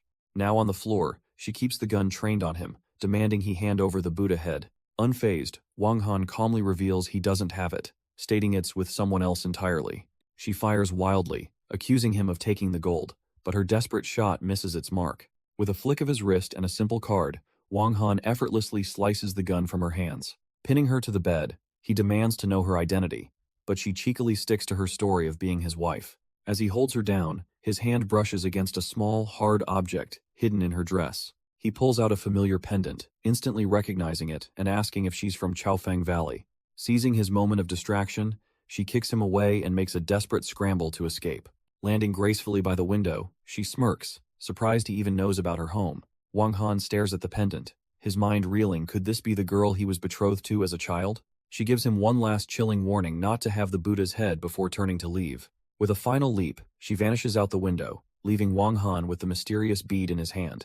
Wang Han watches his mysterious fourth sister escape, his mind reeling from the chaotic turn of events. He wastes no time, calling a contact to find out if Su Qi could possibly have a twin sister. The answer is a bombshell. Su Qi is an only child, but she was adopted, and her only keepsake was sold off years ago. A wild theory forms in his mind: could the assassin and Su Qi be long-lost twins from Chaofeng Valley? Finding Su Qi in her office, he drapes his jacket over her, telling her he needs to ask about her childhood. Their moment is shattered by the arrival of her adoptive father, Su Jianye, who shamelessly begs her for 300,000 yuan. Su Qi is completely unfazed, coldly telling him she has no money and that he's pulled this stunt far too many times. She utterly ignores her father's pathetic pleading, instead asking Wang Han to accompany her to a meeting. Fuming in the empty office, Su Jianye curses his wretched girl for refusing to give him even a fraction of what he asked for. His greedy eyes then fall upon the jacket Wang Han left behind, figuring that delivery boy must have some cash on him.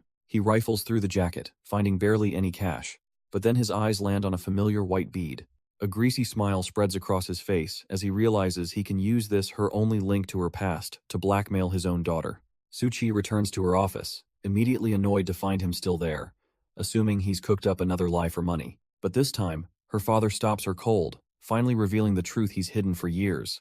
She is adopted. She scoffs at the claim, recalling the time he lied about his blood type just to avoid giving her a transfusion.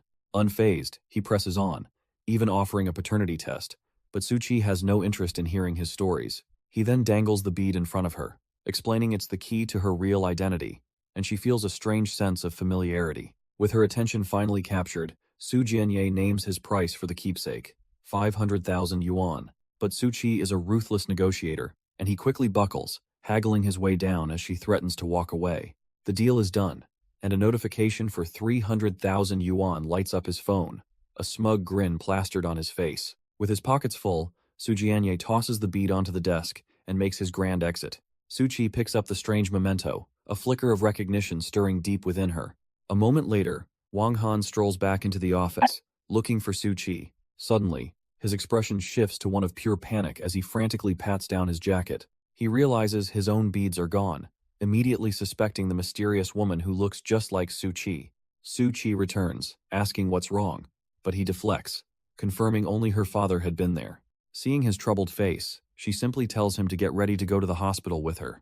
Wang Han's concern spikes, but she calmly explains it's just for a quick checkup. On the way, she asks him to be discreet about their trip, and he confidently agrees. But as they drive, a white car suddenly swerves, aiming to ram them straight off the road.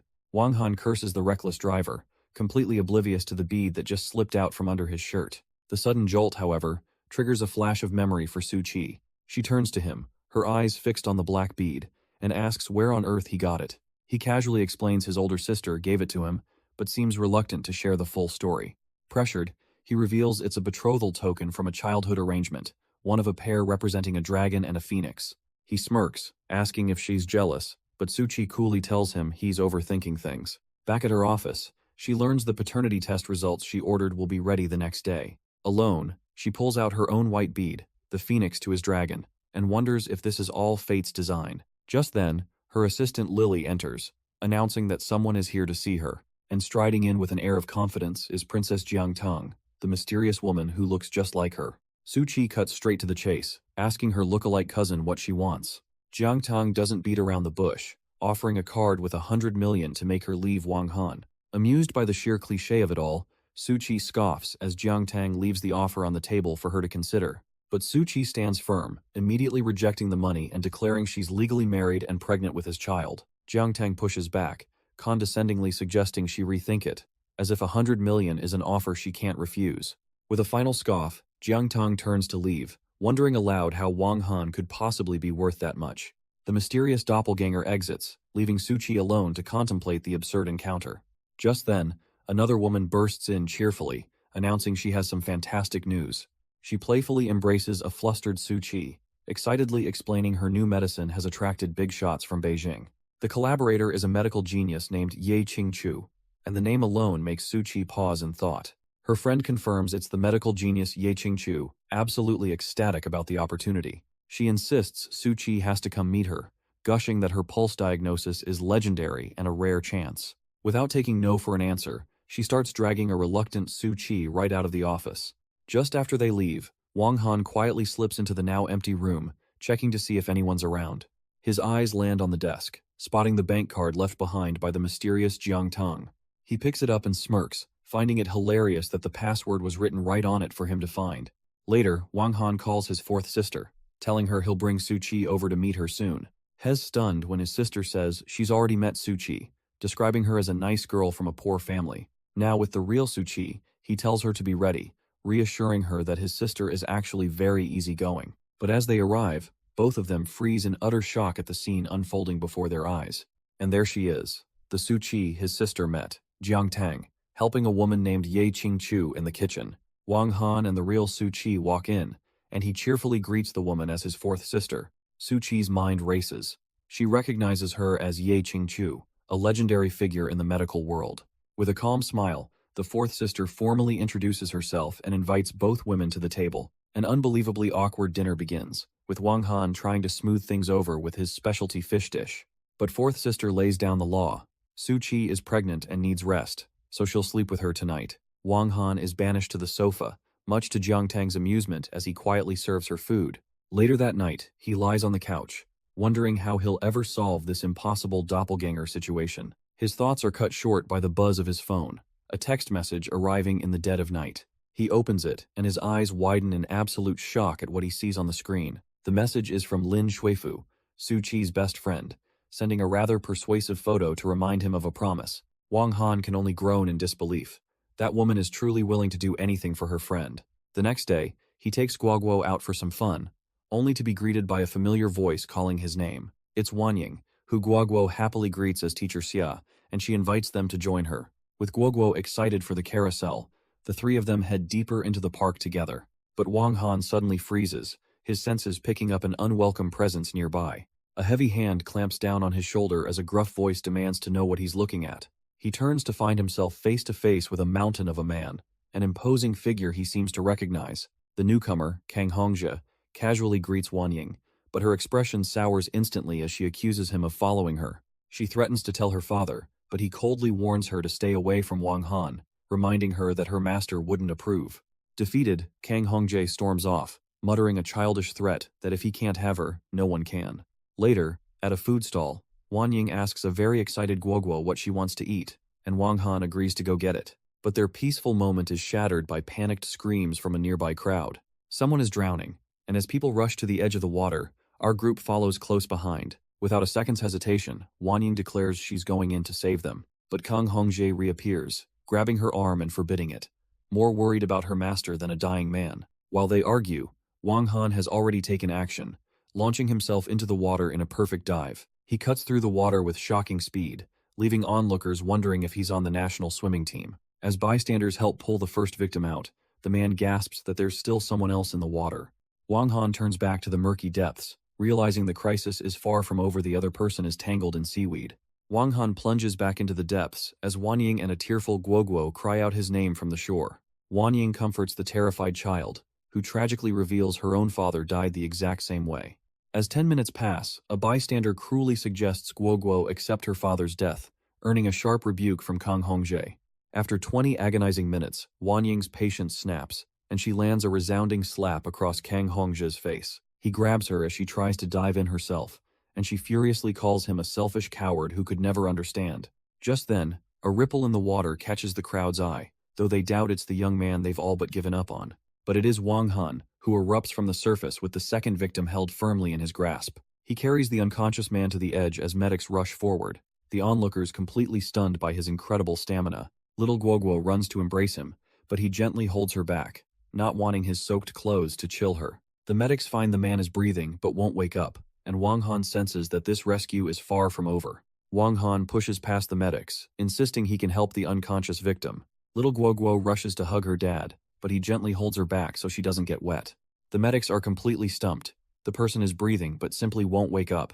Taking matters into his own hands, Wang Han kneels and takes the victim's wrist, much to everyone's surprise. He checks the pulse, a flicker of confusion on his face as he senses something medically impossible. Suddenly, the victim coughs and sits up, revealing that the young man is actually a young woman. She explains to the stunned crowd that she only survived by breathing oxygen from Wang Han's mouth underwater. Wang Ying's jaw drops at the intimate implication, but Wang Han quickly insists it was just to save a life. With the danger past, the grateful young woman introduces herself as Xiong Miao Yin. She offers to treat Wang Han to a meal as thanks, shaking his hand while Wang Ying looks on, completely bewildered. Xiong Miao Yin graciously invites them all to eat together. An offer Wang Han calmly accepts, but as they walk away, Kang Hongjie spots them, his face twisting in rage to see Wang Han is somehow still alive. With her own phone waterlogged, Xiong Miao Yin asks to borrow Wang Han's to make a very important call. The news from the other end is terrible. A potential investor is lowballing them, offering to buy their entire project for a pittance. Furious at the insult, she declares the offer unacceptable and promises to be there right away. She apologetically explains to Wang Han and Wang Ying that she has to cancel dinner for an urgent business matter. Wang Ying offers them a ride, but Xiong Miao Yin, flustered, just asks Wang Han to call her a taxi. Seeing her distress, Wang Han decides to go with her to help sort things out, much to her relief. Moments later, their car arrives at a massive corporate building, ready for a confrontation. Inside, an assistant informs a tense Xiong Miao Yin that the investor, Mr. Zheng, has been waiting. She confidently introduces herself as the project lead, flanked by Wang Han and her development team. But Mr. Zheng is unimpressed, smugly offering a paltry 150,000 yuan to buy out their entire software project. Xiong Miao Yin immediately refuses the insulting offer, but the businessman just scoffs at her big ambitions. One of her own developers immediately wavers, tempted by the money, but she furiously insists their software is not for sale. Seeing his chance, Mr. Zheng dangles the cash and a job offer, and the developer instantly betrays his team to accept. With a pathetic apology to his former boss, the trader sides with Mr. Zheng, who happily accepts the software. He lectures Xiong Miao Yin that there's nothing despicable in business as he prepares to leave with his new hires. But just as the deal is sealed, Wang Han steps forward, calmly halting them to announce he's an investor in the project. Wang Han calmly calls out Mr. Zheng's pathetic attempt to swindle a recent graduate for a mere 150,000 yuan. The old man gets heated, threatening that they'll be crying when he launches their software. But Wang Han is completely unfazed. As Mr. Zheng storms off with his new traders, a grateful Xiong Miao Yin thanks Wang Han for his help. But her team quickly falls into despair, realizing the traders took everything and they have no way to compete. Wang Han just scoffs at their worries, casually asking for an account number so he can transfer the funds they need. A moment later, a notification arrives, and the entire team stares in disbelief at the 5 million yuan that just hit the account. With their jaws on the floor, Wang Han simply asks if they can talk business now, properly introducing himself. Hope is instantly restored as Xiong Miao Yin eagerly tells her assistant to bring over the detailed project plans. After reviewing the software, Wang Han gives his approval and immediately starts laying out the next business steps. One of the developers worries about their lack of connections, but Wang Han just tells him he'll think of a way. With a single phone call, he orders his subordinate to assemble an entire legal team for his new company. Legal issues solved, Wang Han delegates the technical work and assures the young man he'll handle all the finances. Later in the car, Teacher Xia apologizes for the chaotic day, but Wang Han says he was impressed and truly wants to help. Suddenly, Guoguo points from the back seat, noticing a car has been following them for a while. The mysterious car suddenly accelerates, weaving through traffic with clear intent to catch up. Arriving home, Wang Han quickly ushers Guoguo inside, telling her to find her aunt and stay safe. He turns with a cold expression, spotting a suspicious man hiding in the bushes just as he expected. In an instant, Wang Han has the stalker by the collar, demanding to know who sent him. The terrified stalker is sent sprawling to the ground, immediately ordered to lead the way. He scrambles up, pointing towards a car and announcing that his boss has arrived. An older man introduces himself as Bai Deming, a big shot called Master Bai in the underworld, but Wang Han doesn't know him. Master Bai explains he saw the rescue earlier and offers a staggering 6 million for an underwater salvage job. His sharp-looking subordinate, Xiao Ye, is stunned, questioning if this random kid is really worth that price. Wang Han scoffs at getting paid later, so Master Bai ups the offer to a 2 million deposit. Just as the negotiation heats up, Wang Han's phone buzzes with an unexpected message. He's shocked to see a text from his own commander, simply ordering him to accept the deal. Confused but trusting the order, Wang Han looks up with a smirk and tells the old man, "It's a deal." Xiao Ye hands over the card with a threat, but Wang Han just asks what exactly he's supposed to be fishing for. Master Bai reveals the grim details. The job is to retrieve corpses from Dragon Return Beach. Wang Han scoffs at the name, but the old man explains the currents are so strong even dragons must turn back. Having already taken the money, Wang Han has no choice but to agree, and they schedule the pickup for 2 days later. As soon as Master Bai's car pulls away, Wang Han is on the phone, demanding an explanation from his commander. He asks the old man on the other end what in the world is going on with this sudden, strange mission. His commander calmly clarifies that they're not after just any bodies pulled from the water. The true prize is a legendary golden statue of a monk, which holds a 7-jeweled pagoda within it. Wang Han presses for more information, but his commander curtly tells him to stop asking questions and just retrieve it. With a sigh of resignation, Wang Han agrees to follow his orders, no matter how bizarre they seem. Meanwhile, completely oblivious to this strange underworld deal, Su Qi diligently focuses on her work.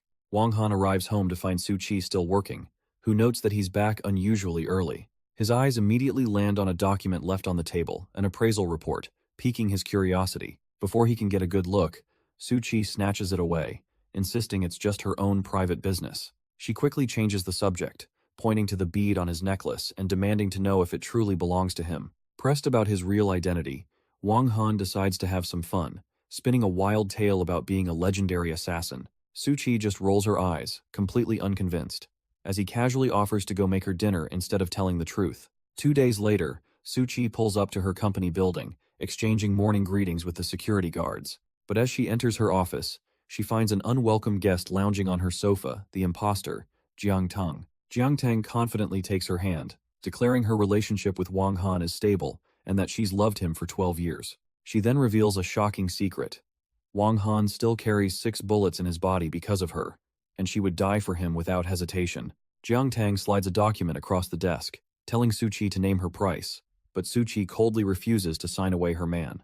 With a smirk, Jiang Tang gives her an 8-hour ultimatum before her flight, leaving Su Qi to stew in her office. On her way out, she runs into Su Qi's friend, who innocently asks what CEO Jiang was doing here. The friend then turns to Su Qi, pretending not to know who the big boss from Beijing is. Su Qi's mind flashes back to seeing Jiang Tang casually chatting with Wang Han's powerful sister, Ye Qingqiu, and a chill runs down her spine. Her friend confirms her worst fears, admitting her own grandfather said Jiang Tang's family could buy theirs out effortlessly. The crushing reality of her rival's influence sends Su Qi into a panic as she desperately rifles through her documents. A sudden, horrifying thought strikes her, and she shouts for her assistant, Lily, to come in at once. When Lily arrives, Su Qi urgently asks if anyone suspicious has been in her office in the last 2 days. Lily confirms her cousin, Su Lei, had visited, and Su Qi immediately realizes he must be the snake in her own house. Without a moment's hesitation, Su Qi furiously dials her cousin's number. She demands Su Lei return her bank card, but he just plays dumb on the other end of the line. Done with the games, she reminds him she has evidence that could jail him for life, giving him 10 minutes. Just then, her friend Lin Shuifu walks in, concerned by the tension in the room. Su Qi tries to brush it off, but internally, she feels pathetic for failing to keep her composure. She quickly shoos her worried friend away, insisting that everything is fine. A few moments later, Su Lei saunters in and tosses the card on her desk with a smirk. But one look at the balance notification sends Su Qi flying into a rage as she slaps him hard. He complains that he only spent a little over 10 million from the 100 million on the card. As he scrambles out, Su Qi is left staring at the card, crushed by the weight of that number. Meanwhile, Wang Han is casually telling war stories to a couple of security guards about his supposed naval battles. But his storytelling is cut short when Su Qi calls out his name, her voice stopping him in his tracks. He turns with a playful salute, but she's struck by a sudden sinking feeling that He's about to leave her for good. Pushing the thought aside, she simply requests braised fish for lunch, and he happily agrees to take care of it. As he walks away, Su Qi immediately pulls out her phone, her expression hardening with resolve. She makes a call, asking an agent how much she can get for her newly renovated house and her car. Back in her office, she confirms the sale, stating firmly that she needs the money urgently to cover the debt. Just then, another call comes through from an unknown number, showing the face of a woman she doesn't recognize. An arrogant voice on the other end offers to pay back the 10 million that was spent on her card. The price for this generosity, the woman coolly explains, is for Su Qi to give up Wang Han. Unfazed, Su Qi calmly replies that Wang Han's choices are his own to make, not hers to sell. At that very moment, Wang Han is outside, casually chatting with the security guards. The guards spot another luxury car approaching, assuming it's yet another visitor for him. But it's the woman from the phone, Jiang Tang, who steps out and confidently calls him over. She tells him her flight is tonight, but she just had to see him before heading to the airport. With a sly smile, she then demands he come over and give her a proper hug. To her surprise, Wang Han actually pulls her into a tight, seemingly emotional embrace. He playfully asks why she's crying, but she just brushes it off as sand in her eye. Then, his tone shifts as he tells her to stop the act, promising there's plenty of time. With a sudden, vicious knee to the gut, he coldly tells her to watch her appearance. As she walks to her car, Jiang Tang looks back, telling the stupid fool she'll love him forever. Wang Han is left completely bewildered by her sudden change in attitude. A second later, he snaps out of it and breaks into a desperate sprint after her departing car. Meanwhile, back in her high-rise office, Suchi receives an unexpected text message. It's from Jiang Tang, who says she's leaving and that Suchi can keep the bank card. Suchi is stunned 100 million, just given away, making her question who Wang Han really is. She immediately calls her friend, asking for a full background check on him. The results are a dead end. His past is a blank slate from a time in an orphanage with lost records.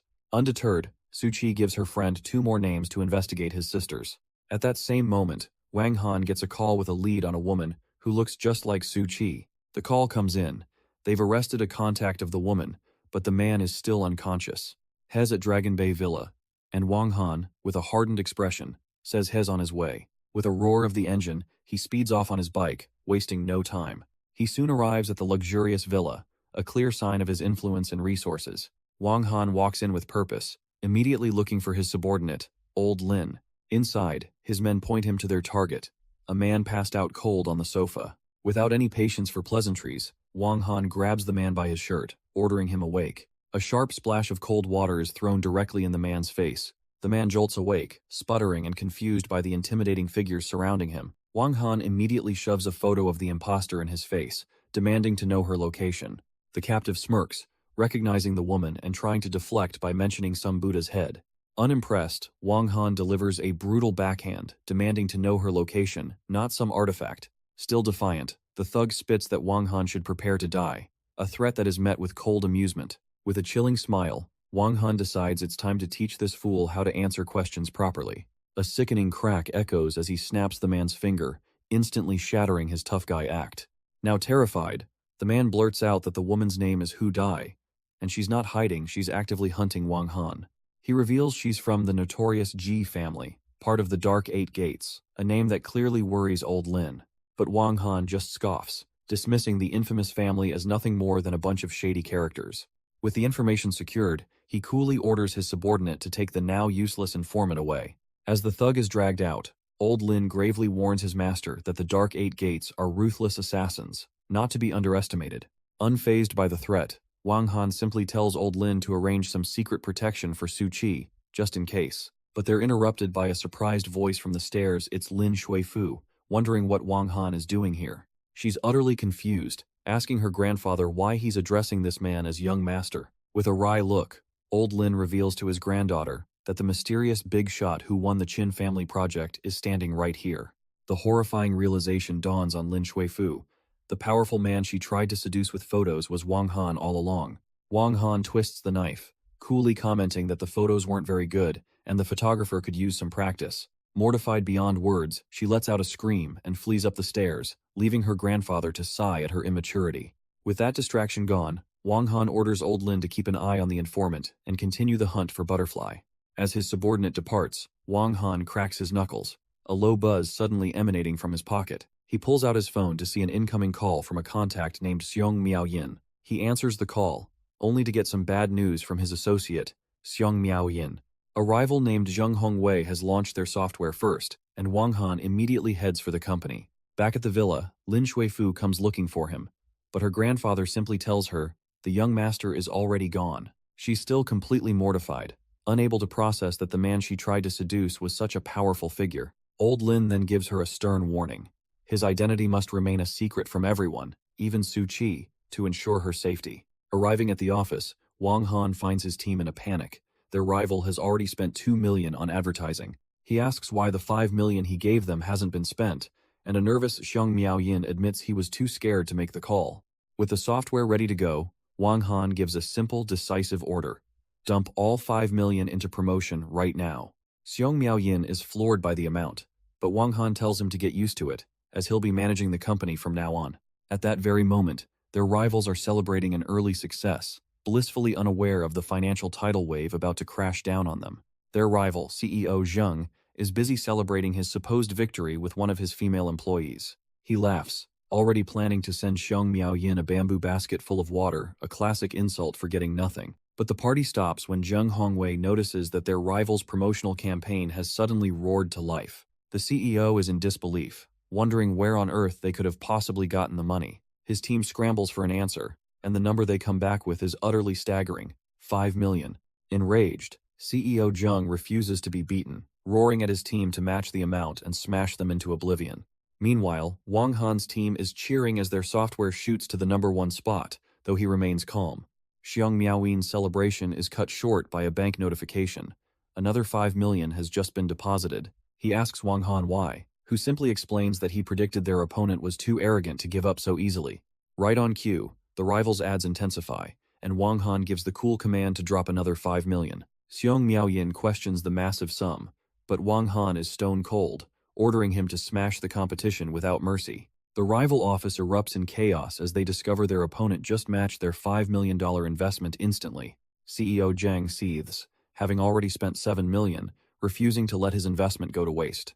Fed up with this money war, he calls for his subordinate, a man named Old Huang. He issues a new, darker command: contact their secret weapon and have him crash Utopia's servers completely. Old Huang returns, instructing a confused Zheng Hongwei to grant full remote access to his computer.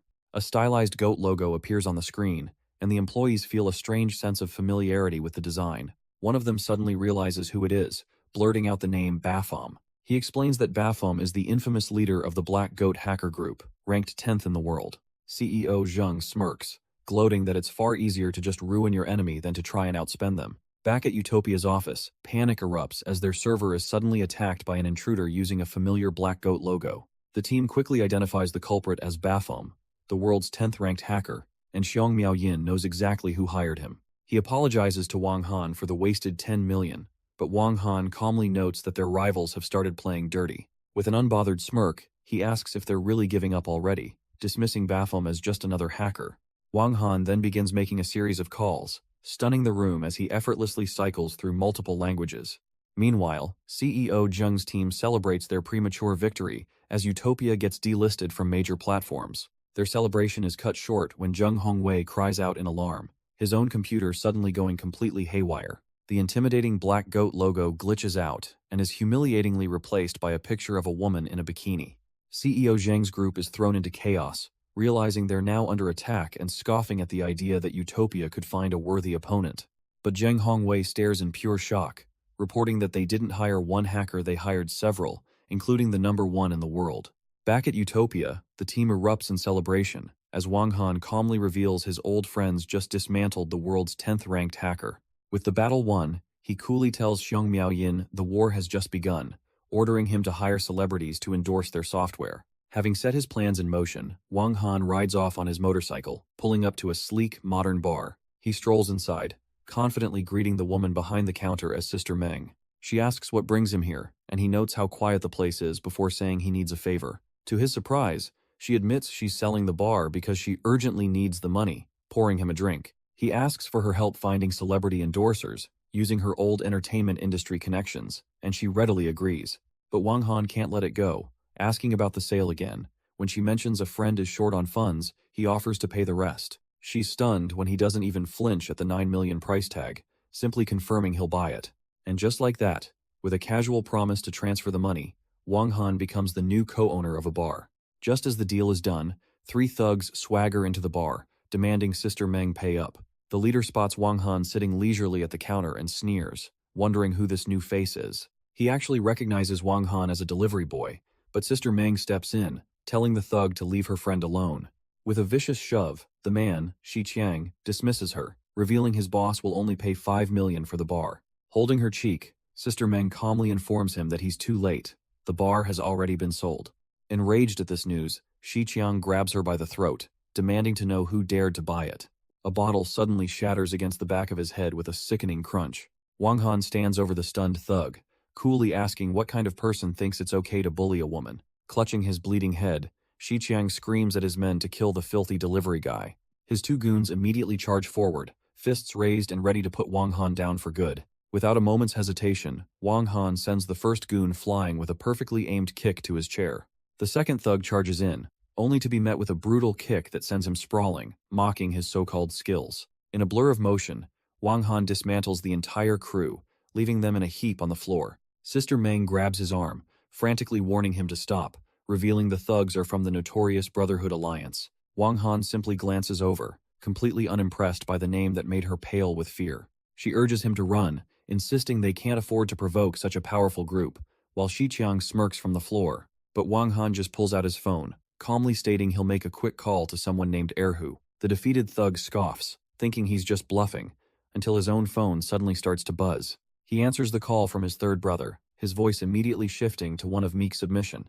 The color drains from Xiqiang's face as he's clearly read the riot act, stammering apologies in sheer terror. The phone call ends, and Xiqiang scrambles to his feet, bowing and begging Brother Han for forgiveness. But Wang Han isn't interested, coolly telling the thug that he's apologizing to the wrong person.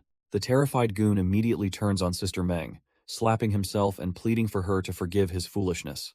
Wang Han casually waves him off, telling him to get lost and never show his face here again. As the thugs flee in disgrace, he reassures a grateful Sister Meng that her troubles are over for good. Later, Wang Han picks up Guoguo, thanking a woman named Lily for bringing her home safely. He then follows up on a job offer for his new company, and Lily eagerly accepts the position. Guoguo tugs on his arm, asking if she can go over to her friend Shishi's house to play. Playing the part of the perfect dad, he agrees, patting her head as the two little girls celebrate. But back home, the sudden silence feels strange, and his thoughts drift to Guoguo's mother. With the house now empty, Wang Han checks in on Suchi, their texts a mix of playful jabs and genuine concern. After she tells him she's staying out, he shrugs it off, deciding not to press the issue. With his personal life on hold, he seamlessly switches back to business, arranging a meeting for the next day. Meanwhile, Suchi is indeed out with her friends at a bar, trying to unwind. Her friends, Lin Shuefu and Sister Meng, notice her texting and curiously ask who she's talking to. Suchi tries to get Sister Meng to slow down on the drinks, only to learn she's sold the bar and set up a new venture for her. A tipsy Sister Meng then brings up Suchi's husband, eager to meet this supposed delivery guy and size him up. But Suchi finds herself defending Wang Han, admitting he's a good person and that there's more to him than his job suggests. Later that night, a figure stumbles through the rain, arriving back at the apartment building. Wang Han is stunned to find a drenched Suchi at his door, who claims she came back because she was worried about him. He asks the drenched woman what happened, but her curt reply immediately puts him on guard. Wang Han offers her a towel, only to be met with a cold, murderous glare that is definitely not Suchi's. In a flash, she lunges with a hidden blade, and he realizes this is the assassin, Hudi. With lightning reflexes, he parries the deadly knife strike along his bare forearm. She's shocked he knows her name, but he's already using her lunge to twist her off balance. He seizes her arm, his voice turning to ice as he informs her that knowing his identity is a death sentence. Before she can react, he raises his hand for a swift, decisive chop to the neck. He slams her into the wet floor, pinning the assassin and demanding to know her objective. Trapped but defiant, Hudi screams for him to return the beads and the Buddha head. Her demands mean nothing to him as he prepares to deliver the final, silencing blow. Pinned but not broken, Hudi spits defiance, asking if he thinks he owns the world. With a flick of her free hand, she launches a hidden projectile straight at his face. The dart whistles past his ear, a desperate gambit that almost finds its mark. He twists away from the attack, but the assassin uses the opening to break free. She immediately lashes out with a vicious high kick aimed right for his head. Wang Han dodges easily, finally realizing she's not in disguise, she's Suchi's identical twin. She tries a new angle, calling him brother-in-law while launching another kick and demanding the Buddha head. He catches her leg effortlessly, a slight smirk on his face as he denies having the item. She threatens him, boasting of her past violence, but he simply declares her time is up. Unfazed, Hudi pulls yet another needle-like weapon from her sleeve, ready for blood. With a final, cold acknowledgement, the assassin seems to concede the fight for now. She warns Wang Han that she'll be back for the Buddha head, threatening to kill him if he gets in her way.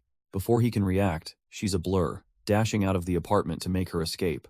But just as one twin leaves, the real Suchi arrives, stepping out of the elevator completely unaware. She calmly approaches her apartment, ready to head inside after a long day.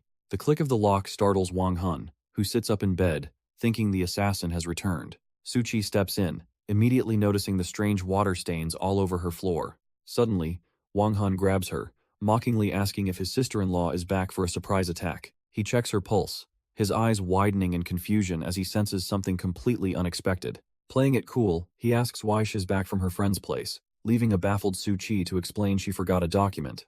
Su-chi immediately questions the watery mess on the floor, demanding to know what Wang Han has been up to. Picking up a discarded piece of clothing, she smells an unfamiliar scent and asks if another woman was in their house. He tries to explain that a woman who looked exactly like her was just here, but she just gives him a look of pure disappointment. He insists it's the truth, but she's already walking away, coldly stating that she really misjudged his character. Left alone, Wang Han realizes he's trapped. How could he possibly explain that she has a secret twin sister who's also an assassin? The next morning, he's already moved on, taking a call to confirm that his ride has arrived. A woman in a sharp red suit, Liu Yue, is waiting for him, professionally telling him to get in the car. Once inside, Wang Han cuts straight to the chase, asking about the status of someone named Bai Deming. Liu Yue shuts him down, telling him to stop asking questions and to address their boss as Sixth Master. She then blindfolds him as a security measure, but Wang Han remains completely unfazed, simply telling the driver to move out. An hour later, the car finally pulls into a secluded industrial complex. Liu Yue has to physically shake Wang Han awake, telling him they've arrived at their destination. As they step out, a man named Bai Deming eagerly welcomes Wang Han, explaining this is their secret base. Bai Deming introduces him to a Japanese client, Hamasaki, proudly presenting Wang Han as an excellent swimmer for the job. Hamasaki mutters in Japanese about killing someone after the job, and Bai Deming cluelessly asks Wang Han what he said. Not understanding a word, Bai Deming offers a fake translation, saying Hamasaki has high hopes for Wang Han's success. Wang Han just smirks internally. These fools have no idea he understood every treacherous word. They arrive at Dragon Return Beach, where Bai Deming lays out the plan to retrieve items from an underwater grotto. Their guide is introduced as Xiao Ye, a professional corpse retriever who will lead them to the grotto's entrance. But the mission is interrupted by a frantic call for Liu Yue. The Sixth Master is in trouble, and Hamasaki barks out orders to kill anyone who interferes. With the situation escalating, Hamasaki orders his subordinate, Aza, to stay behind and clean up any loose ends. From the water's edge, their guide Xiao Ye impatiently calls out, reminding them the water level is rising. Without any equipment, Xiao Ye dives headfirst into the murky water, much to the surprise of the others. Two of Hamasaki's divers follow him in, tasked with finding any leads on the underwater objective. Deep below the surface, the seasoned guide gestures for the fully equipped divers to follow his lead. The divers signal back, indicating their equipment has detected a large metallic mass just ahead. They confirm that this iron ox is their key to finding the hidden grotto they've been searching for. But as they descend further, they discover not an ox, but a graveyard of massive, chained reptilian statues. One diver reaches out, realizing with a shock that this looks more like a colossal, stone centipede. Before he can investigate further, Xiao Ye grabs his arm, urgently warning him not to touch it and to get away. With a sudden urgency, Xiao Ye points towards a powerful whirlpool, declaring it the entrance to their destination. Without a moment to spare, both he and the diver are violently sucked into the swirling vortex. They're spat out into a hidden grotto, where Xiao Ye immediately tries to renegotiate his fee, much to his companion's annoyance. The diver ignores him, shining his light into the darkness and stopping dead in his tracks at what he sees. Encased in a cage of ancient stone is a golden stupa, and Xiao Ye smugly confirms this is the treasure they seek. He snaps off a piece of the stalactite, ready to demonstrate just how impossible their task is. With a grunt, he swings the stone shard with all his might, only for it to shatter uselessly against the cage. Stepping forward, Wang Han takes the makeshift tool from the old guide, offering to give it a try himself. In one clean, impossibly powerful strike, he smashes through the stone, leaving Xiao Ye stunned by his raw strength. Now facing the serene golden statue within, Wang Han turns the tables, asking the guide just how much this prize is truly worth. But just as the deal is being discussed, Xiao Ye lunges forward, aiming a sharpened stone right at Wang Han's head. Blood splatters across his face, but the strike seems to have missed its mark. In a flash, the old guide snatches the golden statue, mocking Wang Han as he makes his escape. Looking at his own bloodied hands, Wang Han realizes the attack was just a diversion to steal the prize. Suddenly, a low growl echoes from the darkness, and a pair of sinister red eyes lock onto him. A colossal serpent emerges from the shadows, and it hits him. The old geezer left him here as bait. The monstrous snake lunges with blinding speed, its massive jaws wide open. But Wang Han is far from helpless, leaping into the air to meet the beast head-on. He soars directly towards the serpent's face, winding up for a single decisive blow. His fist connects with earth-shattering force, causing the monster to recoil as green energy erupts from its mouth. The serpent spews a cloud of poison, but Wang Han easily dodges, realizing the beast is venomous. Unfazed, he pulls out a series of razor-sharp cards, ready to test the monster's durability. With blinding speed, he unleashes a flurry of attacks, slicing deep gashes all over the giant snake. The beast writhes in agony as Wang Han lands near his oxygen tank, the first round clearly his. He grabs his gear, deciding he's wasted enough time, and will spare the creature to chase the real prize. With a final glance at the wounded monster, he dives back into the water to make his escape. Bubbles rise to the surface, signaling his swift departure from the underwater cavern. Moments later, Hamasaki spots their guide emerging from the water and points excitedly. But when Xiao Ye climbs ashore, he smugly announces that Wang Han is trapped and demands more money for the treasure. This blatant extortion infuriates Hamasaki's associate, who smacks the guide across the face, demanding answers. The associate shoves a gun in Xiao Ye's face, but the guide smugly declares the treasure now goes to the highest bidder. Losing his patience entirely, Aza sends a brutal punch straight into the trader's jaw. As the other goons close in, Xiao Ye defiantly spits that he'd rather die than tell them anything. But just as the beatdown starts, a figure quietly breaks the surface of the water nearby. It's Wang Han, watching the commotion with a cold smirk, thinking the guide is getting what he deserves. He then reveals the real prize, a small golden pagoda, mocking the old fox for thinking he could be so easily fooled. A quick flashback confirms he'd already swapped the artifact before ever opening the treasure cage. With his enemies completely distracted, Wang Han decides it's the perfect time to make his exit. Safely on shore, he peels off his wetsuit, already wondering who sent this latest batch of killers. His phone buzzes, and he answers calmly, confirming to the person on the line that he's got the item. On the other end, his contact lays out a new mission. Don't just leave, infiltrate their group, and find their real boss. Wang Han coolly agrees, amused that they want to ruin him. He's more than happy to play their little game. Back on the shore, a new crew has arrived, and their leader is violently interrogating the treacherous guide, Xiao Ye. He furiously demands to know where Wang Han is, convinced he's the only one who can lead them to the golden statue. But Xiao Ye just laughs, spitting that he left Wang Han in the grotto to be swallowed whole by the giant python. Suddenly, one of the divers spots a figure breaking the surface of the water, pointing in shock. The entire group turns to see Wang Han, seemingly struggling, and they immediately shout to pull him out. They drag him ashore, and he plays his part perfectly, gasping for air and demanding to know where that old geezer went. Xiao Ye's face drains of all color, his triumphant smirk turning to pure horror as he screams in disbelief. Wang Han lunges, grabbing the old traitor by the throat, but Hamasaki quickly intervenes, warning him that only the guide knows where the artifact is hidden. Still in Wang Han's grasp, Xiao Ye desperately pleads with Bai Deming, claiming only he can find the treasure. Furious at the old man's audacity, Wang Han rears back his fist to deliver the final blow. But before he can strike, a gunshot rings out and a bullet harmlessly ricochets off his chest. The shooter, the Japanese buyer, stares in utter disbelief his bullet did absolutely nothing. In the blink of an eye, Wang Han flashes forward, moving with impossible speed towards his attacker. He snatches the pistol with ease, deftly ejecting the magazine before the man can even react. Now unarmed and helpless, the buyer finds himself caught in a chokehold with his own gun pressed to his neck. Wang Han smirks, casually using the man as a human shield while mocking his failed assassination attempt. The terrified buyer warns him not to move, a threat that holds absolutely no weight. Bai Deming tries to play peacemaker, but Wang Han has one simple condition for the man's release: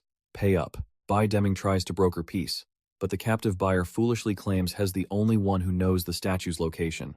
As the money transfer notification dings, Wang Han confirms payment and agrees to spare his life. But sparing him doesn't mean letting him go, as he sends the buyer flying with a powerful kick. The humiliated man can only curse in rage, his face twisted in fury from the disrespect. Wang Han follows up with a vicious slap across the face, putting the man firmly in his place. He looms over the fallen buyer, warning him that one more move will be his last. With that business concluded, he turns his attention to Bai Deming, suggesting they have a little chat. Wang Han makes a bold offer, promising he can eliminate anyone blocking Bai Deming's path to power. A glint appears in Bai Deming's eyes, his interest clearly piqued by this dangerous proposition.